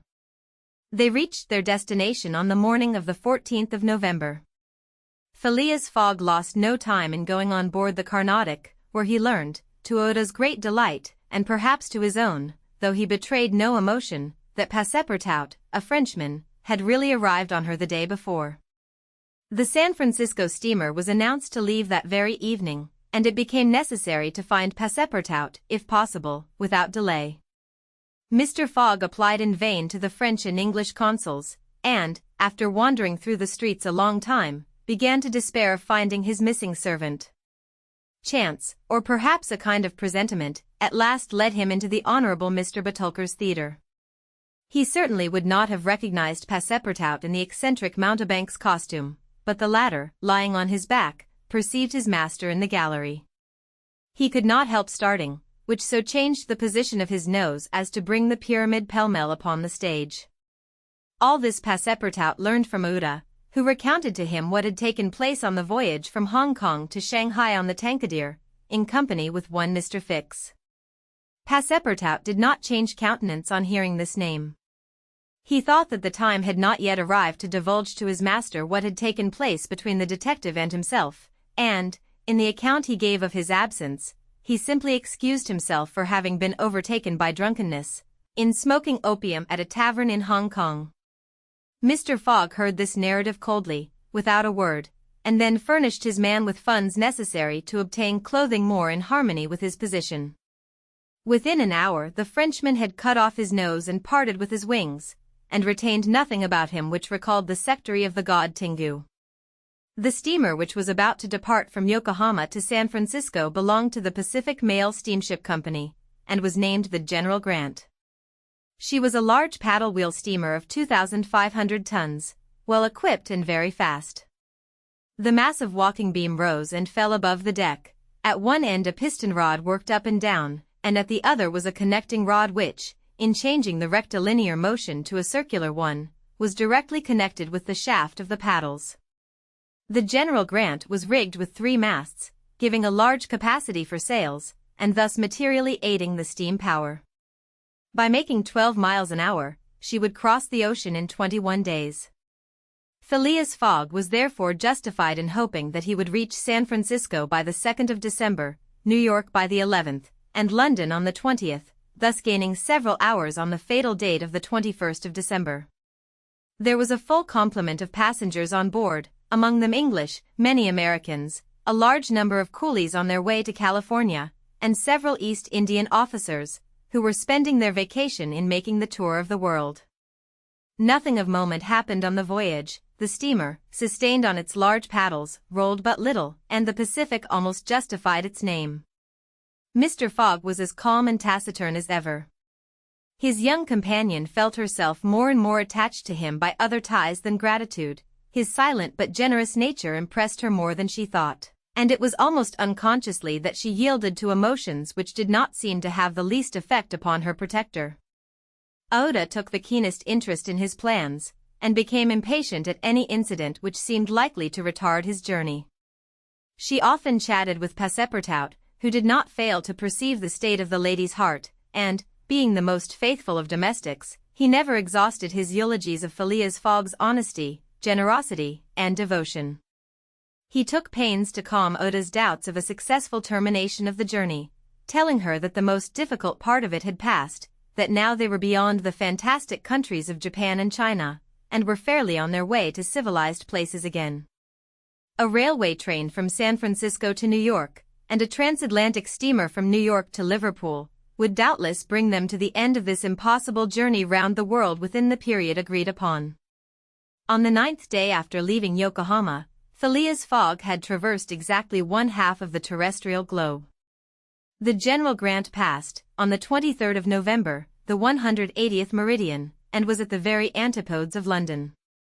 Mr. Fogg had, it is true, exhausted 52 of the 80 days in which he was to complete the tour, and there were only 28 left. But, though he was only halfway by the difference of meridians, he had really gone over 2/3 of the whole journey, for he had been obliged to make long circuits from London to Aden, from Aden to Bombay, from Calcutta to Singapore, and from Singapore to Yokohama. Could he have followed without deviation the 50th parallel, which is that of London, the whole distance would only have been about 12,000 miles, whereas he would be forced, by the irregular methods of locomotion, to traverse 26,000, of which he had, on the 23rd of November, accomplished 17,500. And now the course was a straight one, and Fix was no longer there to put obstacles in their way. It happened also, on the 23rd of November, that Passepartout made a joyful discovery.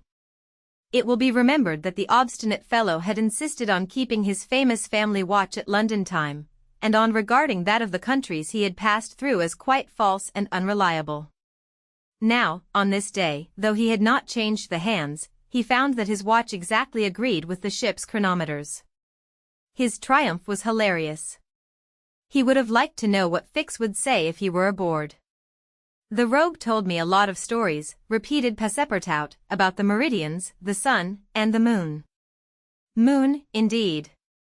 Moonshine more likely. If one listened to that sort of people, a pretty sort of time one would keep. I was sure that the sun would some day regulate itself by my watch." Passepartout was ignorant that, if the face of his watch had been divided into 24 hours, like the Italian clocks, he would have no reason for exultation, for the hands of his watch would then, instead of as now indicating 9 o'clock in the morning, indicate 9 o'clock in the evening, that is, the 21st hour after midnight, precisely the difference between London time and that of the 180th meridian. But if Fix had been able to explain this purely physical effect, Passepartout would not have admitted, even if he had comprehended it.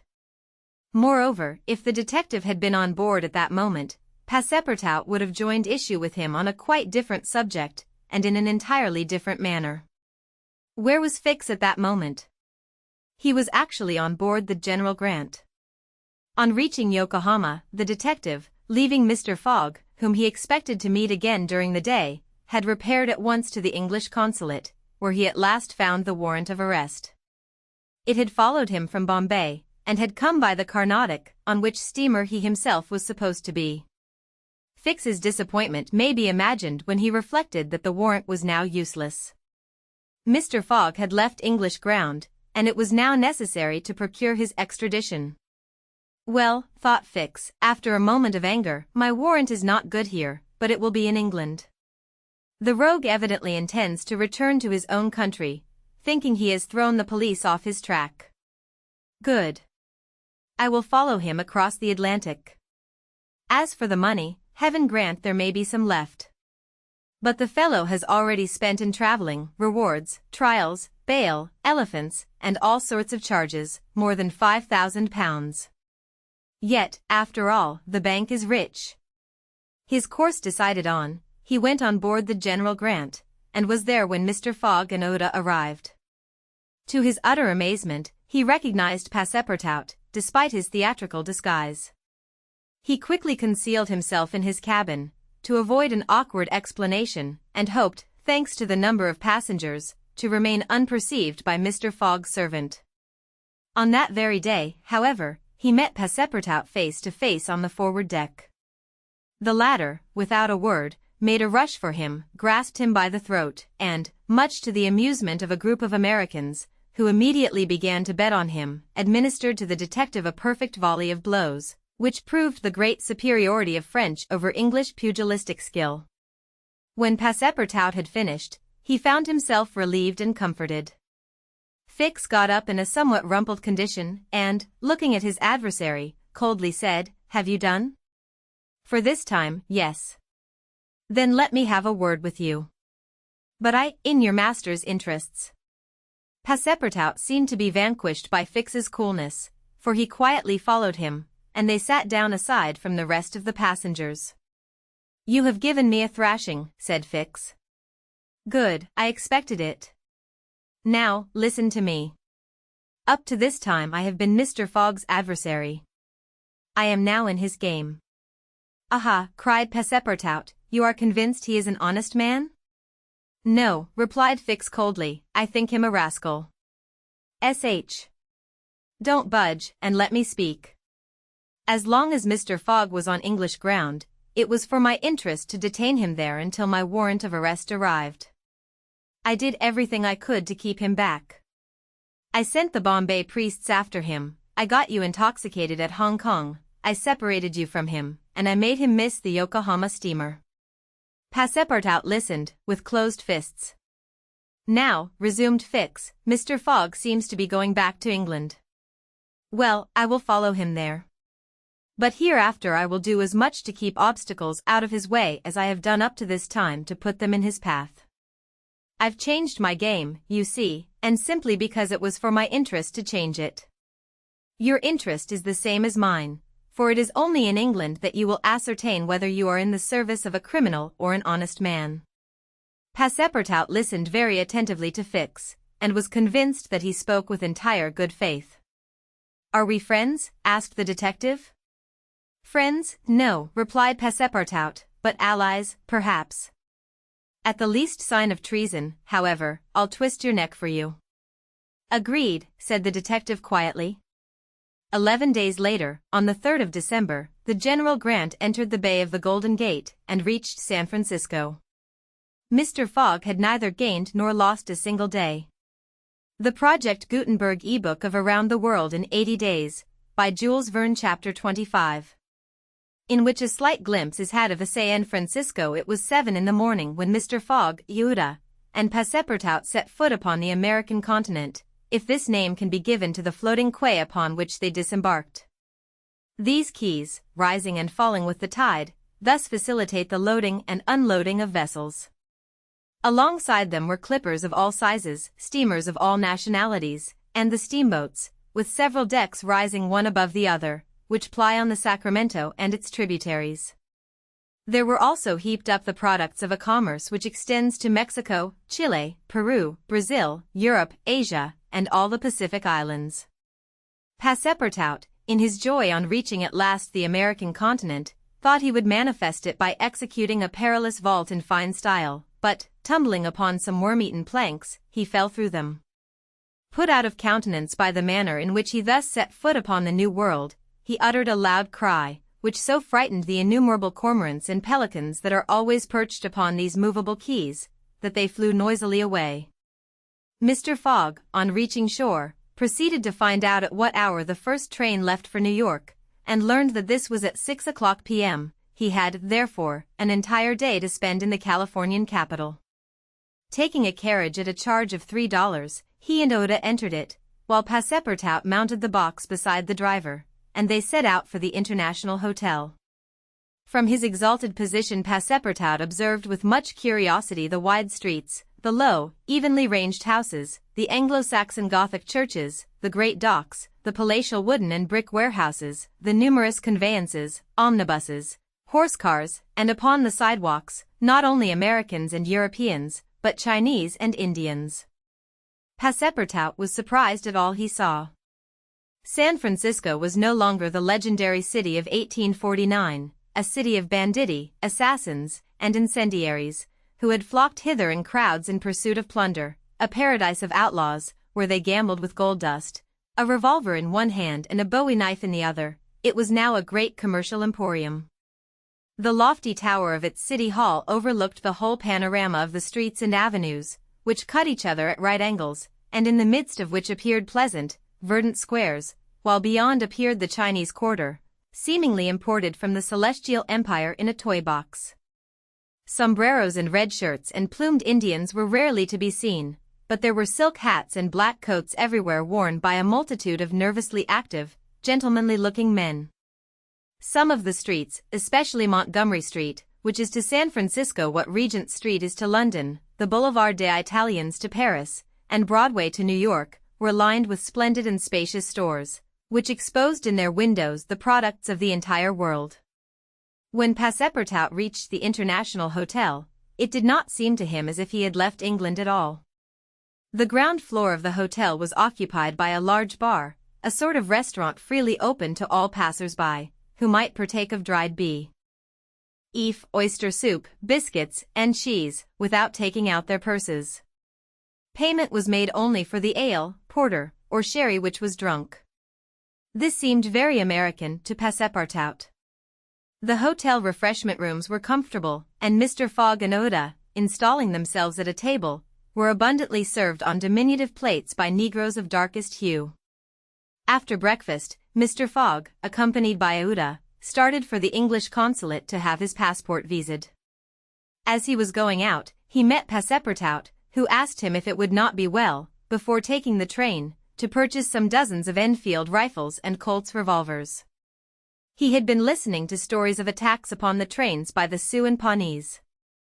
Mr. Fogg thought it a useless precaution, but told him to do as he thought best, and went on to the consulate. He had not proceeded 200 steps, however, when, by the greatest chance in the world, he met Fix. The detective seemed wholly taken by surprise. What? Had Mr. Fogg and himself crossed the Pacific together, and not met on the steamer? At least Fix felt honored to behold once more the gentleman to whom he owed so much, and, as his business recalled him to Europe, he should be delighted to continue the journey in such pleasant company. Mr. Fogg replied that the honor would be his, and the detective, who was determined not to lose sight of him, begged permission to accompany them in their walk about San Francisco, a request which Mr. Fogg readily granted.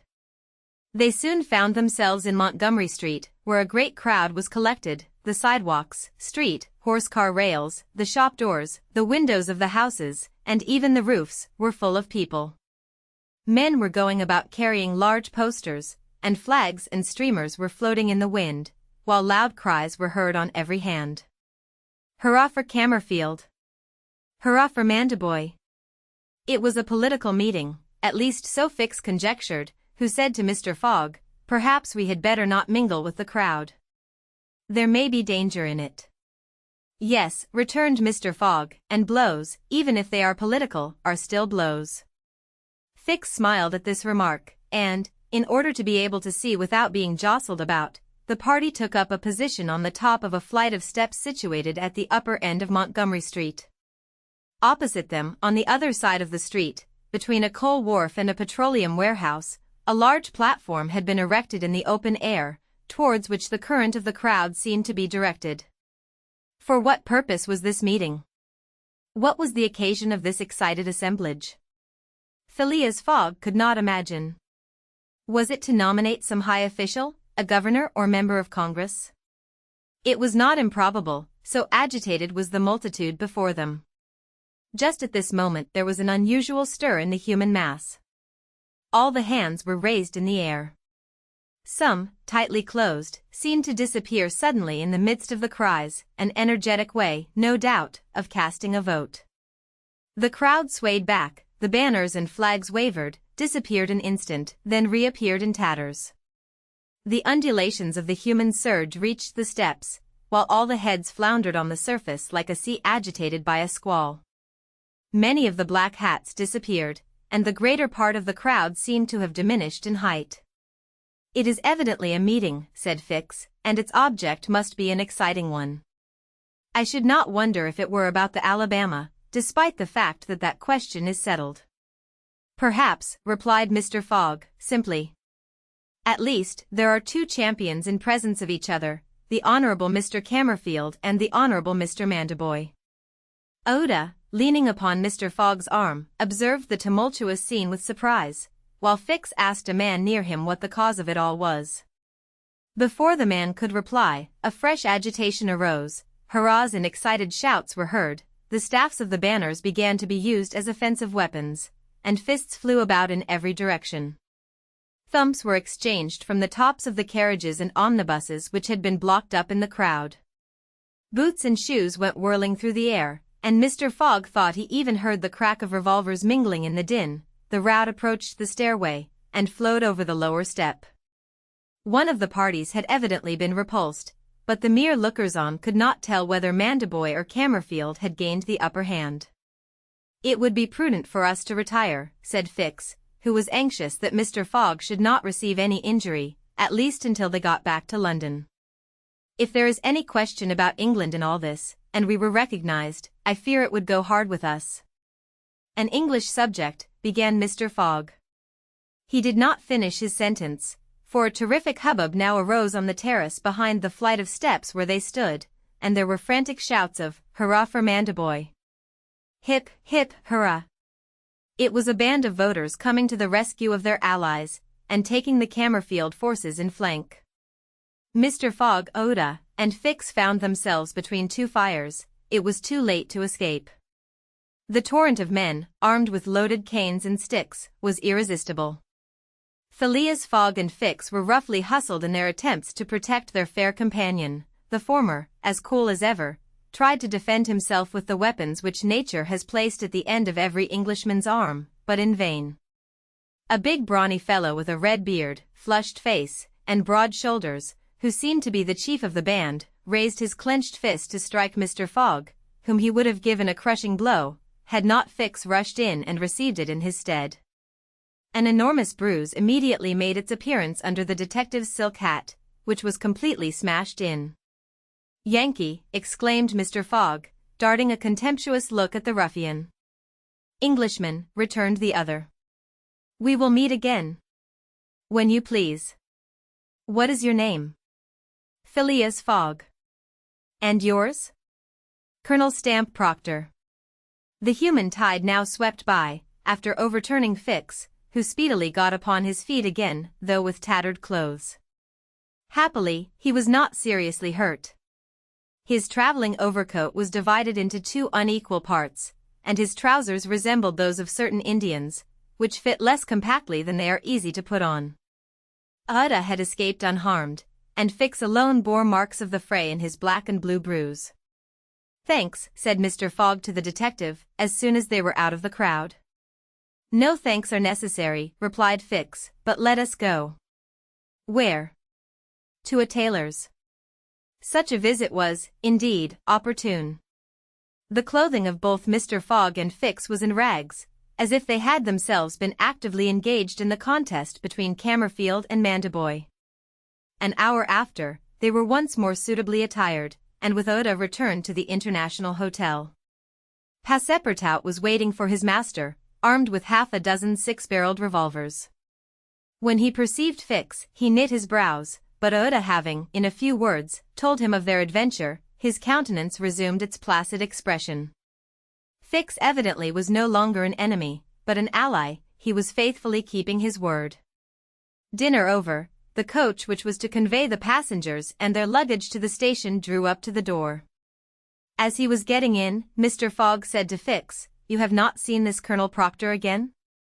"No, I will come back to America to find him," said Phileas Fogg calmly. It would not be right for an Englishman to permit himself to be treated in that way, without retaliating. The detective smiled, but did not reply. It was clear that Mr. Fogg was one of those Englishmen who, while they do not tolerate dueling at home, fight abroad when their honor is attacked.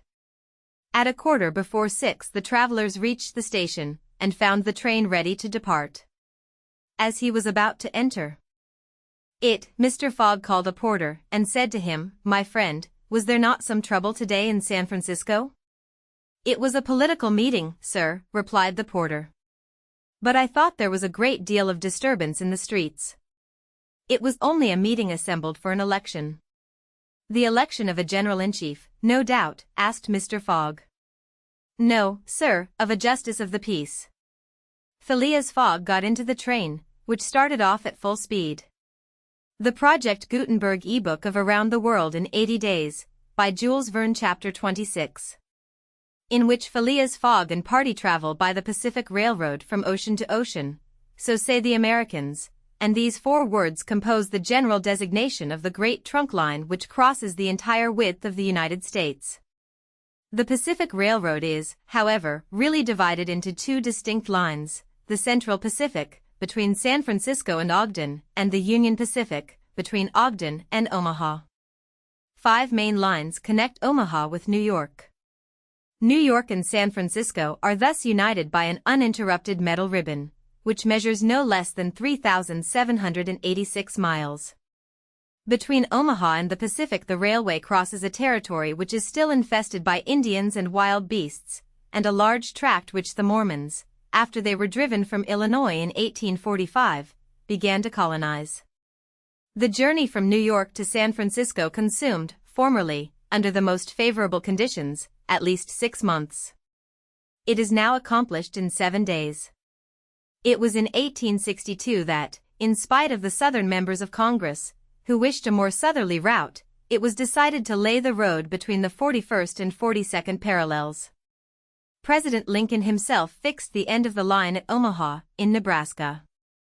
The work was at once commenced, and pursued with true American energy, nor did the rapidity with which it went on injuriously affect its good execution. The road grew, on the prairies, 1.5 miles a day. A locomotive, running on the rails laid down the evening before, brought the rails to be laid on the morrow, and advanced upon them as fast as they were put in position. The Pacific Railroad is joined by several branches in Iowa, Kansas, Colorado, and Oregon. On leaving Omaha, it passes along the left bank of the Platte River as far as the junction of its northern branch, follows its southern branch, crosses the Laramie Territory and the Wasatch Mountains, turns the Great Salt Lake, and reaches Salt Lake City, the Mormon capital, plunges into the Tooele Valley, across the American Desert, Cedar and Humboldt Mountains, the Sierra Nevada, and descends, via Sacramento, to the Pacific, its grade, even on the Rocky Mountains, never exceeding 112 feet to the mile. Such was the road to be traversed in 7 days, which would enable Phileas Fogg, at least, so he hoped, to take the Atlantic steamer at New York on the 11th for Liverpool. The car which he occupied was a sort of long omnibus on 8 wheels, and with no compartments in the interior. It was supplied with 2 rows of seats, perpendicular to the direction of the train on either side of an aisle which conducted to the front and rear platforms. These platforms were found throughout the train, and the passengers were able to pass from one end of the train to the other. It was supplied with saloon cars, balcony cars, restaurants, and smoking cars. Theater cars alone were wanting, and they will have these some day. Book and news dealers, sellers of edibles, drinkables, and cigars, who seemed to have plenty of customers, were continually circulating in the aisles. The train left Oakland Station at 6 o'clock. It was already night, cold and cheerless, the heavens being overcast with clouds which seemed to threaten snow. The train did not proceed rapidly, counting the stoppages. It did not run more than 20 miles an hour, which was a sufficient speed, however, to enable it to reach Omaha within its designated time. There was but little conversation in the car, and soon many of the passengers were overcome with sleep. Passepartout found himself beside the detective, but he did not talk to him. After recent events, their relations with each other had grown somewhat cold. There could no longer be mutual sympathy or intimacy between them. Fix's manner had not changed, but Passepartout was very reserved, and ready to strangle his former friend on the slightest provocation. Snow began to fall an hour after they started, a fine snow, however, which happily could not obstruct the train. Nothing could be seen from the windows but a vast, white sheet, against which the smoke of the locomotive had a grayish aspect.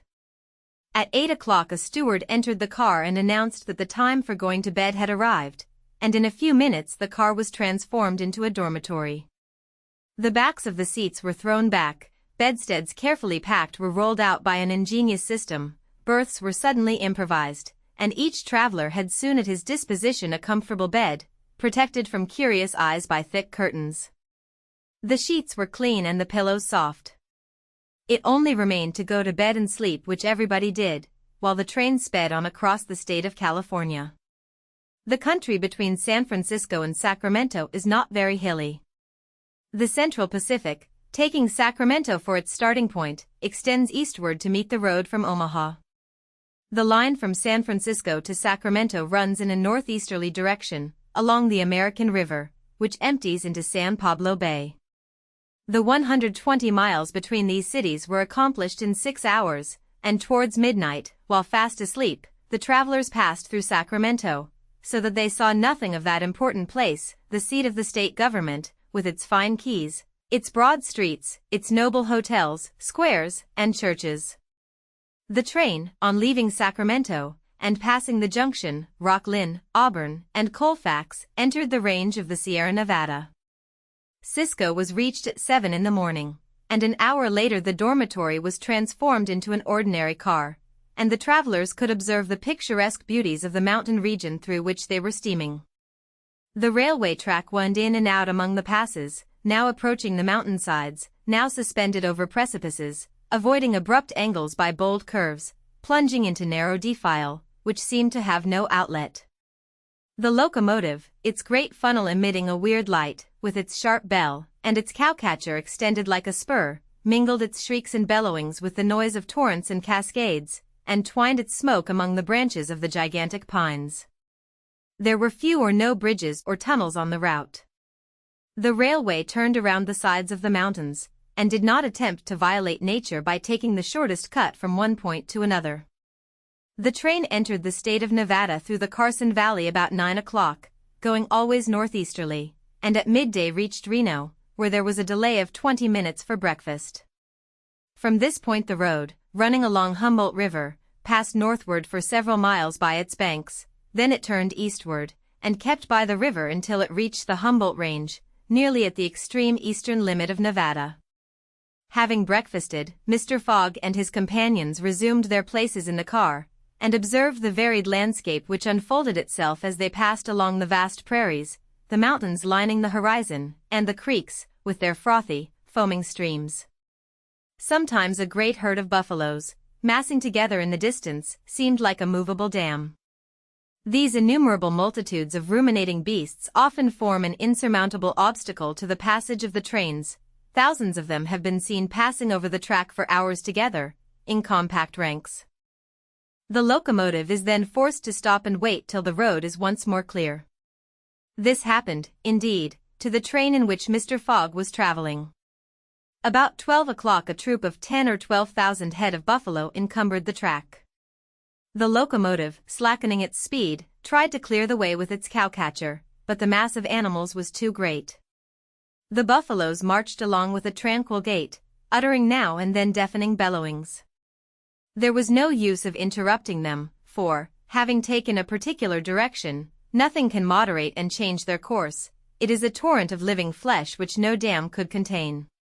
The travelers gazed on this curious spectacle from the platforms, but Phileas Fogg, who had the most reason of all to be in a hurry, remained in his seat, and waited philosophically until it should please the buffaloes to get out of the way. Passepartout was furious at the delay they occasioned, and longed to discharge his arsenal of revolvers upon them. "What a country!" cried he. "Mere cattle stop the trains, and go by in a procession, just as if they were not impeding travel. Parbleu! I should like to know if Mr. Fogg foresaw this mishap in his program. And here's an engineer who doesn't dare to run the locomotive into this herd of beasts." The engineer did not try to overcome the obstacle, and he was wise. He would have crushed the first buffaloes, no doubt, with the cowcatcher, but the locomotive, however powerful, would soon have been checked. The train would inevitably have been thrown off the track, and would then have been helpless. The best course was to wait patiently, and regain the lost time by greater speed when the obstacle was removed. The procession of buffaloes lasted 3 full hours, and it was night before the track was clear. The last ranks of the herd were now passing over the rails, while the first had already disappeared below the southern horizon. It was 8 o'clock when the train passed through the defile of the Humboldt Range, and 9:30 when it penetrated Utah, the region of the Great Salt Lake, the singular colony of the Mormons. The Project Gutenberg ebook of Around the World in 80 Days, by Jules Verne, Chapter 27. In which Passepartout undergoes, at a speed of 20 miles an hour, a course of Mormon history during the night of the 5th of December. The train ran southeasterly for about 50 miles, then rose an equal distance in a northeasterly direction, towards the Great Salt Lake. Passepartout, about 9 o'clock, went out upon the platform to take the air. The weather was cold, the heavens gray, but it was not snowing. The sun's disk, enlarged by the mist, seemed an enormous ring of gold, and Passepartout was amusing himself by calculating its value in pounds sterling, when he was diverted from this interesting study by a strange-looking personage who made his appearance on the platform. This personage, who had taken the train at Elko, was tall and dark, with black mustache, black stockings, a black silk hat, a black waistcoat, black trousers, a white cravat, and dogskin gloves. He might have been taken for a clergyman. He went from one end of the train to the other, and affixed to the door of each car a notice written in manuscript. Passepartout approached and read one of these notices, which stated that Elder William Hitch, Mormon missionary, taking advantage of his presence on train number 48, would deliver a lecture on Mormonism in car number 117, from 11 to 12 o'clock, and that he invited all who were desirous of being instructed concerning the mysteries of the religion of the Latter-day Saints to attend. "I'll go," said Passepartout to himself. He knew nothing of Mormonism except the custom of polygamy, which is its foundation. The news quickly spread through the train, which contained about 100 passengers, 30 of whom, at most, attracted by the notice, ensconced themselves in car number 117. Passepartout took one of the front seats. Neither Mr. Fogg nor Fix cared to attend. At the appointed hour Elder William Hitch rose, and, in an irritated voice, as if he had already been contradicted, said, "I tell you that Joe Smith is a martyr, that his brother Hiram is a martyr, and that the persecutions of the United States government against the prophets will also make a martyr of Brigham Young. Who dares to say the contrary?" No one ventured to gainsay the missionary, whose excited tone contrasted curiously with his naturally calm visage. No doubt his anger arose from the hardships to which the Mormons were actually subjected. The government had just succeeded, with some difficulty, in reducing these independent fanatics to its rule. It had made itself master of Utah, and subjected that territory to the laws of the Union, after imprisoning Brigham Young on a charge of rebellion and polygamy. The disciples of the prophet had since redoubled their efforts, and resisted, by words at least, the authority of Congress.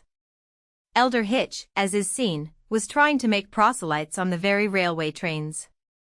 Then, emphasizing his words with his loud voice and frequent gestures, he related the history of the Mormons from biblical times, how that, in Israel, a Mormon prophet of the tribe of Joseph published the annals of the new religion, and bequeathed them to his son Mormon, how, many centuries later, a translation of this precious book, which was written in Egyptian, was made by Joseph Smith, Jr., a Vermont farmer, who revealed himself as a mystical prophet in 1825, and how, in short, the celestial messenger appeared to him in an illuminated forest, and gave him the annals of the Lord.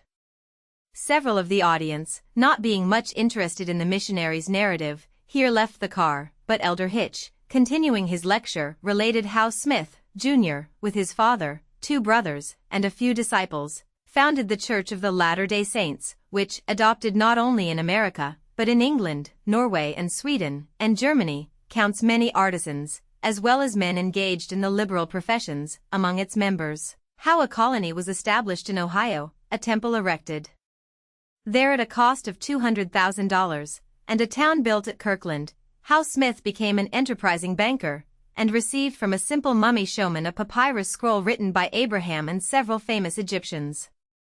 The elder's story became somewhat wearisome, and his audience grew gradually less, until it was reduced to 20 passengers.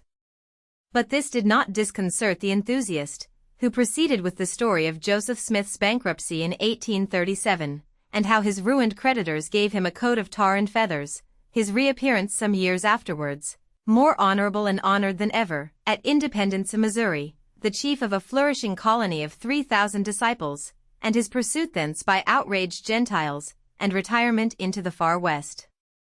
10 hearers only were now left, among them honest Passepartout, who was listening with all his ears. Thus he learned that, after long persecutions, Smith reappeared in Illinois, and in 1839 founded a community at Nauvoo, on the Mississippi, numbering 25,000 souls, of which he became mayor, chief justice, and general-in-chief, that he announced himself, in 1843, as a candidate for the presidency of the United States, and that finally, being drawn into ambuscade at Carthage, he was thrown into prison, and assassinated by a band of men disguised in masks. Passepartout was now the only person left in the car, and the elder, looking him full in the face, reminded him that, 2 years after the assassination of Joseph Smith, the inspired prophet, Brigham Young, his successor, left Nauvoo for the banks of the Great Salt Lake, where, in the midst of that fertile region, directly on the route of the emigrants who crossed Utah on their way to California, the new colony, thanks to the polygamy practiced by the Mormons, had flourished beyond expectations. And this, added Elder William Hitch, this is why the jealousy of Congress has been aroused against us. Why have the soldiers of the Union invaded the soil of Utah? Why has Brigham Young, our chief, been imprisoned, in contempt of all justice? Shall we yield to force? Never. Driven from Vermont, driven from Illinois, driven from Ohio, driven from Missouri, driven from Utah, we shall yet find some independent territory on which to plant our tents. And you, my brother, continued the elder, fixing his angry eyes upon his single auditor, will you not plant yours there, too, under the shadow of our flag?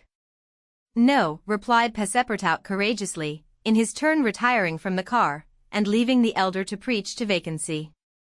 During the lecture the train had been making good progress, and towards 12:30 it reached the northwest border of the Great Salt Lake. Thence the passengers could observe the vast extent of this interior sea, which is also called the Dead Sea, and into which flows an American Jordan. It is a picturesque expanse, framed in lofty crags and large strata, encrusted with white salt, a superb sheet of water, which was formerly of larger extent than now, its shores having encroached with the lapse of time, and thus at once reduced its breadth and increased its depth. The Salt Lake, 70 miles long and 35 wide, is situated 3 miles 800 feet above the sea. Quite different from Lake Asphaltite, whose depression is 1,200 feet below the sea, it contains considerable salt, and 1/4 of the weight of its water is solid matter, its specific weight being 1,170, and, after being distilled, 1,000. Fishes are, of course, unable to live in it, and those which descend through the Jordan, the Weber, and other streams soon perish. The country around the lake was well cultivated, for the Mormons are mostly farmers, while ranches and pens for domesticated animals, fields of wheat, corn, and other cereals, luxuriant prairies, hedges of wild rose, clumps of acacias and milkwort, would have been seen 6 months later. Now the ground was covered with a thin powdering of snow.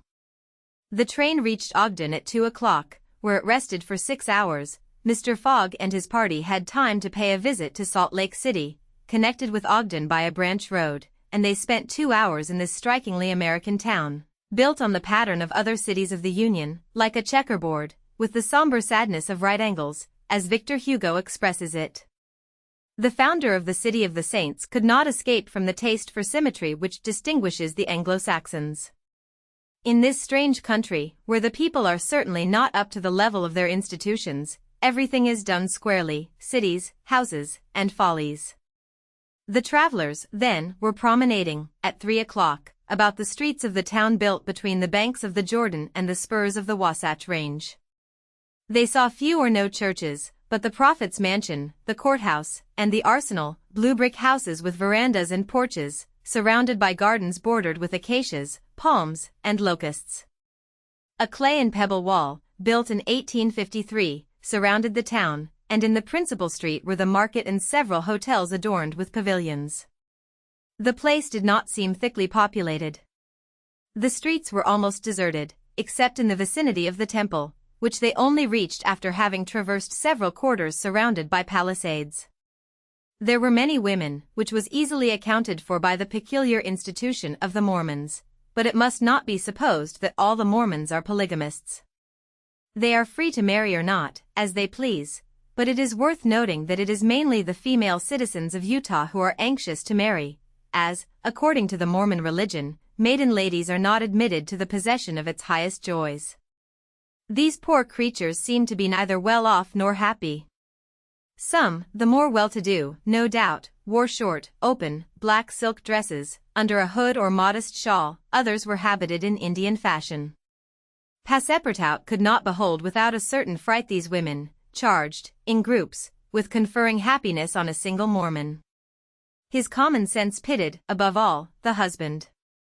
It seemed to him a terrible thing to have to guide so many wives at once across the vicissitudes of life, and to conduct them, as it were, in a body to the Mormon paradise with the prospect of seeing them in the company of the glorious Smith, who doubtless was the chief ornament of that delightful place, to all eternity. He felt decidedly repelled from such a vocation, and he imagined, perhaps he was mistaken, that the fair ones of Salt Lake City cast rather alarming glances on his person. Happily, his stay there was but brief. At 4 the party found themselves again at the station, took their places in the train, and the whistle sounded for starting. Just at the moment, however, that the locomotive wheels began to move, cries of "Stop! Stop!" were heard. Trains, like time and tide, stop for no one. The gentleman who uttered the cries was evidently a belated Mormon. He was breathless with running. Happily for him, the station had neither gates nor barriers. He rushed along the track, jumped on the rear platform of the train, and fell, exhausted, into one of the seats. Passepartout, who had been anxiously watching this amateur gymnast, approached him with lively interest, and learned that he had taken flight after an unpleasant domestic scene. When the Mormon had recovered his breath, Passepartout ventured to ask him politely how many wives he had, for, from the manner in which he had decamped, it might be thought that he had 20 at least. "One, sir," replied the Mormon, raising his arms heavenward, "one, and that was enough." The Project Gutenberg ebook of Around the World in 80 Days, by Jules Verne, Chapter 28. In which Passepartout does not succeed in making anybody listen to reason. The train, on leaving Great Salt Lake at Ogden, passed northward for an hour as far as Weber River, having completed nearly 900 miles from San Francisco. From this point it took an easterly direction towards the jagged Wasatch Mountains. It was in the section included between this range and the Rocky Mountains that the American engineers found the most formidable difficulties in laying the road, and that the government granted a subsidy of $48,000 per mile, instead of $16,000 allowed for the work done on the plains. But the engineers, instead of violating nature, avoided its difficulties by winding around, instead of penetrating the rocks. One tunnel only, 14,000 feet in length, was pierced in order to arrive at the Great Basin. The track up to this time had reached its highest elevation at the Great Salt Lake. From this point it described a long curve, descending towards Bitter Creek Valley, to rise again to the dividing ridge of the waters between the Atlantic and the Pacific. There were many creeks in this mountainous region, and it was necessary to cross Muddy Creek, Green Creek, and others, upon culverts. Passepartout grew more and more impatient as they went on, while Fix longed to get out of this difficult region, and was more anxious than Phileas Fogg himself to be beyond the danger of delays and accidents, and set foot on English soil. At 10 o'clock at night the train stopped at Fort Bridger Station, and 20 minutes later entered Wyoming territory, following the valley of Bitter Creek throughout.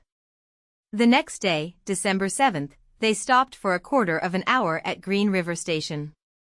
Snow had fallen abundantly during the night, but, being mixed with rain, it had half melted and did not interrupt their progress. The bad weather, however, annoyed Passepartout, for the accumulation of snow, by blocking the wheels of T. Cars, would certainly have been fatal to Mr. Fogg's tour. "What an idea," he said to himself. "Why did my master make this journey in winter? Couldn't he have waited for the good season to increase his chances?" While the worthy Frenchman was absorbed in the state of the sky and the depression of the temperature, Oda was experiencing fears from a totally different cause. Several passengers had got off at Green River, and were walking up and down the platforms, and among these Oda recognized Colonel Stamp Proctor, the same who had so grossly insulted Phileas Fogg at the San Francisco meeting. Not wishing to be recognized, the young woman drew back from the window, feeling much alarm at her discovery. She was attached to the man who, however coldly, gave her daily evidences of the most absolute devotion. She did not comprehend, perhaps, the depth of the sentiment with which her protector inspired her, which she called gratitude, but which, though she was unconscious of it, was really more than that. Her heart sank within her when she recognized the man whom Mr. Fogg desired, sooner or later, to call to account for his conduct. Chance alone, it was clear, had brought Colonel Proctor on this train, but there he was, and it was necessary, at all hazards, that Phileas Fogg should not perceive his adversary. Oda seized a moment when Mr. Fogg was asleep to tell Fix and Passepartout whom she had seen. "That Proctor on this train," cried Fix. "Well, reassure yourself, madam, before he settles with Mr. Fogg, he has got to deal with me. It seems to me that I was the more insulted of the two. And, besides," added Passepartout, "I'll take charge of him, colonel as he is." "Mr. Fix," resumed Oda, "Mr. Fogg will allow no one to avenge him. He said that he would come back to America to find this man. Should he perceive Colonel Proctor, we could not prevent a collision which might have terrible results. He must not see him. You are right, madam, replied Fix. A meeting between them might ruin all. Whether he were victorious or beaten, Mr. Fogg would be delayed, and, added Passepartout, that would play the game of the gentlemen of the Reform Club. In 4 days we shall be in New York. Well, if my master does not leave this car during those 4 days, we may hope that chance will not bring him face to face with this confounded American. We must, if possible, prevent his stirring out of it. The conversation dropped. Mr. Fogg had just woke up, and was looking out of the window. Soon after, Passepartout, without being heard by his master or Oda, whispered to the detective, "Would you really fight for him?" "I would do anything," replied Fix, in a tone which betrayed determined will, "to get him back living to Europe." Passepartout felt something like a shudder shoot through his frame, but his confidence in his master remained unbroken. Was there any means of detaining Mr. Fogg in the car, to avoid a meeting between him and the colonel? It ought not to be a difficult task, since that gentleman was naturally sedentary and little curious. The detective, at least, seemed to have found a way, for, after a few moments, he said to Mr. Fogg, "These are long and slow hours, sir, that we are passing on the railway." "Yes," replied Mr. Fogg, "but they pass." "You were in the habit of playing whist," resumed Fix, "on the steamers." "Yes, but it would be difficult to do so here. I have neither cards nor partners." "Oh, but we can easily buy some cards, for they are sold on all the American trains. And as for partners, if madam plays, certainly, sir," Oda quickly replied, "I understand whist. It is part of an English education. I myself have some pretensions to playing a good game." "Well, here are 3 of us, and a dummy, as you please, sir," replied Phileas Fogg, heartily glad to resume his favorite pastime even on the railway. Passepartout was dispatched in search of the steward, and soon returned with 2 packs of cards, some pins, counters, and a shelf covered with cloth. The game commenced. Oda understood whist sufficiently well, and even received some compliments on her playing from Mr. Fogg. As for the detective, he was simply an adept, and worthy of being matched against his present opponent. "Now," thought Passepartout, "we've got him. He won't budge." At 11 in the morning the train had reached the dividing ridge of the waters at Bridger Pass, 7,524 feet above the level of the sea, one of the highest points attained by the track in crossing the Rocky Mountains. After going about 200 miles, the travelers at last found themselves on one of those vast plains which extend to the Atlantic, and which nature has made so propitious for laying the iron road. On the declivity of the Atlantic basin the first streams, branches of the North Platte River, already appeared. The whole northern and eastern horizon was bounded by the immense semicircular curtain which is formed by the southern portion of the Rocky Mountains, the highest being Laramie Peak. Between this and the railway extended vast plains, plentifully irrigated.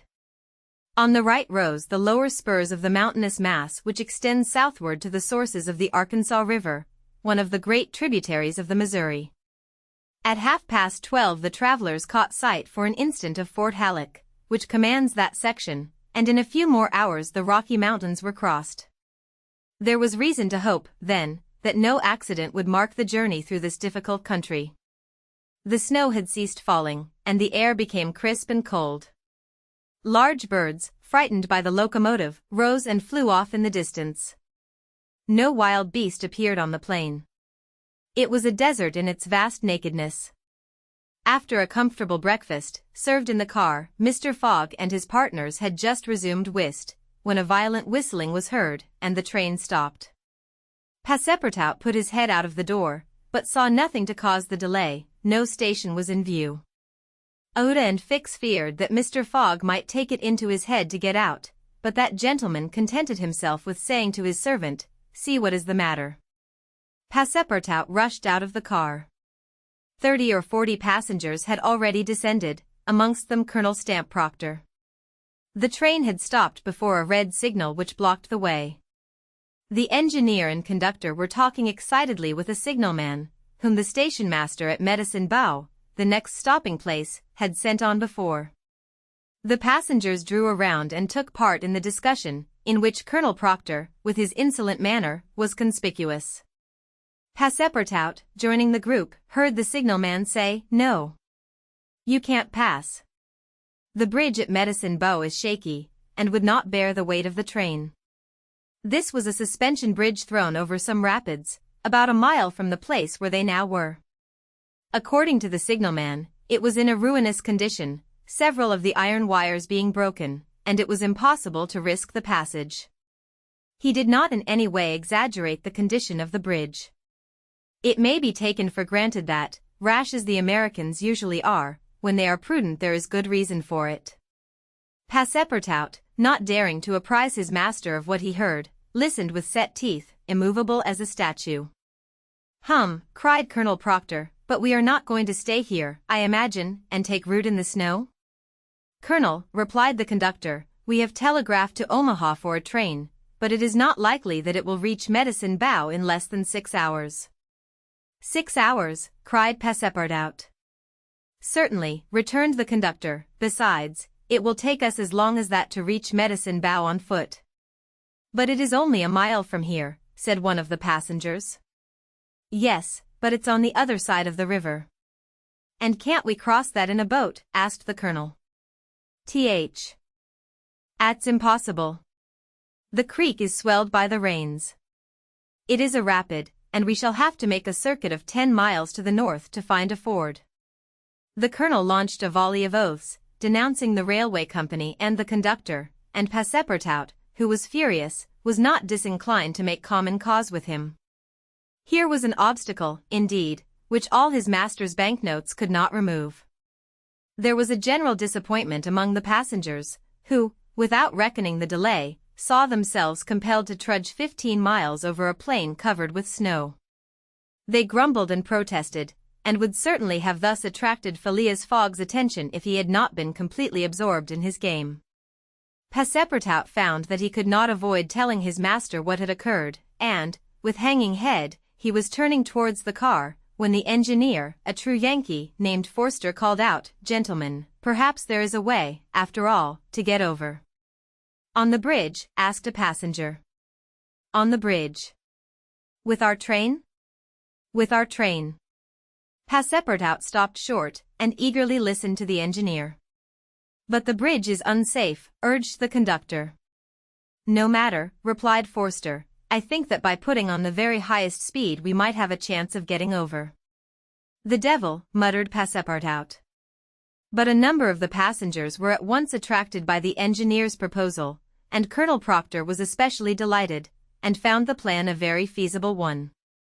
He told stories about engineers leaping their trains over rivers without bridges, by putting on full steam, and many of those present avowed themselves of the engineer's mind. "We have 50 chances out of 100 of getting over," said one. 80. 90. Passepartout was astounded, and, though ready to attempt anything to get over Medicine Creek, thought the experiment proposed a little too American. "Besides," thought he, "there's a still more simple way, and it does not even occur to any of these people." "Sir," said he aloud to one of the passengers, "the engineer's plan seems to me a little dangerous, but 80 chances," replied the passenger, turning his back on him. "I know it," said Passepartout, turning to another passenger, "but a simple ideas are no use," returned the American, shrugging his shoulders, "as the engineer assures us that we can pass." "Doubtless," urged Passepartout, "we can pass, but perhaps it would be more prudent." "What?" "Prudent," cried Colonel Proctor, whom this word seemed to excite prodigiously. "At full speed, don't you see, at full speed."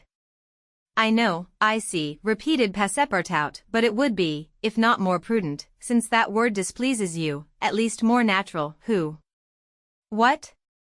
"What's the matter with this fellow?" cried several. The poor fellow did not know to whom to address himself. "Are you afraid?" asked Colonel Proctor. "I afraid? Very well, I will show these people that a Frenchman can be as American as they." "All aboard," cried the conductor. "Yes, all aboard," repeated Passepartout, and immediately. "But they can't prevent me from thinking that it would be more natural for us to cross the bridge on foot, and let the train come after." But no one heard this sage reflection, nor would anyone have acknowledged its justice.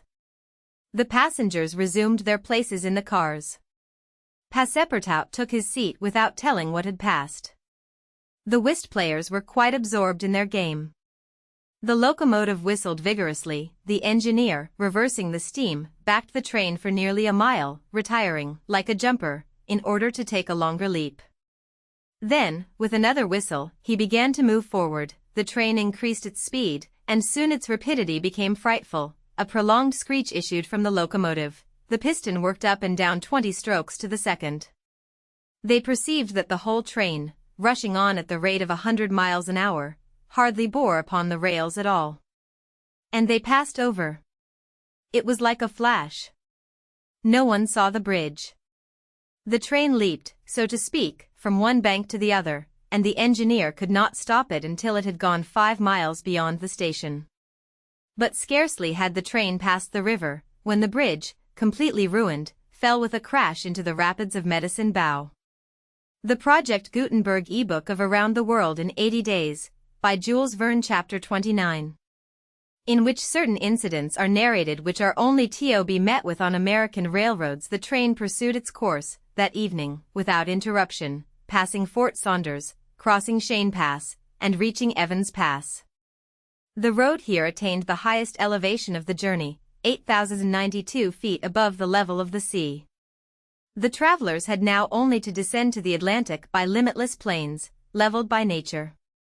A branch of the Grand Trunk led off southward to Denver, the capital of Colorado. The country round about is rich in gold and silver, and more than 50,000 inhabitants are already settled there. 1,382 miles had been passed over from San Francisco, in 3 days and 3 nights. 4 days and nights more would probably bring them to New York. Phileas Fogg was not as yet behindhand. During the night Camp Walbach was passed on the left. Lodge Pole Creek ran parallel with the road, marking the boundary between the territories of Wyoming and Colorado. They entered Nebraska at 11, passed near Sedgwick, and touched at Julesburg, on the southern branch of the Platte River. It was here that the Union Pacific Railroad was inaugurated on the 23rd of October, 1867, by the chief engineer, General Dodge. 2 powerful locomotives, carrying 9 cars of invited guests, amongst whom was Thomas C. Durant, vice president of the road, stopped at this point. Cheers were given, the Sioux and Pawnees performed an imitation Indian battle, fireworks were let off, and the first number of the Railway Pioneer was printed by a press brought on the train. Thus was celebrated the inauguration of this great railroad, a mighty instrument of progress and civilization, thrown across the desert, and destined to link together cities and towns which do not yet exist. The whistle of the locomotive, more powerful than Amphion's lyre, was about to bid them rise from American soil. Fort McPherson was left behind at 8 in the morning, and 357 miles had yet to be traversed before reaching Omaha. The road followed the capricious windings of the southern branch of the Platte River, on its left bank. At 9 the train stopped at the important town of North Platte, built between the 2 arms of the river, which rejoin each other around it and form a single artery, a large tributary, whose waters empty into the Missouri a little above Omaha. The 101st meridian was passed. Mr. Fogg and his partners had resumed their game. No one, not even the dummy, complained of the length of the trip. Fix had begun by winning several guineas, which he seemed likely to lose, but he showed himself a not less eager whist player than Mr. Fogg. During the morning, chance distinctly favored that gentleman. Trumps and honors were showered upon his hands. Once, having resolved on a bold stroke, he was on the point of playing a spade, when a voice behind him said, "I should play a diamond." Mr. Fogg, Oda, and Fix raised their heads, and beheld Colonel Proctor. Stamp Proctor and Phileas Fogg recognized each other at once. "Ah! It's you, is it, Englishman?" cried the Colonel. "It's you who are going to play a spade." "And who plays it?" replied Phileas Fogg coolly, throwing down the 10 of spades. "Well, it pleases me to have it diamonds," replied Colonel Proctor, in an insolent tone. He made a movement as if to seize the card which had just been played, adding, "You don't understand anything about whist." "Perhaps I do, as well as another," sigh. D. Phileas Fogg, rising. You have only to try, son of John Bull, replied the colonel. Oda turned pale, and her blood ran cold. She seized Mr. Fogg's arm and gently pulled him back. Passepartout was ready to pounce upon the American, who was staring insolently at his opponent. But Fix got up, and, going to Colonel Proctor, said, "You forget that it is I with whom you have to deal, sir, for it was I whom you not only insulted, but struck." "Mr. Fix," said Mr. Fogg, "pardon me, but this affair is mine, and mine only. The colonel has again insulted me, by insisting that I should not play a spade, and he shall give me satisfaction for it." "When and where you will," replied the American, "and with whatever weapon you choose." Oda in vain attempted to retain Mr. Fogg, as vainly did the detective endeavor to make the quarrel his. Passepartout wished to throw the colonel out of the window, but a sign from his master checked him. Phileas Fogg left the car, and the American followed him upon the platform. "Sir," said Mr. Fogg to his adversary, "I am in a great hurry to get back to Europe, and any delay whatever will be greatly to my disadvantage." "Well, what's that to me?" replied Colonel Proctor.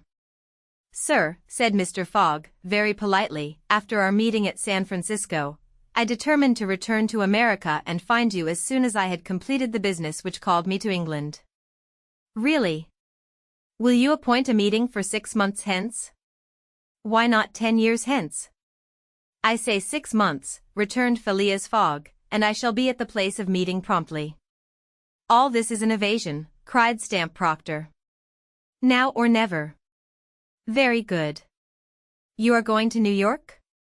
"No, to Chicago?" "No, to Omaha?" "What difference is it to you? Do you know Plum Creek?" "No," replied Mr. Fogg. "It's the next station. The train will be there in an hour, and will stop there 10 minutes. In 10 minutes several revolver shots could be exchanged." "Very well," said Mr. Fogg. "I will stop at Plum Creek." "And I guess you'll stay there too," added the American insolently. "Who knows," replied Mr. Fogg, returning to the car as coolly as usual. He began to reassure Oda, telling her that blusterers were never to be feared, and begged Fix to be his second at the approaching duel, a request which the detective could not refuse. Mr. Fogg resumed the interrupted game with perfect calmness. At 11 o'clock the locomotive's whistle announced that they were approaching Plum Creek Station. Mr. Fogg rose, and, followed by Fix, went out upon the platform. Passepartout accompanied him, carrying a pair of revolvers. Oda remained in the car, as pale as death. The door of the next car opened, and Colonel Proctor appeared on the platform, attended by a Yankee of his own stamp as his second. But just as the combatants were about to step from the train, the conductor hurried up and shouted, "You can't get off, gentlemen." "Why not?" asked the colonel. "We are 20 minutes late, and we shall not stop." "But I am going to fight a duel with this gentleman." "I am sorry," said the conductor, "but we shall be off at once. There's the bell ringing now." The train started. "I'm really very sorry, gentlemen," said the conductor. "Under any other circumstances, I should have been happy to oblige you. But, after all, as you have not had time to fight here, why not fight as we go along?" "That wouldn't be convenient, perhaps, for this gentleman," said the colonel, in a jeering tone. "It would be perfectly so," replied Phileas Fogg. "Well, we are really in America," thought Passepartout, "and the conductor is a gentleman of the first order." So muttering, he followed his master. The two combatants, their seconds, and the conductor passed through the cars to the rear of the train. The last car was only occupied by a dozen passengers, whom the conductor politely asked if they would not be so kind as to leave it vacant for a few moments, as two gentlemen had an affair of honor to settle. The passengers granted the request with alacrity, and straightway disappeared on the platform. The car, which was some 50 feet long, was very convenient for their purpose. The adversaries might march on each other in the aisle, and fire at their ease. Never was duel more easily arranged. Mr. Fogg and Colonel Proctor, each provided with 2 6-barreled revolvers, entered the car. The seconds, remaining outside, shut them in. They were to begin firing at the first whistle of the locomotive. After an interval of 2 minutes, what remained of the two gentlemen would be taken from the car. Nothing could be more simple. Indeed, it was all so simple that Fix and Passepartout felt their hearts beating as if they would crack. They were listening for the whistle agreed upon, when suddenly savage cries resounded in the air, accompanied by reports which certainly did not issue from the car where the duelists were. The reports continued in front and the whole length of the train. Cries of terror proceeded from the interior of the cars. Colonel Proctor and Mr. Fogg, revolvers in hand, hastily quitted their prison, and rushed forward where the noise was most clamorous. They then perceived that the train was attacked by a band of Sioux. This was not the first attempt of these daring Indians, for more than once they had waylaid trains on the road. 100 of them had, according to their habit, jumped upon the steps without stopping the train, with the ease of a clown mounting a horse at full gallop. The Sioux were armed with guns, from which came the reports, to which the passengers, who were almost all armed, responded by revolver shots. The Indians had first mounted the engine, and half-stunned the engineer and stoker with blows from their muskets. A Sioux chief, wishing to stop the train, but not knowing how to work the regulator, had opened wide instead of closing the steam valve, and the locomotive was plunging forward with terrific velocity. The Sioux had at the same time invaded the cars, skipping like enraged monkeys over the roofs, thrusting open the doors, and fighting hand to hand with the passengers. Penetrating the baggage car, they pillaged it, throwing the trunks out of the train. The cries and shots were constant. The travelers defended themselves bravely, some of the cars were barricaded, and sustained a siege, like moving forts, carried along at a speed of 100 miles an hour. Oda behaved courageously from the first. She defended herself like a true heroine with a revolver, which she shot through the broken windows whenever a savage made his appearance.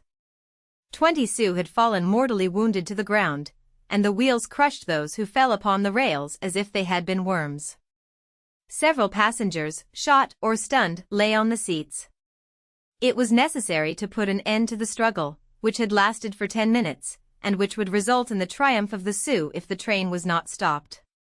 Fort Kearny Station, where there was a garrison, was only 2 miles distant, but, that once passed, the Sioux would be masters of the train between Fort Kearny and the station beyond. The conductor was fighting beside Mr. Fogg, when he was shot and fell. At the same moment he cried, "Unless the train is stopped in 5 minutes, we are lost." "It shall be stopped," said Phileas Fogg, preparing to rush from the car. "Stay, monsieur," cried Passepartout, "I will go."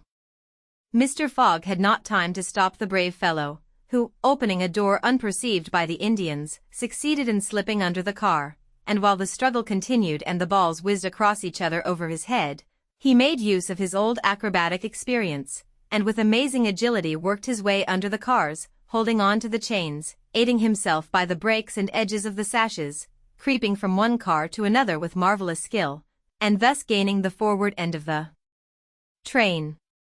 There, suspended by one hand between the baggage car and the tender, with the other he loosened the safety chains, but, owing to the traction, he would never have succeeded in unscrewing the yoking bar, had not a violent concussion jolted this bar out. The train, now detached from the engine, remained a little behind, whilst the locomotive rushed forward with increased speed. Carried on by the force already acquired, the train still moved for several minutes, but the brakes were worked and at last they stopped, less than 100 feet from Kearny Station.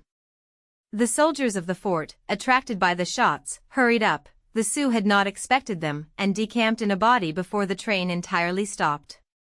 But when the passengers counted each other on the station platform, several were found missing, among others the courageous Frenchman, whose devotion had just saved them.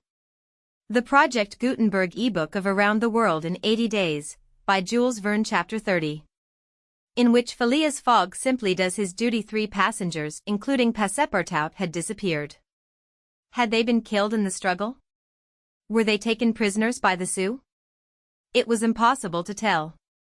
There were many wounded, but none mortally. Colonel Proctor was one of the most seriously hurt. He had fought bravely, and a ball had entered his groin. He was carried into the station with the other wounded passengers, to receive such attention as could be of avail. Oda was safe, and Phileas Fogg, who had been in the thickest of the fight, had not received a scratch. Fix was slightly wounded in the arm. But Passepartout was not to be found, and tears coursed down Oda's cheeks. All the passengers had got out of the train, the wheels of which were stained with blood. From the tires and spokes hung ragged pieces of flesh. As far as the eye could reach on the white plain behind, red trails were visible. The last Sioux were disappearing in the south, along the banks of Republican River. Mr. Fogg, with folded arms, remained motionless. He had a serious decision to make. Oda, standing near him, looked at him without speaking, and he understood her look. If his servant was a prisoner, ought he not to risk everything to rescue him from the Indians? "I will find him, living or dead," said he quietly to Oda.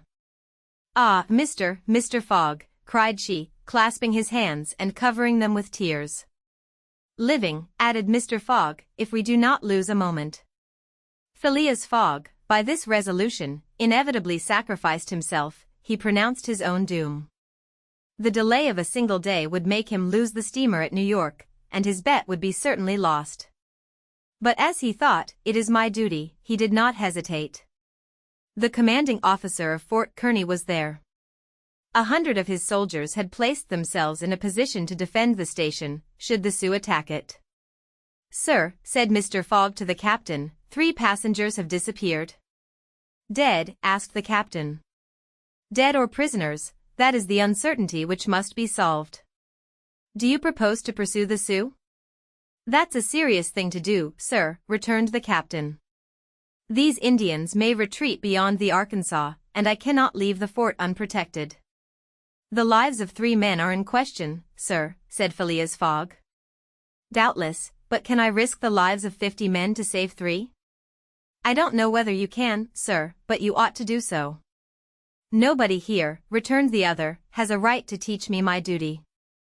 "Very well," said Mr. Fogg, coldly. "I will go alone."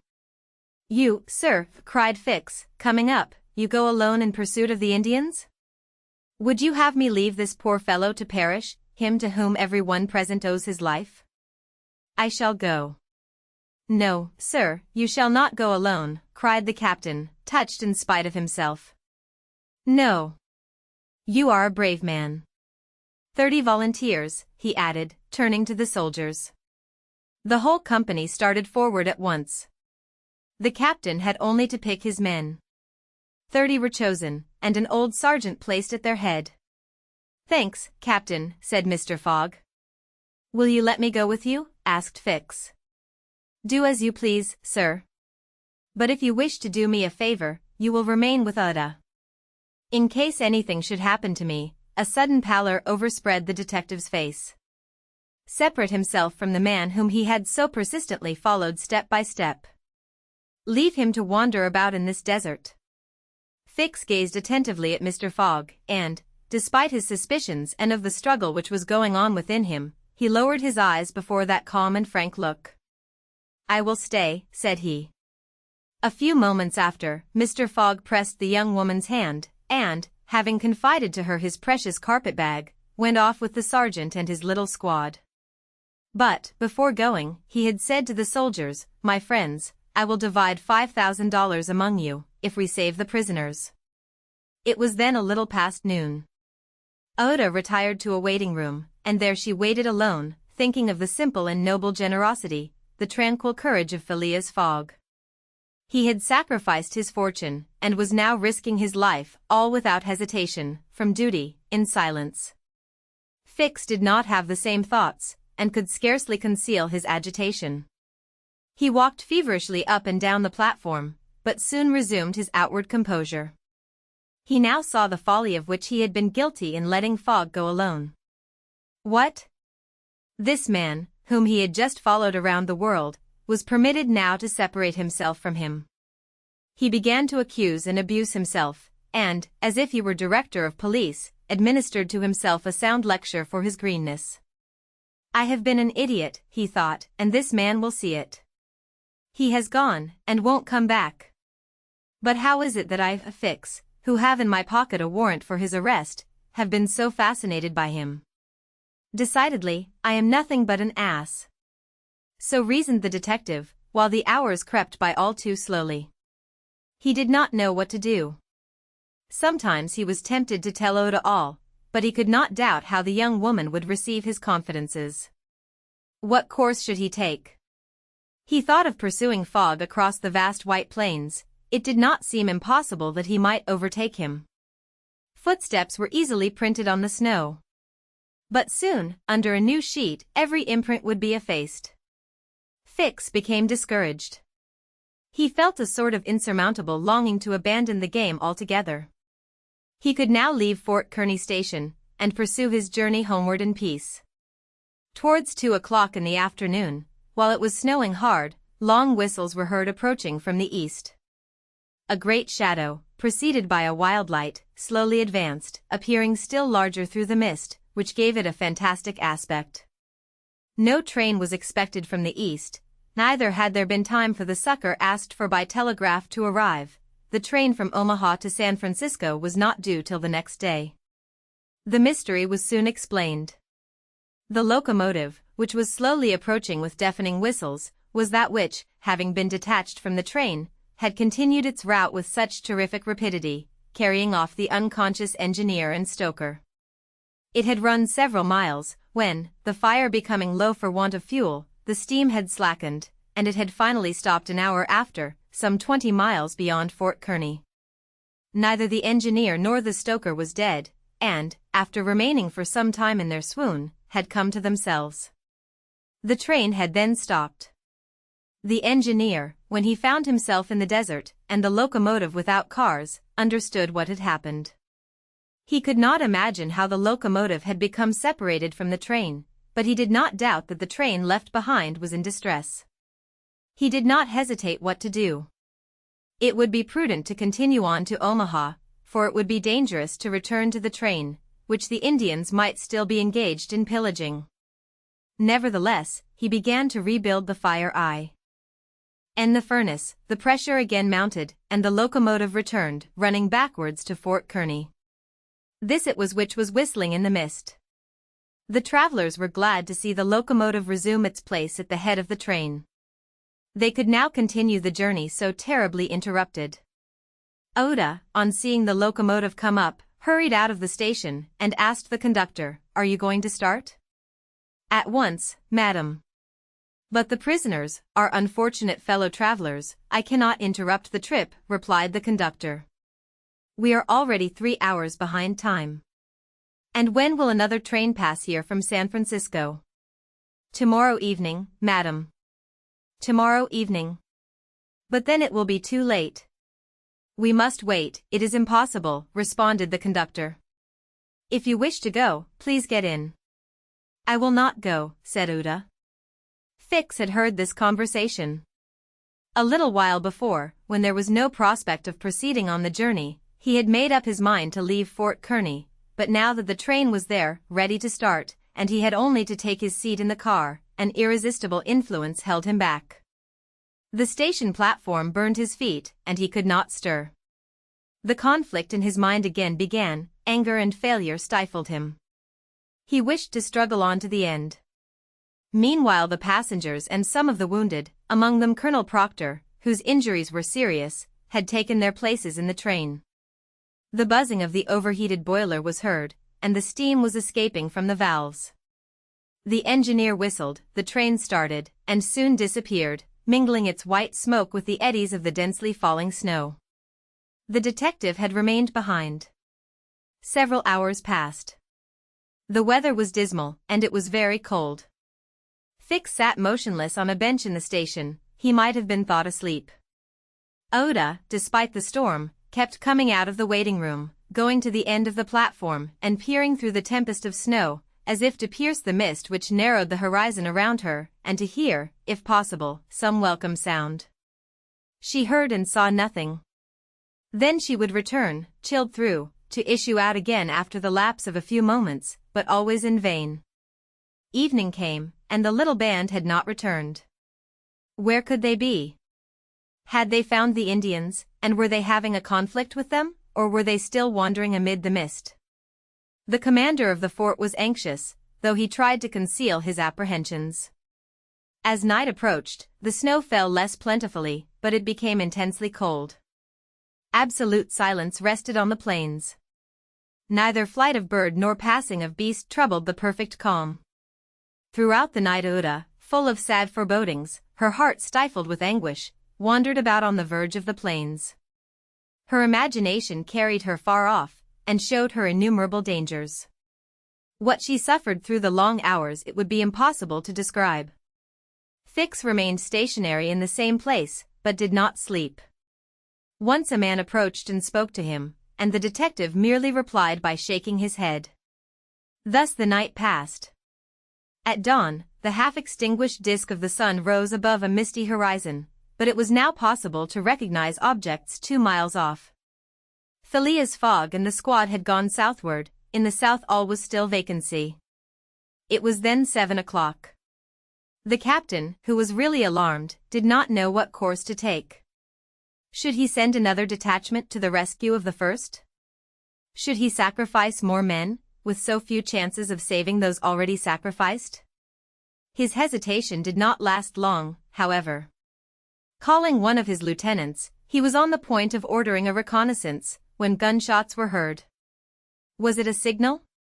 The soldiers rushed out of the fort, and half a mile off they perceived a little band returning in good order. Mr. Fogg was marching at their head, and just behind him were Passepartout and the other 2 travelers, rescued from the Sioux. They had met and fought the Indians 10 miles south of Fort Kearny. Shortly before the detachment arrived, Passepartout and his companions had begun to struggle with their captors, 3 of whom the Frenchman had felled with his fists, when his master and the soldiers hastened up to their relief. All were welcomed with joyful cries. Phileas Fogg distributed the reward he had promised to the soldiers, while Passepartout, not without reason, muttered to himself, "It must certainly be confessed that I cost my master dear." Fix, without saying a word, looked at Mr. Fogg, and it would have been difficult to analyze the thoughts which struggled within him. As for Uda, she took her protector's hand and pressed it in her own, too much moved to speak. Meanwhile, Passepartout was looking about for the train. He thought he should find it there, ready to start for Omaha, and he hoped that the time lost might be regained. "The train! The train!" cried he. "Gone," replied Fix. "And when does the next train pass here?" said Phileas Fogg. "Not till this evening." "Ah," returned the impassible gentleman quietly. The Project Gutenberg ebook of Around the World in 80 Days, by Jules Verne, Chapter 31. In which Fix, the detective, considerably furthers the interests of Phileas Fogg. Phileas Fogg found himself 20 hours behind time. Passepartout, the involuntary cause of this delay, was desperate. He had ruined his master. At this moment the detective approached Mr. Fogg, and, looking him intently in the face, said, seriously, "Sir, are you in great haste?" "Quite seriously." "I have a purpose in asking," resumed Fix. "Is it absolutely necessary that you should be in New York on the 11th, before 9 o'clock in the evening, the time that the steamer leaves for Liverpool?" "It is absolutely necessary." "And, if your journey had not been interrupted by these Indians, you would have reached New York on the morning of the 11th? "Yes, with 11 hours to spare before the steamer left." "Good. You are therefore 20 hours behind. 12 from 20 leaves 8. You must regain 8 hours. Do you wish to try to do so?" "On foot?" asked Mr. Fogg. "No, on a sledge," replied Fix. "On a sledge with sails. A man has proposed such a method to me." It was the man who had spoken to Fix during the night, and whose offer he had refused. Phileas Fogg did not reply at once, but Fix, having pointed out the man, who was walking up and down in front of the station, Mr. Fogg went up to him. An instant after, Mr. Fogg and the American, whose name was Mudge, entered a hut built just below the fort. There Mr. Fogg examined a curious vehicle, a kind of frame on 2 long beams, a little raised in front like the runners of a sledge, and upon which there was room for 5 or 6 persons. A high mast was fixed on the frame, held firmly by metallic lashings, to which was attached a large brigantine sail. This mast held an iron stay upon which to hoist a jibsail. Behind, a sort of rudder served to guide the vehicle. It was, in short, a sledge rigged like a sloop. During the winter, when the trains are blocked up by the snow, these sledges make extremely rapid journeys across the frozen plains from one station to another. Provided with more sails than a cutter, and with the wind behind them, they slip over the surface of the prairies with a speed equal if not superior to that of the express trains. Mr. Fogg readily made a bargain with the owner of this landcraft. The wind was favorable, being fresh and blowing from the west. The snow had hardened, and Mudge was very confident of being able to transport Mr. Fogg in a few hours to Omaha. Thence the trains eastward run frequently to Chicago and New York. It was not impossible that the lost time might yet be recovered, and such an opportunity was not to be rejected. Not wishing to expose Ouda to the discomforts of traveling in the open air, Mr. Fogg proposed to leave her with Passepartout at Fort Kearny, the servant taking upon himself to escort her to Europe by a better route and under more favorable conditions. But Ouda refused to separate from Mr. Fogg, and Passepartout was delighted with her decision, for nothing could induce him to leave his master while Fix was with him. It would be difficult to guess the detective's thoughts. Was this conviction shaken by Phileas Fogg's return, or did he still regard him as an exceedingly shrewd rascal, who, his journey round the world completed, would think himself absolutely safe in England? Perhaps Fix's opinion of Phileas Fogg was somewhat modified, but he was nevertheless resolved to do his duty, and to hasten the return of the whole party to England as much as possible. At 8 o'clock the sledge was ready to start. The passengers took their places on it, and wrapped themselves up closely in their traveling cloaks. The two great sails were hoisted, and under the pressure of the wind the sledge slid over the hardened snow with a velocity of 40 miles an hour. The distance between Fort Kearny and Omaha, as the birds fly, is at most 200 miles. If the wind held good, the distance might be traversed in 5 hours. If no accident happened, the sledge might reach Omaha by 1 o'clock. What a journey! The travelers, huddled close together, could not speak for the cold, intensified by the rapidity at which they were going.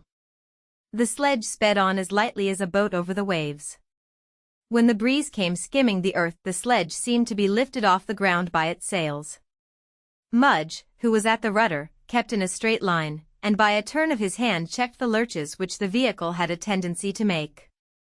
All the sails were up, and the jib was so arranged as not to screen the brigantine. A topmast was hoisted, and another jib, held out to the wind, added its force to the other sails. Although the speed could not be exactly estimated, the sledge could not be going at less than 40 miles an hour. "If nothing breaks," said Mudge, "we shall get there." Mr. Fogg had made it for Mudge's interest to reach Omaha within the time agreed on, by the offer of a handsome reward. The prairie, across which the sledge was moving in a straight line, was as flat as a sea. It seemed like a vast frozen lake. The railroad which ran through this section ascended from the southwest to the northwest by Great Island, Columbus, an important Nebraska town, Schuyler, and Fremont, to Omaha. It followed throughout the right bank of the Platte River. The sledge, shortening this route, took a chord of the arc described by the railway. Mudge was not afraid of being stopped by the Platte River, because it was frozen. The road, then, was quite clear of obstacles, and Phileas Fogg had but two things to fear: an accident to the sledge, and a change or calm in the wind. But the breeze, far from lessening its force, blew as if to bend the mast, which, however, the metallic lashings held firmly. These lashings, like the chords of a stringed instrument, resounded as if vibrated by a violin bow. The sledge slid along in the midst of a plaintively intense melody. "Those chords give the fifth and the octave," said Mr. Fogg. These were the only words he uttered during the journey. Ouda, cozily packed in furs and cloaks, was sheltered as much as possible from the attacks of the freezing wind. As for Passepartout, his face was as red as the sun's disk when it sets in the mist, and he laboriously inhaled the biting air. With his natural buoyancy of spirits, he began to hope again.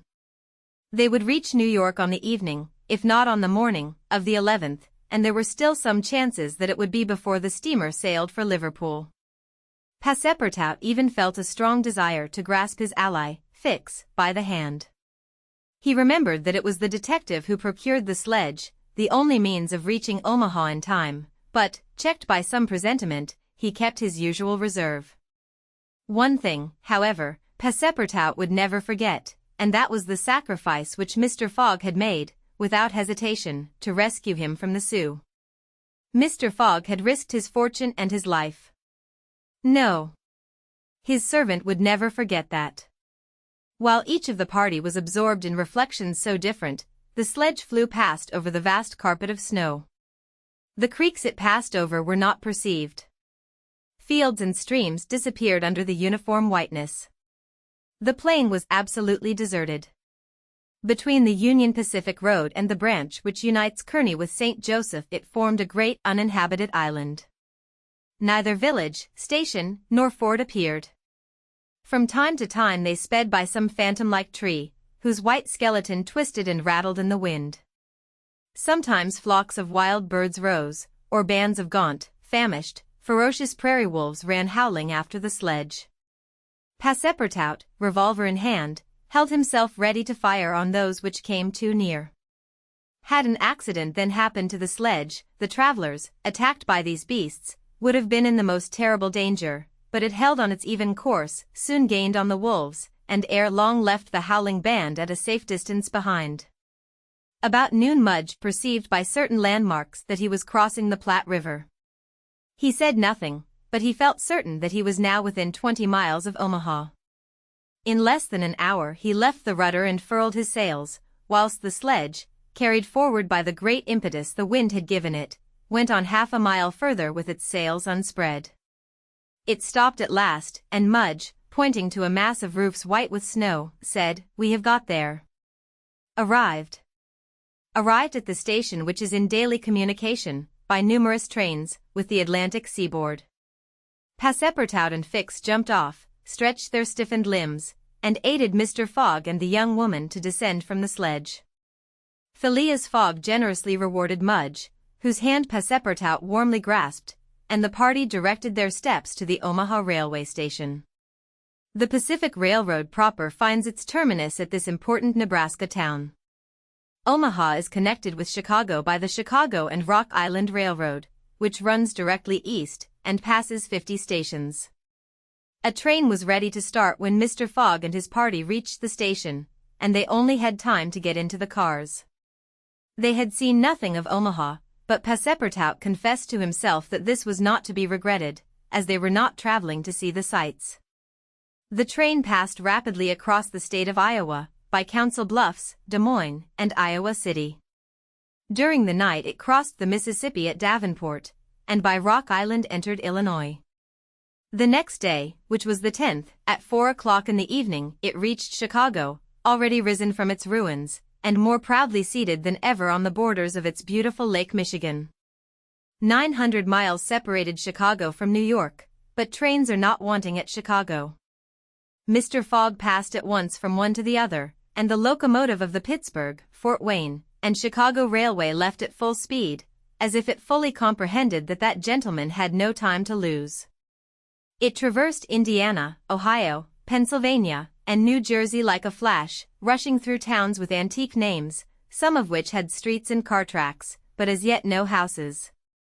At last the Hudson came into view, and, at 11:15 in the evening of the 11th, the train stopped in the station on the right bank of the river, before the very pier of the Cunard line. The China, for Liverpool, had started 3/4 of an hour before. The Project Gutenberg e-book of Around the World in 80 Days, by Jules Verne, Chapter 32. In which Phileas Fogg engages in a direct struggle with bad fortune. The China, in leaving, seemed to have carried off Phileas Fogg's last hope. None of the other steamers were able to serve his projects. The Père of the French Transatlantic Company, whose admirable steamers are equal to any in speed and comfort, did not leave until the 14th. The Hamburg boats did not go directly to Liverpool or London, but to Havre, and the additional trip from Havre to Southampton would render Phileas Fogg's last efforts of no avail. The inland steamer did not depart till the next day, and could not cross the Atlantic in time to save the wager. Mr. Fogg learned all this in consulting his Bradshaw, which gave him the daily movements of the transatlantic steamers. Passepartout was crushed. It overwhelmed him to lose the boat by 3/4 of an hour. It was his fault, for, instead of helping his master, he had not ceased putting obstacles in his path. And when he recalled all the incidents of the tour, when he counted up the sums expended in pure loss and on his own account, when he thought that the immense stake, added to the heavy charges of this useless journey, would completely ruin Mr. Fogg, he overwhelmed himself with bitter self-accusations. Mr. Fogg, however, did not reproach him, and, on leaving the Cunard pier, only said, "We will consult about what is best tomorrow. Come." The party crossed the Hudson in the Jersey City ferryboat, and drove in a carriage to the St. Nicholas Hotel, on Broadway. Rooms were engaged, and the night passed, briefly to Phileas Fogg, who slept profoundly, but very long to Oda and the others, whose agitation did not permit them to rest. The next day was the 12th of December. From 7 in the morning of the 12th to 9:15 in the evening of the 21st there were 9 days, 13 hours, and 45 minutes. If Phileas Fogg had left in the China, one of the fastest steamers on the Atlantic, he would have reached Liverpool and then London, within the period agreed upon. Mr. Fogg left the hotel alone, after giving Passepartout instructions to await his return, and inform Uda to be ready at an instant's notice. He proceeded to the banks of the Hudson, and looked about among the vessels moored or anchored in the river, for any that were about to depart. Several had departure signals, and were preparing to put to sea at morning tide, for in this immense and admirable port there is not one day in 100 that vessels do not set out for every quarter of the globe. But they were mostly sailing vessels, of which, of course, Phileas Fogg could make no use. He seemed about to give up all hope, when he espied, anchored at the battery, a cable's length off at most, a trading vessel, with a screw, well-shaped, whose funnel, puffing a cloud of smoke, indicated that she was getting ready for departure.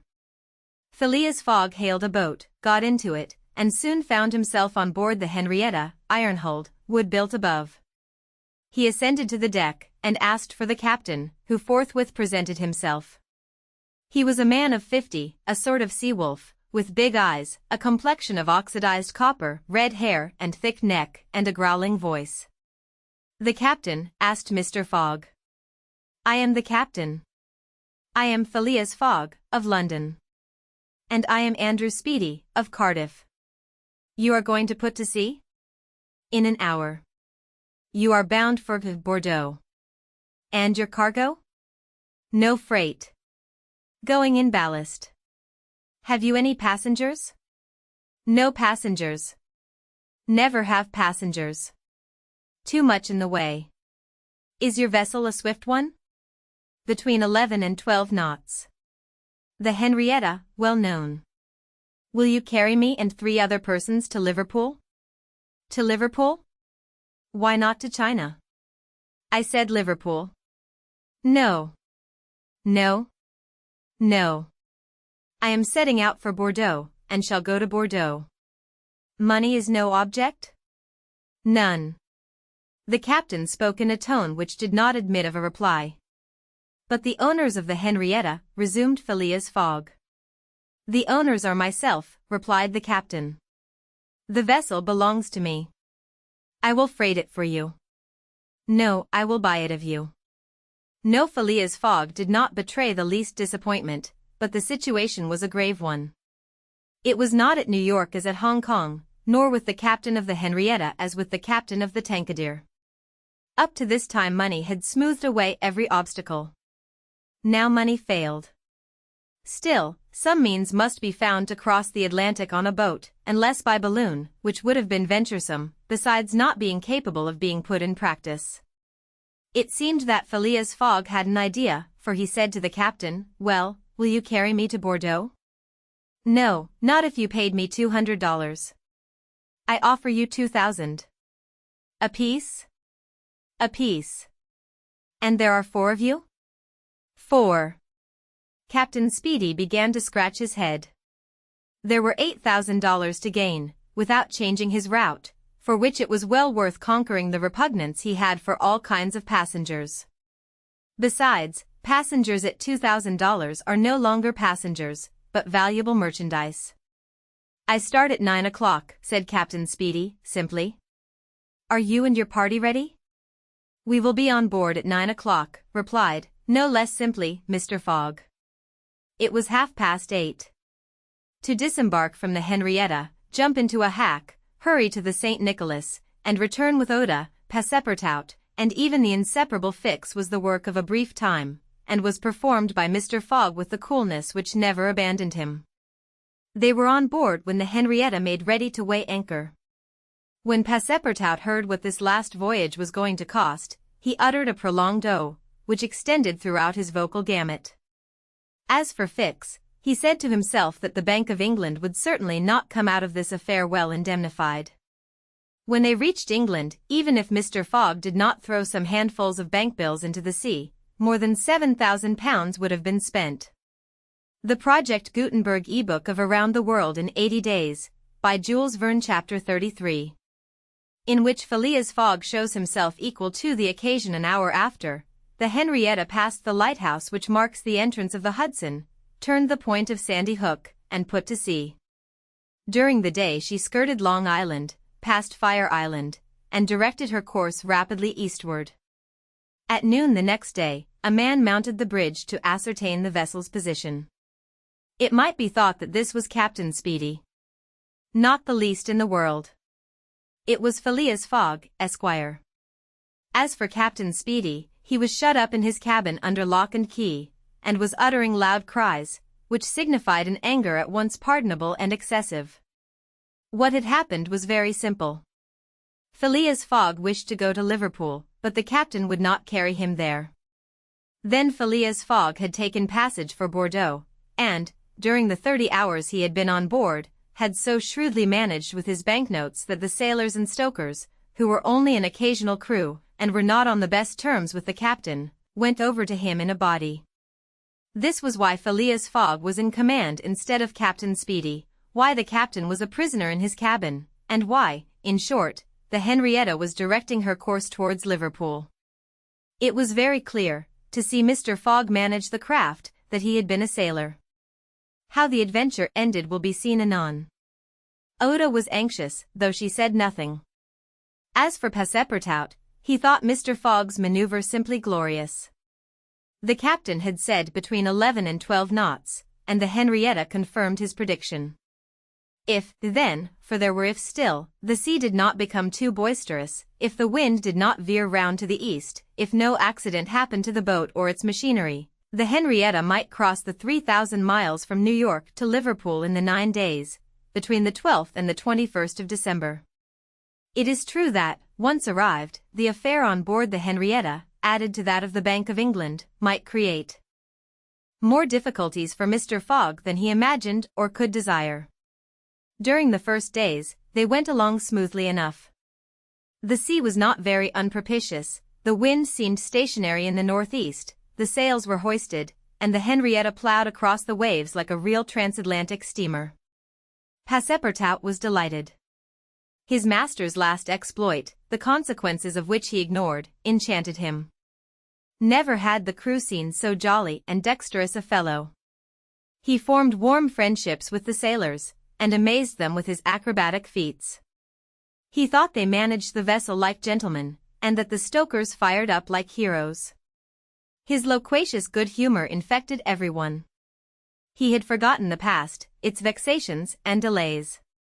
He only thought of the end, so nearly accomplished, and sometimes he boiled over with impatience, as if heated by the furnaces of the Henrietta.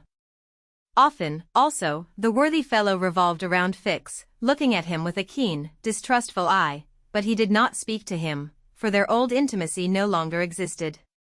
Fix, it must be confessed, understood nothing of what was going on. The conquest of the Henrietta, the bribery of the crew, Fogg managing the boat like a skilled seaman, amazed and confused him. He did not know what to think. For, after all, a man who began by stealing £55,000 might end by stealing a vessel, and Fix was not unnaturally inclined to conclude that the Henrietta under Fogg's command was not going to Liverpool at all, but to some part of the world where the robber, turned into a pirate, would quietly put himself in safety. The conjecture was at least a plausible one, and the detective began to seriously regret that he had embarked on the affair. As for Captain Speedy, he continued to howl and growl in his cabin, and Passepartout, whose duty it was to carry him his meals, courageous as he was, took the greatest precautions. Mr. Fogg did not seem even to know that there was a captain on board. On the 13th they passed the edge of the banks of Newfoundland, a dangerous locality. During the winter, especially, there are frequent fogs and heavy gales of wind. Ever since the evening before, the barometer, suddenly falling, had indicated an approaching change in the atmosphere, and during the night the temperature varied, the cold became sharper, and the wind veered to the southeast. This was a misfortune. Mr. Fogg, in order not to deviate from his course, furled his sails and increased the force of the steam, but the vessel's speed slackened, owing to the state of the sea, the long waves of which broke against the stern. She pitched violently, and this retarded her progress. The breeze little by little swelled into a tempest, and it was to be feared that the Henrietta might not be able to maintain herself upright on the waves. Passepartout's visage darkened with the skies, and for 2 days the poor fellow experienced constant fright. But Phileas Fogg was a bold mariner, and knew how to maintain headway against the sea, and he kept on his course, without even decreasing his steam. The Henrietta, when she could not rise upon the waves, crossed them, swamping her deck, but passing safely. Sometimes the screw rose out of the water, beating its protruding end, when a mountain of water raised the stern above the waves, but the craft always kept straight ahead. The wind, however, did not grow as boisterous as might have been feared. It was not one of those tempests which burst and rush on with a speed of 90 miles an hour. It continued fresh, but, unhappily, it remained obstinately in the southeast, rendering the sails useless. The 16th of December was the 75th day since Phileas Fogg's departure from London, and the Henrietta had not yet been seriously delayed. Half of the voyage was almost accomplished, and the worst localities had been passed. In summer, success would have been well nigh certain. In winter, they were at the mercy of the bad season. Passepartout said nothing, but he cherished hope in secret, and comforted himself with the reflection that, if the wind failed them, they might still count on the steam. On this day the engineer came on deck, went up to Mr. Fogg, and began to speak earnestly with him. Without knowing why it was a presentiment, perhaps Passepartout became vaguely uneasy. He would have given one of his ears to hear with the other what the engineer was saying. He finally managed to catch a few words, and was sure he heard his master say, "You are certain of what you tell me?" "Certain, sir," replied the engineer. "You must remember that, since we started, we have kept up hot fires in all our furnaces, and, though we had coal enough to go on short steam from New York to Bordeaux, we haven't enough to go with all steam from New York to Liverpool." "I will consider," replied Mr. Fogg. Passepartout understood it all. He was seized with mortal anxiety. The coal was giving out. "Ah, if my master can get over that," muttered he, "he'll be a famous man." He could not help imparting to Fix what he had overheard. "Then you believe that we really are going to Liverpool?" "Of course." "Ass," replied the detective, shrugging his shoulders and turning on his heel. Passepartout was on the point of vigorously resenting the epithet, the reason of which he could not for the life of him comprehend, but he reflected that the unfortunate Fix was probably very much disappointed and humiliated in his self-esteem, after having so awkwardly followed a false scent around the world, and refrained. And now what course would Phileas Fogg adopt? It was difficult to imagine. Nevertheless he seemed to have decided upon one, for that evening he sent for the engineer, and said to him, "Feed all the fires until the coal is exhausted."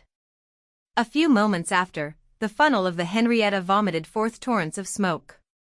The vessel continued to proceed with all steam on, but on the 18th, the engineer, as he had predicted, announced that the coal would give out in the course of the day.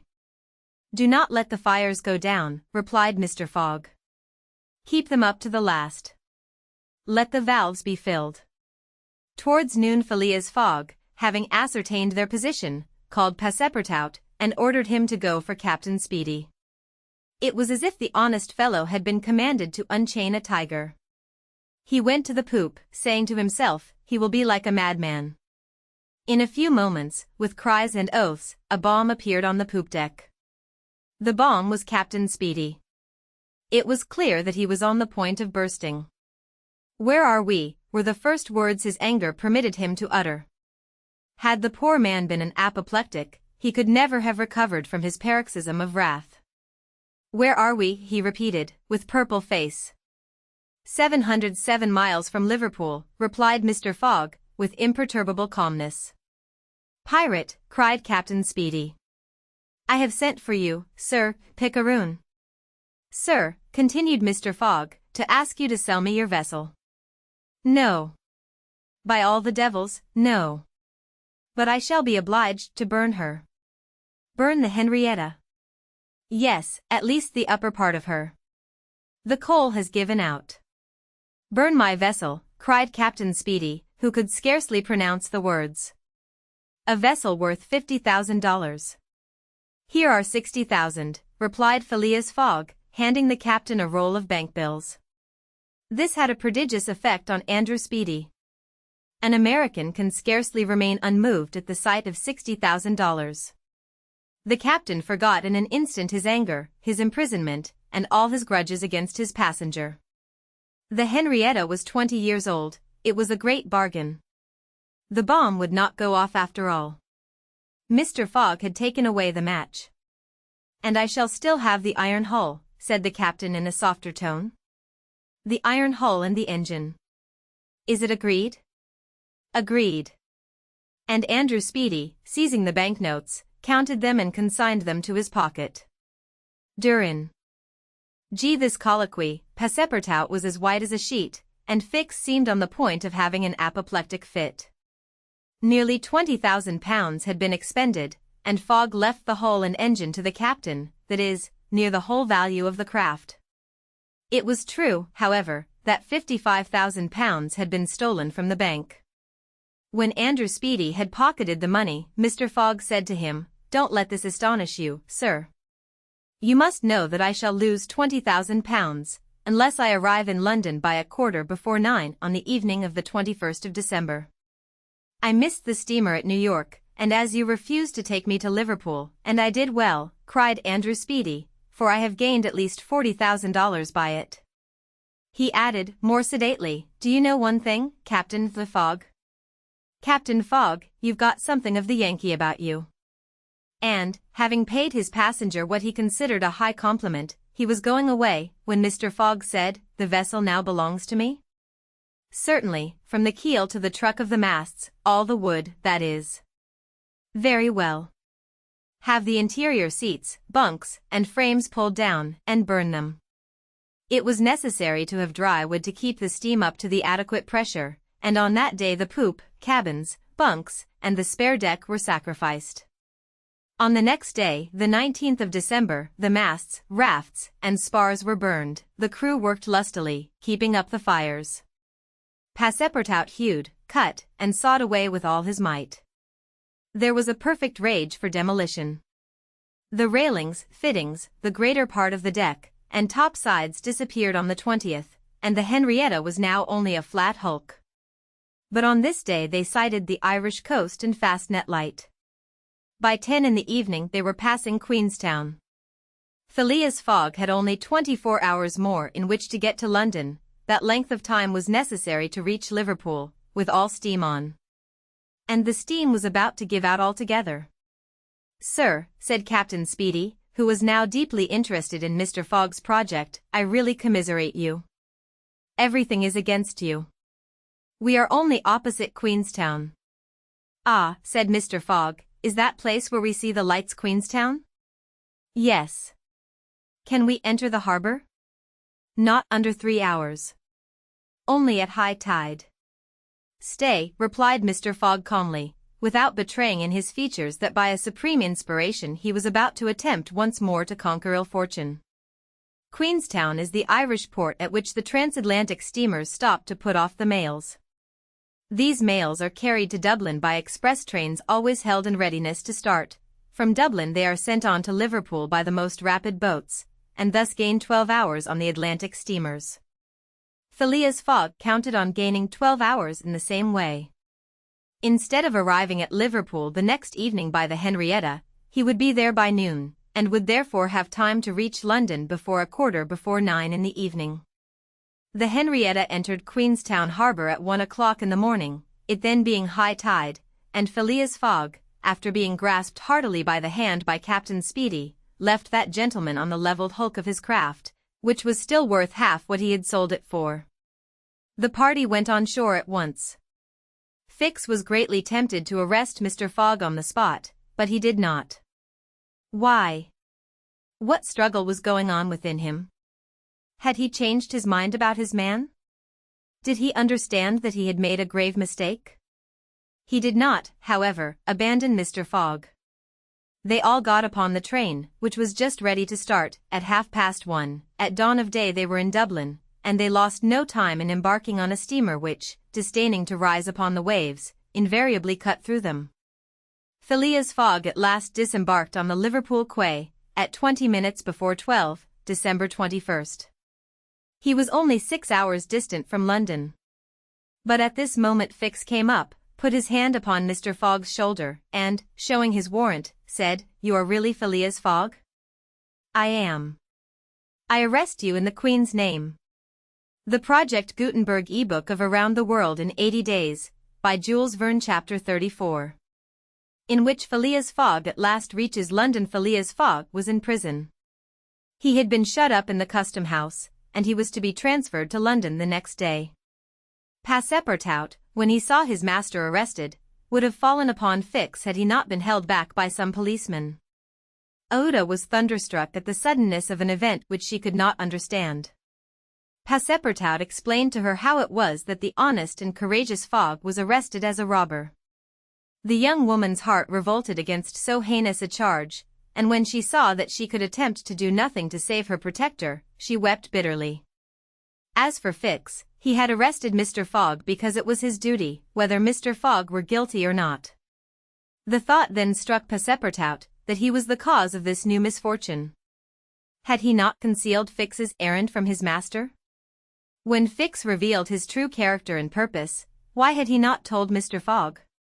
If the latter had been warned, he would no doubt have given Fix proof of his innocence, and satisfied him of his mistake. At least, Fix would not have continued his journey at the expense and on the heels of his master, only to arrest him the moment he set foot on English soil. Passepartout wept till he was blind, and felt like blowing his brains out. Oda and he had remained, despite the cold, under the portico of the custom house. Neither wished to leave the place, both were anxious to see Mr. Fogg again. That gentleman was really ruined, and that at the moment when he was about to attain his end. This arrest was fatal. Having arrived at Liverpool at 20 minutes before 12 on the 21st of December, he had till 9:15 that evening to reach the Reform Club, that is, 9 hours and a quarter. The journey from Liverpool to London was 6 hours. If anyone, at this moment, had entered the custom house, he would have found Mr. Fogg seated, motionless, calm, and without apparent anger, upon a wooden bench. He was not, it is true, resigned, but this last blow failed to force him into an outward betrayal of any emotion. Was he being devoured by one of those secret rages, all the more terrible because contained, and which only burst forth, with an irresistible force, at the last moment? No one could tell. There he sat, calmly waiting, for what? Did he still cherish hope? Did he still believe, now that the door of this prison was closed upon him, that he would succeed? However that may have been, Mr. Fogg carefully put his watch upon the table, and observed its advancing hands. Not a word escaped his lips, but his look was singularly set and stern. The situation, in any event, was a terrible one, and might be thus stated: if Phileas Fogg was honest he was ruined, if he was a knave he was caught. Did escape occur to him? Did he examine to see if there were any practicable outlet from his prison? Did he think of escaping from it? Possibly, for once he walked slowly around the room. But the door was locked, and the window heavily barred with iron rods. He sat down again, and drew his journal from his pocket. On the line where these words were written, December 21st, Saturday, Liverpool, he added, 80th day, 11:40 a.m., and waited. The custom house clock struck 1. Mr. Fogg observed that his watch was 2 hours too fast. 2 hours. Admitting that he was at this moment taking an express train, he could reach London and the Reform Club by 9:15 p.m. His forehead slightly wrinkled. At 33 minutes past 2 he heard a singular noise outside, then a hasty opening of doors. Passepartout's voice was audible, and immediately after that of Fix. Phileas Fogg's eyes brightened for an instant. The door swung up. And he saw Passepartout, Oda, and Fix, who hurried towards him. Fix was out of breath, and his hair was in disorder. He could not speak. "Sir," he stammered, "sir, forgive me, most unfortunate resemblance, robber arrested 3 days ago, you are free." Phileas Fogg was free. He walked to the detective, looked him steadily in the face, and with the only rapid motion he had ever made in his life, or which he ever would make, drew back his arms, and with the precision of a machine knocked Fix down. "Well hit," cried Passepartout, "parbleu. That's what you might call a good application of English fists." Fix, who found himself on the floor, did not utter a word. He had only received his deserts. Mr. Fogg, Oda, and Passepartout left the custom house without delay, got into a cab, and in a few moments descended at the station. Phileas Fogg asked if there was an express train about to leave for London. It was 40 minutes past 2.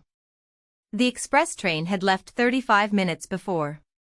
Phileas Fogg then ordered a special train. There were several rapid locomotives on hand, but the railway arrangements did not permit the special train to leave until 3 o'clock. At that hour Phileas Fogg, having stimulated the engineer by the offer of a generous reward, at last set out towards London with Oda and his faithful servant. It was necessary to make the journey in 5 hours and a half, and this would have been easy on a clear road throughout. But there were forced delays, and when Mr. Fogg stepped from the train at the terminus, all the clocks in London were striking 10 minutes before 9. Having made the tour of the world, he was behindhand 5 minutes. He had lost the wager. 1. A somewhat remarkable eccentricity on the part of the London clocks, translator. The Project Gutenberg ebook of Around the World in 80 Days, by Jules Verne, Chapter 35. In which Phileas Fogg does not have to repeat his orders to Passepartout twice. The dwellers in Savile Row would have been surprised the next day, if they had been told that Phileas Fogg had returned home. His doors and windows were still closed, no appearance of change was visible. After leaving the station, Mr. Fogg gave Passepartout instructions to purchase some provisions, and quietly went to his domicile. He bore his misfortune with his habitual tranquillity. Ruined. And by the blundering of the detective. After having steadily traversed that long journey, overcome 100 obstacles, braved many dangers, and still found time to do some good on his way, to fail near the goal by a sudden event which he could not have foreseen, and against which he was unarmed, it was terrible. But a few pounds were left of the large sum he had carried with him. There only remained of his fortune the £20,000 deposited at Barings, and this amount he owed to his friends of the Reform Club.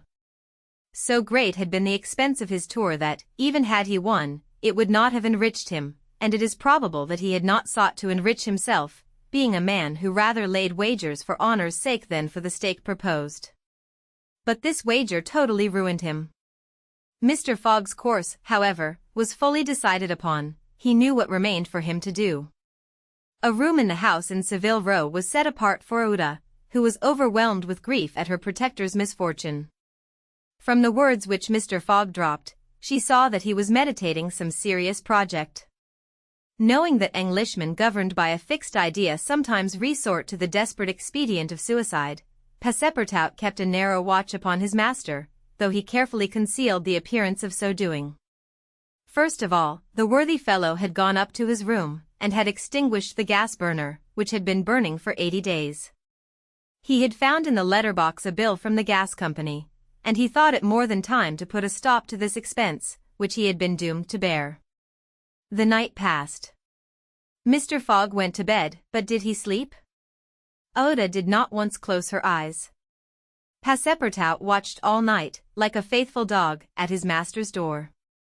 Mr. Fogg called him in the morning, and told him to get Oda's breakfast, and a cup of tea and a chop for himself. He desired Oda to excuse him from breakfast and dinner, as his time would be absorbed all day in putting his affairs to rights. In the evening he would ask permission to have a few moments' conversation with the young lady. Passepartout, having received his orders, had nothing to do but obey them. He looked at his imperturbable master, and could scarcely bring his mind to leave him. His heart was full, and his conscience tortured by remorse, for he accused himself more bitterly than ever of being the cause of the irretrievable disaster. Yes. If he had warned Mr. Fogg, and had betrayed Fix's projects to him, his master would certainly not have given the detective passage to Liverpool, and then, Passepartout could hold in no longer. My master. Mr. Fogg, he cried, why do you not curse me? It was my fault that, I blame no one, returned Phileas Fogg, with perfect calmness. Go. Passepartout left the room, and went to find Oda, to whom he delivered his master's message. Madam, he added, I can do nothing myself, nothing. I have no influence over my master, but you, perhaps, what influence could I have, replied Oda. Mr. Fogg is influenced by no one. Has he ever understood that my gratitude to him is overflowing? Has he ever read my heart? My friend, he must not be left alone an instant. You say he is going to speak with me this evening? Yes, madam, probably to arrange for your protection and comfort in England. We shall see, replied Oda, becoming suddenly pensive.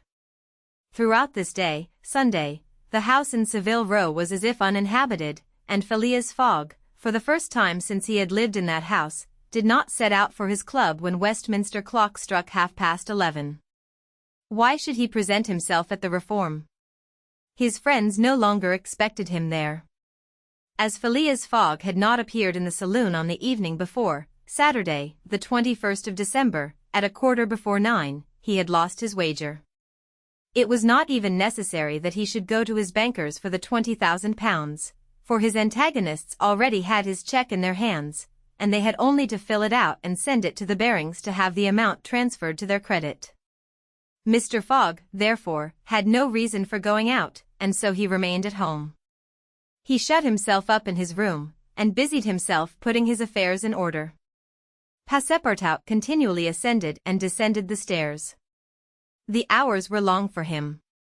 He listened at his master's door, and looked through the keyhole, as if he had a perfect right so to do, and as if he feared that something terrible might happen at any moment. Sometimes he thought of Fix, but no longer in anger. Fix, like all the world, had been mistaken in Phileas Fogg, and had only done his duty in tracking and arresting him, while he, Passepartout. This thought haunted him, and he never ceased cursing his miserable folly. Finding himself too wretched to remain alone, he knocked at Oda's door, went into her room, seated himself, without speaking, in a corner, and looked ruefully at the young woman. Oda was still pensive. About 7:30 in the evening Mr. Fogg sent to know if Oda would receive him, and in a few moments he found himself alone with her. Phileas Fogg took a chair, and sat down near the fireplace, opposite Oda. No emotion was visible on his face. Fogg returned was exactly the Fogg who had gone away, there was the same calm, the same impassibility.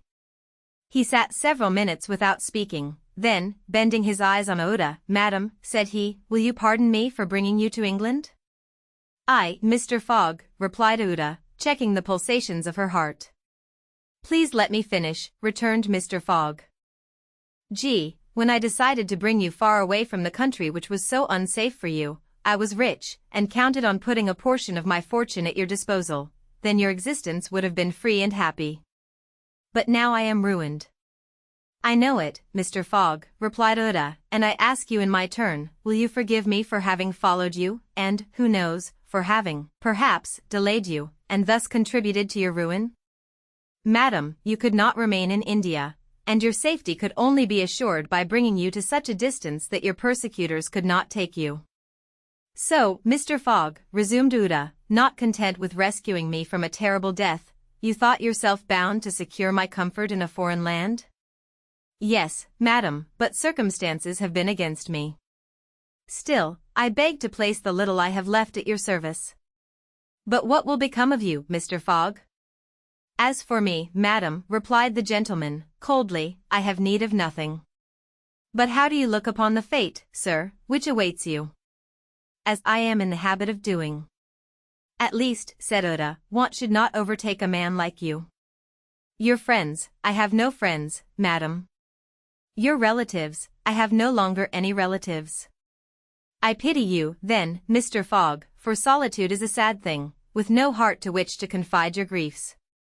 They say, though, that misery itself, shared by two sympathetic souls, may be borne with patience. They say so, madam. Mr. Fogg, said Uda, rising and seizing his hand, do you wish at once a kinswoman and friend? Will you have me for your wife? Mr. Fogg, at this, rose in his turn. There was an unwonted light in his eyes, and a slight trembling of his lips. Uda looked into his face. The sincerity, rectitude, firmness, and sweetness of this soft glance of a noble woman, who could dare all to save him to whom she owed all, at first astonished, then penetrated him. He shut his eyes for an instant, as if to avoid her look. When he opened them again, I love you, he said, simply. Yes, by all that is holiest, I love you, and I am entirely yours. Ah, cried Uda, pressing his hand to her heart. Passepartout was summoned and appeared immediately. Mr. Fogg still held Uda's hand in his own. Passepartout understood, and his big, round face became as radiant as the tropical sun at its zenith. Mr. Fogg asked him if it was not too late to notify the Reverend Samuel Wilson, of Marylebone Parish, that evening. Passepartout smiled his most genial smile, and said, never too late. It was 5 minutes past 8. Will it be for tomorrow, Monday? For tomorrow, Monday, said Mr. Fogg, turning to Uda. Yes, for tomorrow, Monday, she replied. Passepartout hurried off as fast as his legs could carry him. The Project Gutenberg ebook of Around the World in 80 Days, by Jules Verne, Chapter 36. In which Phileas Fogg's name is once more at a premium on change. It is time to relate what a change took place in English public opinion when it transpired that the real bank robber, a certain James Strand, had been arrested, on the 17th day of December, at Edinburgh. 3 days before, Phileas Fogg had been a criminal, who was being desperately followed up by the police. Now he was an honorable gentleman, mathematically pursuing his eccentric journey round the world. The papers resumed their discussion about the wager. All those who had laid bets, for or against him, revived their interest, as if by magic. The Phileas Fogg bonds again became negotiable, and many new wagers were made. Phileas Fogg's name was once more at a premium on change. His 5 friends of the Reform Club passed these 3 days in a state of feverish suspense. Would Phileas Fogg, whom they had forgotten, reappear before their eyes? Where was he at this moment? The 17th of December, the day of James Strand's arrest, was the 76th since Phileas Fogg's departure, and no news of him had been received. Was he dead? Had he abandoned the effort, or was he continuing his journey along the route agreed upon? And would he appear on Saturday, the 21st of December, at 9:15 in the evening, on the threshold of the Reform Club saloon? The anxiety in which, for 3 days, London society existed, cannot be described. Telegrams were sent to America and Asia for news of Phileas Fogg. Messengers were dispatched to the house in Savile Row morning and evening. No news. The police were ignorant what had become of the detective, Fix, who had so unfortunately followed up a false scent. Bets increased, nevertheless, in number and value. Phileas Fogg, like a racehorse, was drawing near his last turning point. The bonds were quoted, no longer at 100 below par, but at 20, at 10, and at 5, and paralytic old Lord Albemarle bet even in his favor. A great crowd was collected in Pall Mall and the neighboring streets on Saturday evening. It seemed like a multitude of brokers permanently established around the Reform Club. Circulation was impeded, and everywhere disputes, discussions, and financial transactions were going on. The police had great difficulty in keeping back the crowd, and as the hour when Phileas Fogg was due approached, the excitement rose to its highest pitch. The 5 antagonists of Phileas Fogg had met in the great saloon of the club. John Sullivan and Samuel Fallentin, the bankers, Andrew Stuart, the engineer, Gautier Ralph, the director of the Bank of England, and Thomas Flanagan, the brewer, one and all waited anxiously. When the clock indicated 20 minutes past 8, Andrew Stuart got up, saying, "Gentlemen, in 20 minutes the time agreed upon between Mr. Fogg and ourselves will have expired." "What time did the last train arrive from Liverpool?" asked Thomas Flanagan. "At 23 minutes past 7, replied Gautier Ralph, "and the next does not arrive till 10 minutes after 12. "Well, gentlemen," resumed Andrew Stuart, "if Phileas Fogg had come in the 7:23 train, he would have got here by this time. We can, therefore, regard the bet as won." "Wait, don't let us be too hasty," replied Samuel Fallentin. "You know that Mr. Fogg is very eccentric. His punctuality is well known, he never arrives too soon, or too late, and I should not be surprised if he appeared before us at the last minute." "Why," said Andrew Stuart nervously, "if I should see him, I should not believe it was he." "The fact is," resumed Thomas Flanagan, "Mr. Fogg's project was absurdly foolish. Whatever his punctuality, he could not prevent the delays which were certain to occur, and a delay of only 2 or 3 days would be fatal to his tour. Observe, too," added John Sullivan, "that we have received no intelligence from him, though there are telegraphic lines all along his route." "He has lost, gentlemen," said Andrew Stuart, "he has 100 times lost. You know, besides, that the China, the only steamer he could have taken from New York to get here in time, arrived yesterday. I have seen a list of the passengers, and the name of Phileas Fogg is not among them. Even if we admit that fortune has favored him, he can scarcely have reached America. I think he will be at least 20 days behindhand, and that Lord Albemarle will lose a cool 5,000. "It is clear," replied Gautier Ralph, "and we have nothing to do but to present Mr. Fogg's cheque at Barings tomorrow." At this moment, the hands of the club clock pointed to 20 minutes to 9. "5 minutes more," said Andrew Stuart. The 5 gentlemen looked at each other. Their anxiety was becoming intense, but, not wishing to betray it, they readily assented to Mr. Fallentin's proposal of a rubber. "I wouldn't give up my 4,000 of the bet," said Andrew Stuart, as he took his seat, for 3,999. The clock indicated 18 minutes to 9. The players took up their cards, but could not keep their eyes off the clock. Certainly, however secure they felt, minutes had never seemed so long to them. 17 minutes to 9, said Thomas Flanagan, as he cut the cards which Ralph handed to him. Then there was a moment of silence. The great saloon was perfectly quiet, but the murmurs of the crowd outside were heard, with now and then a shrill cry. The pendulum beat the seconds, which each player eagerly counted as he listened, with mathematical regularity. 16 minutes to 9, said John Sullivan, in a voice which betrayed his emotion. 1 minute more, and the wager would be won. Andrew Stuart and his partners suspended their game. They left their cards, and counted the seconds. At the 40th second, nothing. At the 50th, still nothing. At the 55th, a loud cry was heard in the street, followed by applause, hurrahs, and some fierce growls. The players rose from their seats. At the 57th second the door of the saloon opened, and the pendulum had not beat the 60th second when Phileas Fogg appeared, followed by an excited crowd who had forced their way through the club doors, and in his calm voice, said, "Here I am, gentlemen." The Project Gutenberg ebook of Around the World in 80 Days, by Jules Verne, Chapter 37. In which it is shown that Phileas Fogg gained nothing by his tour around the world, unless it were happiness. Yes, Phileas Fogg in person. The reader will remember that at 5 minutes past 8 in the evening, about 25 hours after the arrival of the travellers in London, Passepartout had been sent by his master to engage the services of the Reverend Samuel Wilson in a certain marriage ceremony, which was to take place the next day. Passepartout went on his errand enchanted. He soon reached the clergyman's house, but found him not at home. Passepartout waited a good 20 minutes, and when he left the reverend gentleman, it was 35 minutes past 8. But in what a state he was!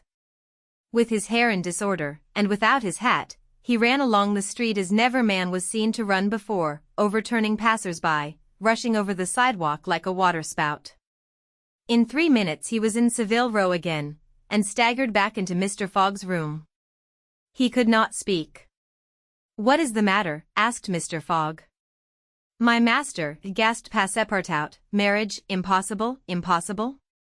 "Impossible, for tomorrow." "Why so?" "Because tomorrow is Sunday." "Monday," replied Mr. Fogg. "No, today is Saturday." "Saturday?" "Impossible." "Yes, yes, yes, yes," cried Passepartout. "You have made a mistake of 1 day. We arrived 24 hours ahead of time, but there are only 10 minutes left." Passepartout had seized his master by the collar, and was dragging him along with irresistible force. Phileas Fogg, thus kidnapped, without having time to think, left his house, jumped into a cab, promised £100 to the cabman, and, having run over 2 dogs and overturned 5 carriages, reached the Reform Club. The clock indicated 9:15 when he appeared in the great saloon. Phileas Fogg had accomplished the journey round the world in 80 days. Phileas Fogg had won his wager of £20,000. How was it that a man so exact and fastidious could have made this error of a day?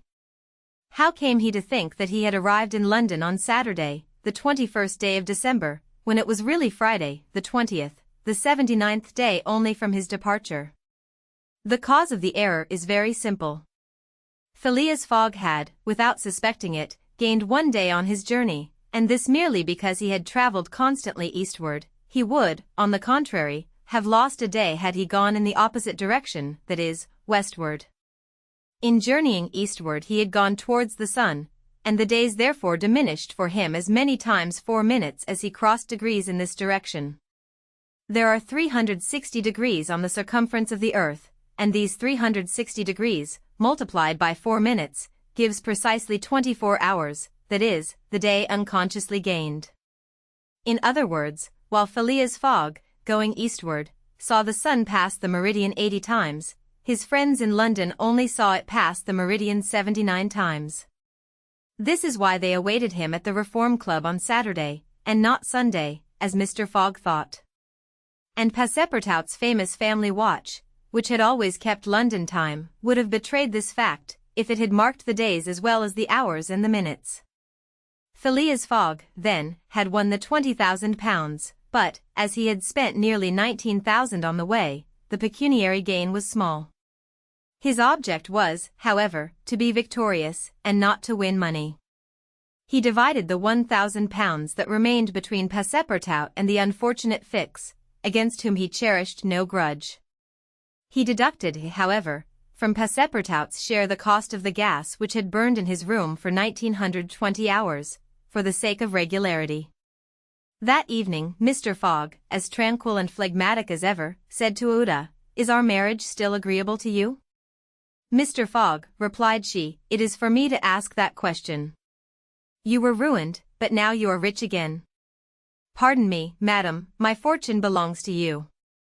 If you had not suggested our marriage, my servant would not have gone to the Reverend Samuel Wilson's, I should not have been apprised of my error, and, dear Mr. Fogg," said the young woman. "Dear Ouida," replied Phileas Fogg. It need not be said that the marriage took place 48 hours after, and that Passepartout, glowing and dazzling, gave the bride away. Had he not saved her, and was he not entitled to this honor? The next day, as soon as it was light, Passepartout rapped vigorously at his master's door. Mr. Fogg opened it, and asked, "What's the matter, Passepartout?" "What is it, sir?" "Why, I've just this instant found out." "What?" "That we might have made the tour of the world in only 78 days. "No doubt," returned Mr. Fogg, "by not crossing India.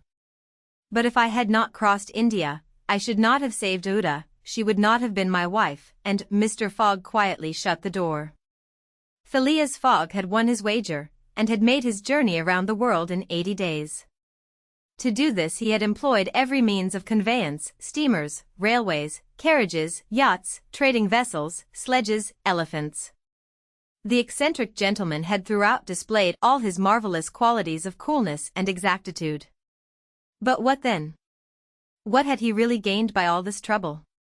What had he brought back from this long and weary journey? Nothing, say you? Perhaps so, nothing but a charming woman, who, strange as it may appear, made him the happiest of men. Truly, would you not for less than that make the tour around the world?